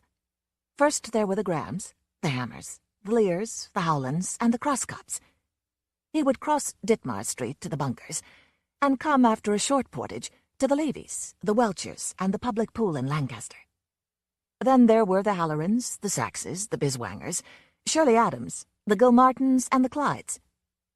The day was lovely, and that he lived in a world so generously supplied with water seemed like a clemency, a beneficence. His heart was high, and he ran across the grass. Making his way home by an uncommon route gave him the feeling that he was a pilgrim, an explorer, a man with a destiny, and he knew that he would find friends all along the way. Friends would line the banks of the Lucinda River. He went through a hedge that separated the Westerhazys' land from the Grahams, walked under some flowering apple trees, passed the shed that housed their pump and filter, and came out at the Grahams' pool. "Why, Nettie," Mrs. Graham said, "what a marvelous surprise. I've been trying to get you on the phone all morning. Here, let me get you a drink." He saw then, like any explorer, that the hospitable customs and traditions of the natives would have to be handled with diplomacy if he was ever going to reach his destination. He did not want to mystify or seem rude to the Grahams, nor did he have the time to linger there. He swam the length of their pool and joined them in the sun and was rescued, a few minutes later, by the arrival of 2 carloads of friends from Connecticut. During the uproarious reunions, he was able to slip away. He went down by the front of the Grahams' house, stepped over the thorny hedge, and crossed a vacant lot to the Hammers. Mrs. Hammer, looking up from her roses, saw him swim by, although she wasn't quite sure who it was. The Lears heard him splashing past the open windows of their living room. The Howlands and the Crosscups were away. After leaving the Howlands, he crossed Ditmar Street and started for the bunkers, where he could hear, even at that distance, the noise of a party. The water refracted the sound of voices and laughter and seemed to suspend it in midair. The bunker's pool was on a rise, and he climbed some stairs to a terrace where 25 or 30 men and women were drinking. The only person in the water was Rusty Towers, who floated there on a rubber raft. Oh, how bonny and lush were the banks of the Lucinda River! Prosperous men and women gathered by the sapphire-colored waters, while caterers' men in white coats passed them cold gin. Overhead, a red de Havilland trainer was circling around and around and around in the sky, with something like the glee of a child in a swing. Ned felt a passing affection for the scene, a tenderness for the gathering, as if it was something he might touch. In the distance he heard thunder. As soon as Enid Bunker saw him, she began to scream, "Oh, look who's here! What a marvelous surprise! When Lucinda said you couldn't come, I thought I'd die." She made her way to him through the crowd, and when they had finished kissing, she led him to the bar. A progress that was slowed by the fact that he stopped to kiss 8 or 10 other women and shake the hands of as many men. A smiling bartender he had seen at 100 parties gave him a gin and tonic, and he stood by the bar for a moment, anxious not to get stuck in any conversation that would delay his voyage. When he seemed about to be surrounded, he dove in and swam close to the side to avoid colliding with Rusty's raft. At the far end of the pool, he bypassed the Tomlinsons with a broad smile and jogged up the garden path. The gravel cut his feet, but this was only unpleasantness. The party was confined to the pool, and as he went toward the house, he heard the brilliant, watery sound of voices fade, heard the noise of a radio from the bunker's kitchen, where someone was listening to a ball game. Sunday afternoon. He made his way through the parked cars and down the grassy border of their driveway to Alewives Lane. He did not want to be seen on the road in his bathing trunks, but there was no traffic, and he made the short distance to the Levy's driveway, marked with a private property sign and a green tube for the New York Times. All the doors and windows of the big house were open, but there were no signs of life. Not even a dog barked. He went around the side of the house to the pool and saw that the Levys had only recently left. Glasses and bottles and dishes of nuts were on a table at the deep end, where there was a bathhouse, or gazebo, hung with Japanese lanterns. After swimming the pool, he got himself a glass and poured a drink. It was his 4th or 5th drink, and he had swum nearly half the length of the Lucinda River. He felt tired, clean, and pleased at that moment to be alone. Pleased with everything. It would storm. The stand of cumulus cloud, that city, had risen and darkened, and while he sat there he heard the percussiveness of thunder again. The de Havilland trainer was still circling overhead, and it seemed to Ned that he could almost hear the pilot laugh with pleasure in the afternoon. But when there was another peal of thunder, he took off for home. A train whistle blew, and he wondered what time it had gotten to be. 4? 5? He thought of the provincial station at that hour, where a waiter, his tuxedo concealed by a raincoat, a dwarf with some flowers wrapped in newspaper, and a woman who had been crying would be waiting for the local. It was suddenly growing dark. It was that moment when the pin-headed birds seemed to organize their song into some acute and knowledgeable recognition of the storm's approach. Then there was a fine noise of rushing water from the crown of an oak at his back, as if a spigot there had been turned. Then the noise of the fountains came from the crowns of all the tall trees. Why did he love storms? What was the meaning of his excitement when the door sprang open and the rain-wind fled rudely up the stairs? Why had the simple task of shutting the windows of an old house seemed fitting and urgent? Why did the first watery notes of a storm wind have for him the unmistakable sound of good news, cheer, glad tidings? Then there was an explosion, a smell of cordite, and rain lashed the Japanese lanterns that Mrs. Levy had bought in Kyoto the year before last. Or was it the year before that? He stayed in the Levy's gazebo until the storm had passed. The rain had cooled the air, and he shivered. The force of the wind had stripped a maple of its red and yellow leaves and scattered them over the grass and the water.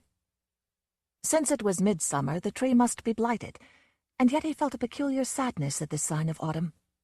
He braced his shoulders, emptied his glass, and started for the Welchers' pool. This meant crossing the Lindleys' riding ring, and he was surprised to find it overgrown with grass and all the jumps dismantled.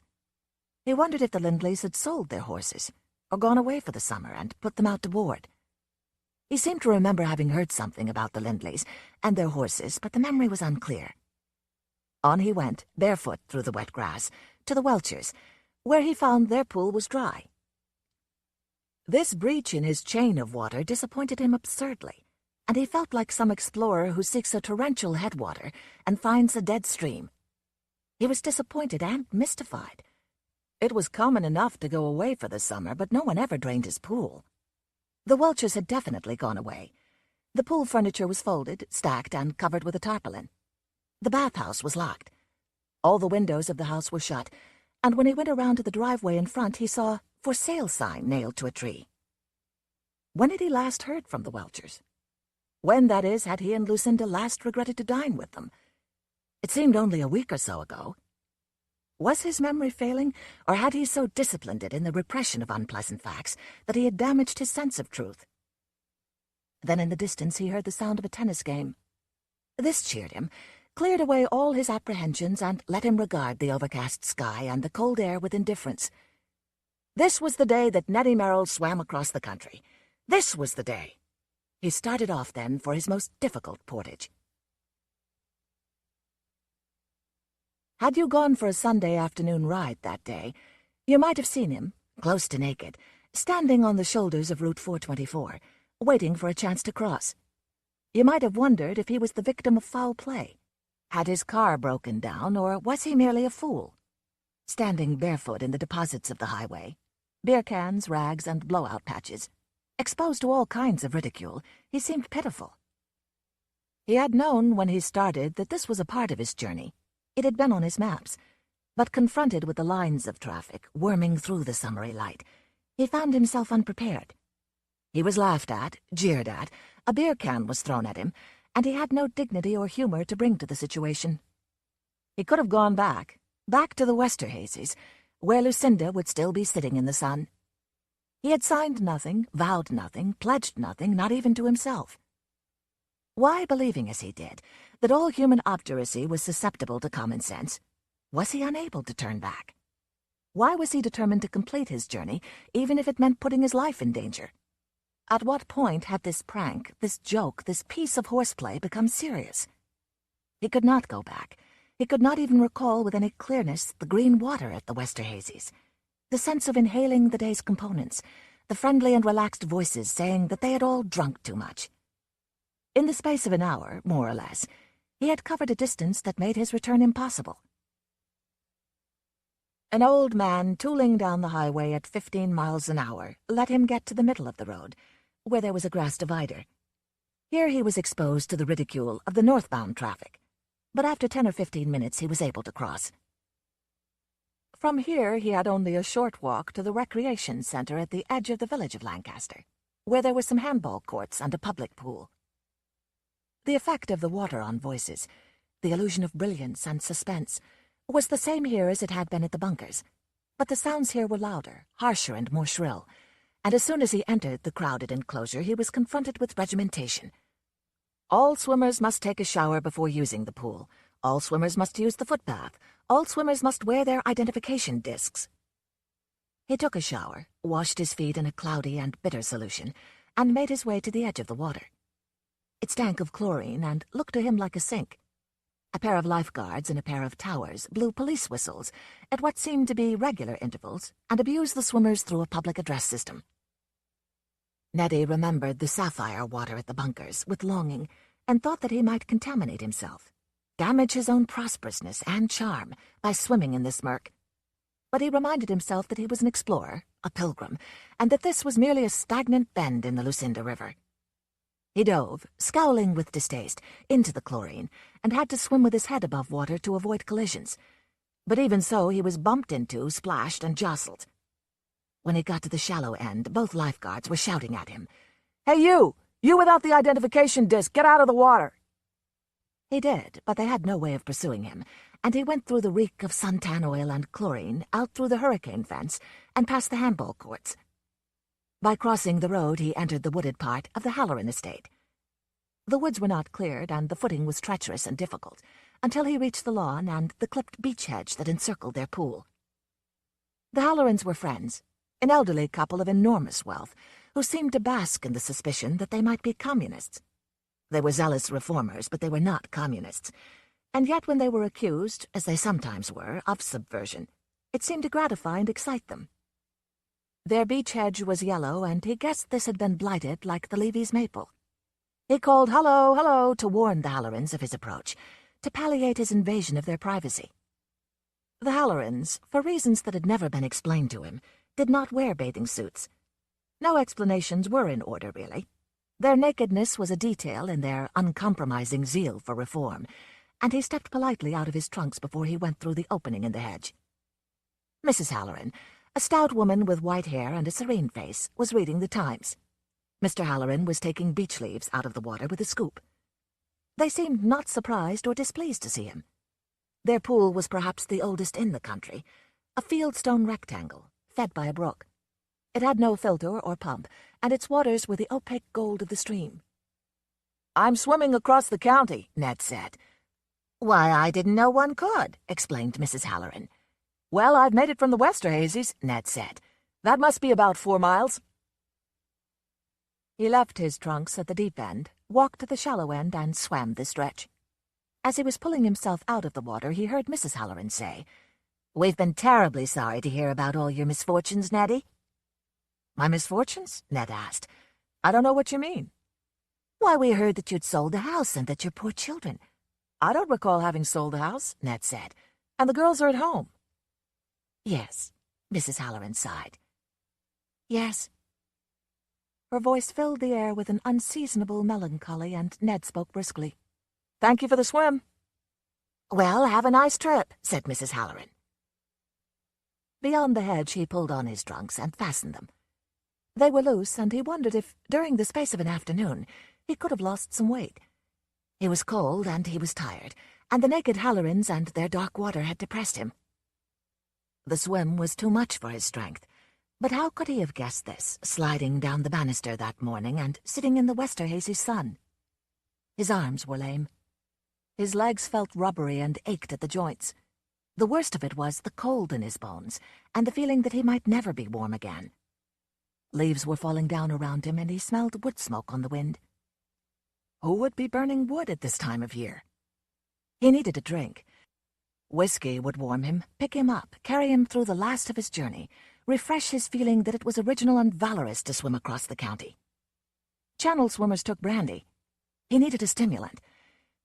He crossed the lawns in front of the Hallorans' house and went down a little path to where they had built a house for their only daughter Helen and her husband Eric Sachs. The Sachses' pool was small, and he found Helen and her husband there. "Oh, Neddy," Helen said, "did you lunch at Mother's?" "Not really," Ned said. "I did stop to see your parents." This seemed to be explanation enough. "I'm terribly sorry to break in on you like this, but I've taken a chill, and I wonder if you'd give me a drink." "Why, I'd love to," Helen said. "But there hasn't been anything in this house to drink since Eric's operation. That was 3 years ago." Was he losing his memory? Had his gift for concealing painful facts let him forget that he had sold his house, that his children were in trouble, and that his friend had been ill? His eye slipped from Eric's face to his abdomen, where he saw 3 pale, sutured scars, 2 of them at least a foot long. Gone was his navel. And what, Neddy thought, would the roving hand, bet-checking one's gifts at 3 a.m., make of a belly with no navel, no link to birth, this breach in the succession? "I'm sure you can get a drink at the Biswangers," Helen said. "They're having an enormous do. You can hear it from here. Listen." She raised her head, and from across the road, the lawns, the gardens, the woods, the fields, he heard again the brilliant noise of voices over water. "Well, I'll get wet," he said. still feeling that he had no freedom of choice about his means of travel.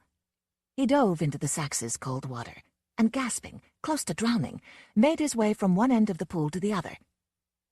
"Lucinda and I want terribly to see you," he said over his shoulder, his face set toward the Biswangers. "We're sorry it's been so long, and we'll call you very soon." He crossed some fields to the Biswangers and the sounds of revelry there. They would be honored to give him a drink. They would be happy to give him a drink. The Biswangers invited him and Lucinda for dinner 4 times a year, 6 weeks in advance. They were always rebuffed, and yet they continued to send out their invitations, unwilling to comprehend the rigid and undemocratic realities of their society. They were the sort of people who discussed the price of things at cocktails, exchanged market tips during dinner, and after dinner told dirty stories to mixed company. They did not belong, Tanetti said. They were not even on Lucinda's Christmas card list. He went toward their pool with feelings of indifference, charity, and some unease, since it seemed to be getting dark, and these were the longest days of the year. The party, when he joined it, was noisy and large. Grace Biswanger was the kind of hostess who asked the optometrist, the veterinarian, the real estate dealer, and the dentist. No one was swimming, and the twilight, reflected on the water of the pool, had a wintry gleam. There was a bar, and he started for this. When Grace Biswanger saw him, she came toward him, not affectionately, as he had every right to expect, but bellicosely. "Why, this party has everything," she said loudly, "including a gatecrasher." She could not deal him a social blow. There was no question about this, and he did not flinch. "As a gatecrasher," he asked politely,